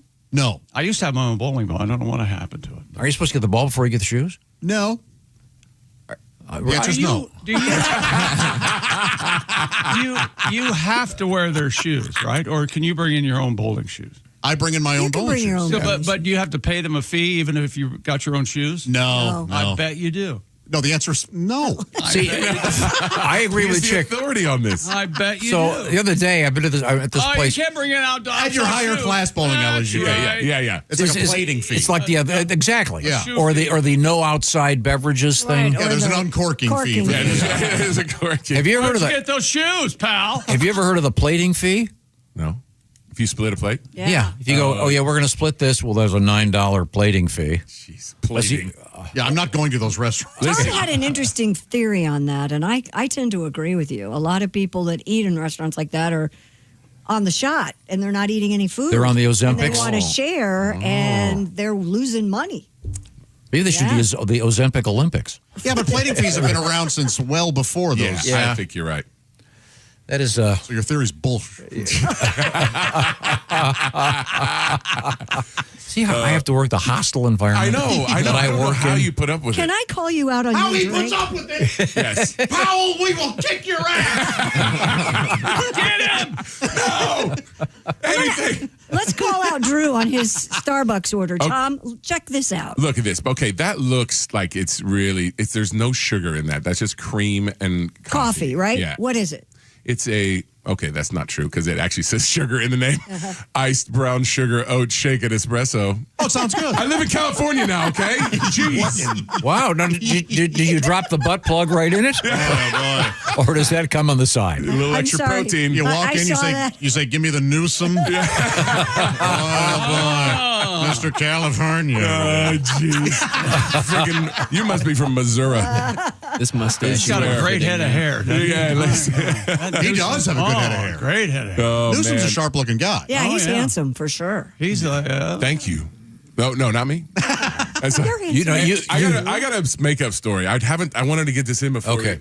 So, my first job ever was Malcolm in the Middle. You guys you remember that show? Love. So there was an episode where I started out as Tough Cadet number 2. Then I got to Tough Cadet number 1. Then I got my own name, Cadet Drew. So one time, Cadet Drew was we had the local girls at the military school came in and we had a party and they took over and it was a madness. And I said, I'm going to put a stop to this. And so I'm reading the script. This is the old days when they'd FedEx the script. They'd come to the house and you'd rip it open and you're like, oh, how many lines did I get? And I'm reading it and it says, Cadet Drew is carried off on the shoulders of 6 girls after they've ripped his clothes off. So I immediately dropped and started doing push-ups. And then this was back in when self-tanning was a thing. So I was living with a friend of the family, and I'm like, do you have any self-tanner? And so I put self-tanner on my body. And you can still see it if you go back to this episode. So they find me later, and I'm like supposed to be naked in the corner. And I seeing things, Francis, terrible things, and I think I'm engaged. And so they said, well, we want you to be naked. And the gimmick on that show was like Bryan Cranston, like he would be naked and they're like shaving his back and whatever. But it would be things, appropriately placed. And so I'm sitting there in the corner in these flesh colored Speedo and they're trying to like get chip packets or what can we use to kind of in the end they couldn't find anything big enough, but they of course ultimately but if you watch that episode you'll see me looking orange being carried off by 6 stunt women. They literally carried me on their shoulders, 6 stunt women, and I've never been the same again. And the reboot, yes, that's coming in April. The sequel, they did a 4-episode sequel. It was so cool because you don't get a chance to revisit a character really ever, certainly not after 25 years. So that was my first job. So then to get to go back and do it, I think it's April, I want to say 26 or something on Hulu and Disney Plus. There's a 4-episode sequel and it's everybody's back. Oh, that's great. And Bryan Cranston is people didn't realize what a brilliant actor. Oh yeah, and he always was. Like I remember he gave me some advice because he was naked all the time. He's like, well, which one did you get? Did you get the Speedo or the sock? He's like, you got to be careful with this sock because if a pretty girl goes by, it's like, whoa. But it's great. And then I've worked with Bryan. This is how long I've been in the business. Now I'm working with I worked with his daughter on The Pit. Taylor Dearden is his daughter. So there are 2 people in The Pit where I worked with their parents. Mm-hmm. Which one is she? She's the one, Mel, the one that has the glasses and maybe is on the spectrum. Oh, the nerdy one. Yeah. Oh, God, she's tremendous. Yeah, fantastic. They're all great. Yeah, they are. Oh, she's great. And then Fiona Dourif, who plays the one that had the ankle bracelet. Right. She's the tough one. Her dad, Brad Dourif, was with me on Ponderosa. And he was on the show. He's on The Pit. Yeah, he's on The Pit. He was in there one time. And he was Billy Bibbit in One Flew Over the Cuckoo's Nest. Yeah. He was the voice of Chucky.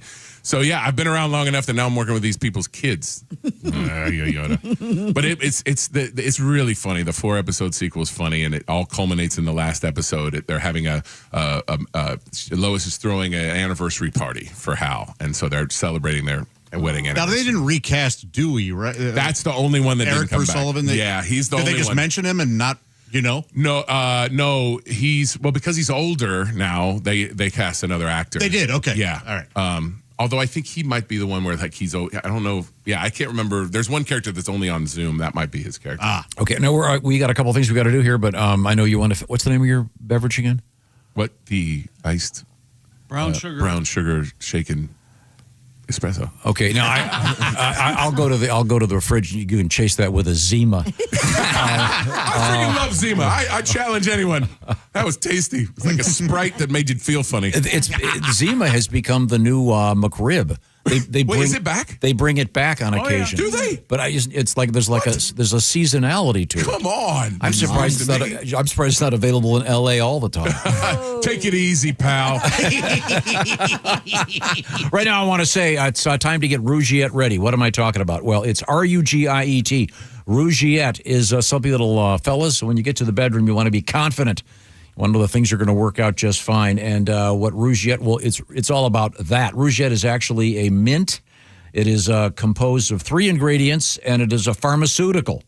And most men are ready in about 15 minutes, so you can stay present and confident in the moment, in the boudoir, if you will. Over 150,000 men have already tried Rougiette. Getting started is real simple. Rougiette will connect you with a physician online, and your treatment will ship directly to your door, and it'll be discreetly shipped. You know what I'm talking about. For a limited time, head to Rougiette.com/Bob and Tom. And if I were listening to this, I would go, now, how do you spell Rougiette? Because I would never figure this out. It's Rugiet. Well worth remembering. Rugiet, Rougiette.com/Bob and Tom. The /Bob and Tom part will knock 15% off the price. That's Rougiette.com/Bob and Tom, 15% off. And I will urge you to give them a call and or go online and see what's going on. See if it's right for you. Take your health back in the bedroom. Rougiette Ready is once again a compounded prescription, not FDA approved. So find out about all the full safety information by visiting Rougiette.com/Bob and Tom. One more time, Rugiet. We're coming back with Carter and Drew, etc. We are in the O'Reilly Auto Parts studios. This is the Bob and Tom Show.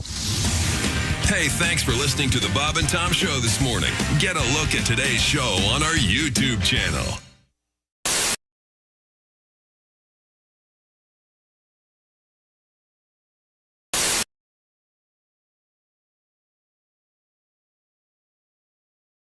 Hey man, it's Donnie Baker. Guess what? I saved up some money and bought this new badass spy camera. I swear to God I did. Check out this bad boy. See, I've got some Velcro here that I can put it right on my tap-out cap.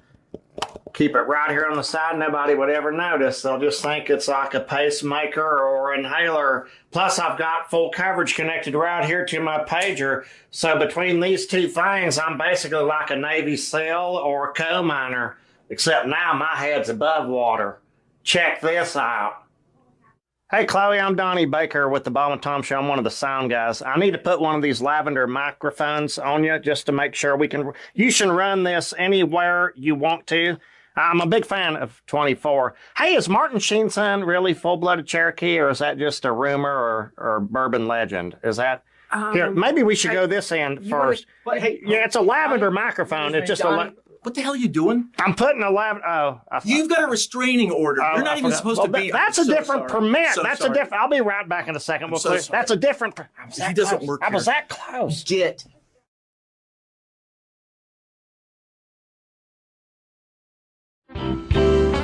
This is Todd Berry. Okay. Once again, Todd has just established that he's not into astrology, but he's very proud. And now I'm going to read an offbeat news item. I can back that up. My numerologist told me that astrology is a bunch of crap. How many times did she tell you? Yeah. Okay. I'm sorry. Go ahead. This is a woman fried 8 goldfish amid fight with ex. This is in Pasadena, Texas. Authorities say a Houston area woman who was burned up at her former common-law husband fried their pet goldfish and ate some of them. In front of what? Pasadena police say it's a civil matter and no charges will be filed. The 7 goldfish were purchased together by the couple during happier times. Now, this sounds like it's from The Onion. I know. It does. Remember when we bought the goldfish, how much in love we were? Police spokesman Vance Mitchell says the man reported on Saturday that the woman took the goldfish from his apartment. Mitchell says the two argued earlier about some jewelry the man had given her but took back. She wanted the jewelry returned. Oh. So the natural go-to response is to eat goldfish. Of course. Officers who were dispatched to the woman's home arrived to find 4 fried goldfish on a plate. The woman said she already ate the other 3. I'll show him. Oh, I mean, you do eat other kind of fish. So yeah, I guess. But jeez. Stay away from her. Wow.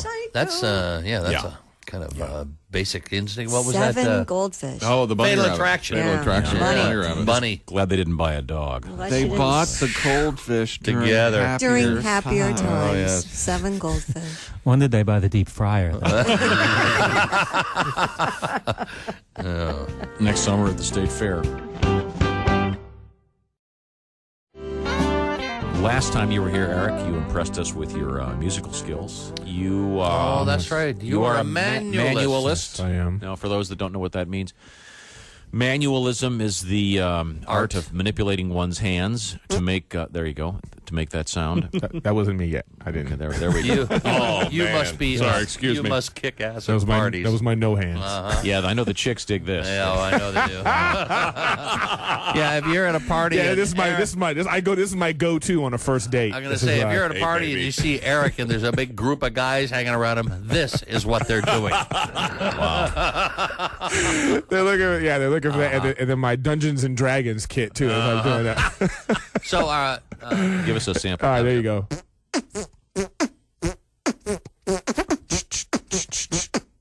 Very nice.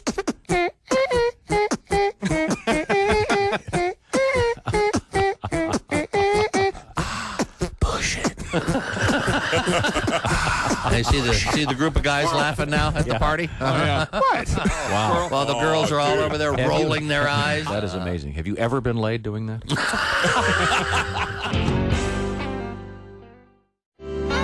Yeah, I don't know. I'm just getting old. I'm not doing this gracefully. I hate technology. I hate any kind of change. Have you seen this commercial for a car where they say the car can actually anticipate when you're going to have a wreck? The car can predict when I guess they got some kind of computer on board. Right. I thought, if that was really true, as soon as I hand the keys to my son, the damn airbags would go off. You know what I mean?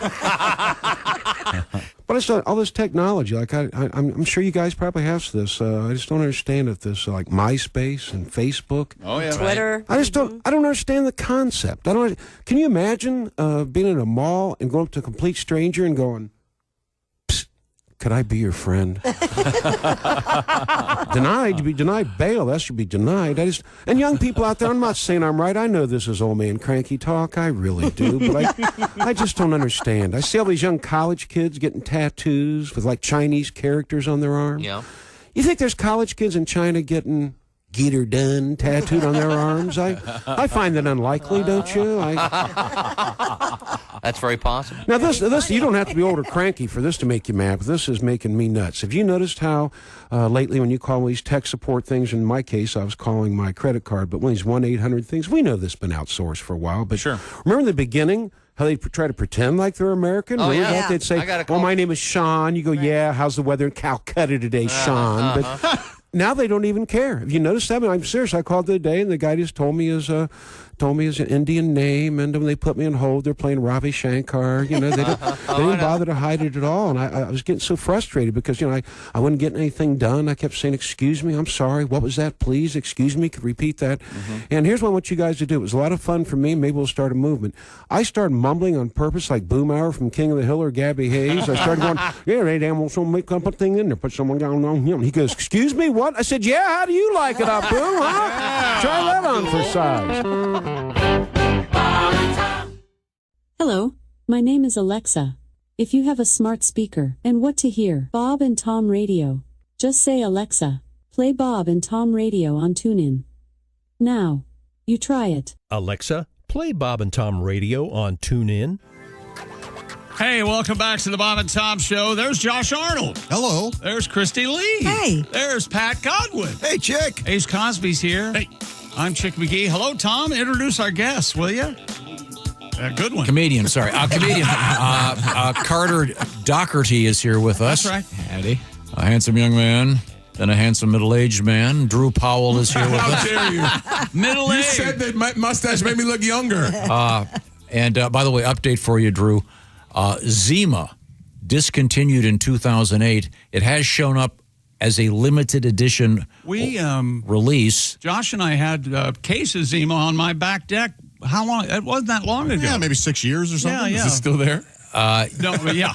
There's 9 left. Zima is back on sale in Japan. Oh. And certain stores in the United States import it. So it's kind of like, remember a few years ago there was the whole craze for Mexican Coca-Cola? Oh, yes. Oh, Now it's everywhere. Real sugar, yeah. So, all right. But so you're saying there's a chance? There's a chance you can get another Zima. There's a chance I can get drunk on Zima like I did in high school at the Cowan's Lake House. Oh, all right. Let me tell you something. Christy knows this. Zima and Chambord, a Yeah, liqueur. yeah. It tastes just like a cream soda. Not I'm telling bad. you. Let's go. Yep. I love it. It's like the most white trash thing and the most high class thing together. Oh, yeah. You didn't grow up during the Boone's Farm age. No. yeah, I that's remember hearing about it. Strawberry Hill. What about What about Mad Dog? Mad No, Dog. I didn't do that. Mogan David? Yeah. Mogan David. I was reading this article about this place called Swig. Yeah. Oh, of course. And I had a chance to read that and the Encyclopedia Britannica in its entirety while waiting in line at the local Yeah, you're- Swig. You say, of course. I don't know what is Swig. It's a soda shop, Based in basically. Utah, Yeah. where they It's called Dirty Soda. Soda. Mm-hmm. It was created by a woman in Utah, and there's one here. I think There's a brand new one in 20-ish. Noblesville I saw. Yeah. There's literally is a line 20 cars long every day. For I'm soda. glad I don't- They make their own soda? Yeah, that's it. It's Dr. Pepper. I mean, there's all there's a whole bunch of Yeah, them. you can mix It's a mixture of, vanillas but and- it's probably going to be the next big thing nationwide. Are they Coke products and Pepsi products, or Yeah. are they their own soda? It's funny enough, one of the things that mentioned the article, at one point they had both Coke and Pepsi, but they augment the sodas with a variety of things. yeah. And it's Is it psychoactive? Yeah, no, why is it that's so- the thing. Why is it so popular? I don't know. Ask It's my popular daughters. with teen girls and preteen girls, basically. Yeah. And apparently, Big TikTok I deal. guess Olivia Rodrigo, when she was filming High School Musical, the TV show, apparently she had one, and as an influencer, it. it just. Oh, okay. So it's for the youth. But it's for the it's young. really popular. The Utes. Gotcha. Yeah. So my question is, I wonder which one of those various drinks is being augmented with alcohol. Oh, probably all of them. Yeah. Whatever you want. And do they have a name? You throw I vodka mean, in any of you them. can- yeah, Be all Chick right. knows. Yeah. We I mean, know. Jack and Coke has been this so state, popular yeah. forever. Yeah, never liked the taste of that. Yeah, no, I'm Not with for you. me. Never, Wasn't for me never either. understood that. Freaking wusses. The thing that young kids are Oh, I drinking. drank plenty of it. Oh, just drink the Jack without the Coke. What do you need? Fair enough. Carter, the thing young. Oh, they're called Borgs, What are those? and it's a gallon of just water, and you mix Mio with it. Oh. and you put alcohol. Oh, in okay. there. Or actually, sometimes you'll just combine vodka with Mio, and that's Gotcha. the So only it's add. flavored Mio is that vodka. squeeze, little Water squeeze plastic flavor. thing, and it flavors water. There's Yeah. grape and black cherry. That's big on college campuses. Yep, they call it a Borg because Yeah. you can carry around the gallon. Yeah. And resistance is futile. you Star Trek nerds. Which I am one. That's Make classic. it so. Well, thank you very much. Once again, Drew Powell's here with us, and Drew, you are currently featured in Crime 101. And were you on the set for quite a while? Just a few different days. It was fun. You know, Mark Ruffalo is the guy I did most of my work with, and that dude is great. He's just a lovely guy. We had a lot of fun together. And, it was fun because it's one of those old school where, like, we shut down a whole street and, we got to rehearse the scene. You never get to rehearse anymore. We rehearsed the stuff. So Hey, Drew, you want to rehearse? Did you see? Did you see? wouldn't like me when I'm angry. Did you see the show called Task? Yes. Mark how good Ruffalo. was that? Oh, yeah, I was in that. Yeah. He's that was a great show, and the guy that played the semi bad guy, good guy was really terrific. Yeah, and the older bad guy, the kind of leader of the gang, biker gang, used to be a neighbor of mine, and his name's Jamie. And isn't he English? No, I don't think so. But he wasn't when he lived next to me. Maybe he was working on a role. Maybe. Oh no, one of the you're super thinking, badass the younger guy, but the older guy, older guy, and he's scary. That guy was just a journeyman actor, just hanging out and working here and there, but like to get a big role like that in his 60s, that's always inspiring to me. I'm always like, more like that, like Catherine Lanassa, who plays Nurse Dana in The Pit. Like this was her big breakout, and now she's like riding this wave, and she's so good and she's so kind. I gotta say this real quickly. Both Noah and Catherine did these videos. My father was in the hospital recently, and they did these videos for the nurses and doctors that were treating him to say thank you for what you did. That's cool. And I didn't ask them to do that. They sent that. They genuinely, the cast of that show, including me and my character, has a kind of a dubious relationship with nurses. Not to spoil anything, but it's kind of transcended this kind of entertainment. Did you show your dad the nude video of Ace, me, and Josh? I mean, we took the time. Now, come on. Yeah, that caused him an extra 3 days in Osborne. Yeah. And I made Jock. No, it wasn't for your dad. It was for the nurses. Okay. Sorry. But we are in the O'Reilly Auto Parts Studios. This is the Bob and Tom Show. Thanks for listening to the Bob and Tom Show, sponsored in part by Java House, the official coffee and refreshments of the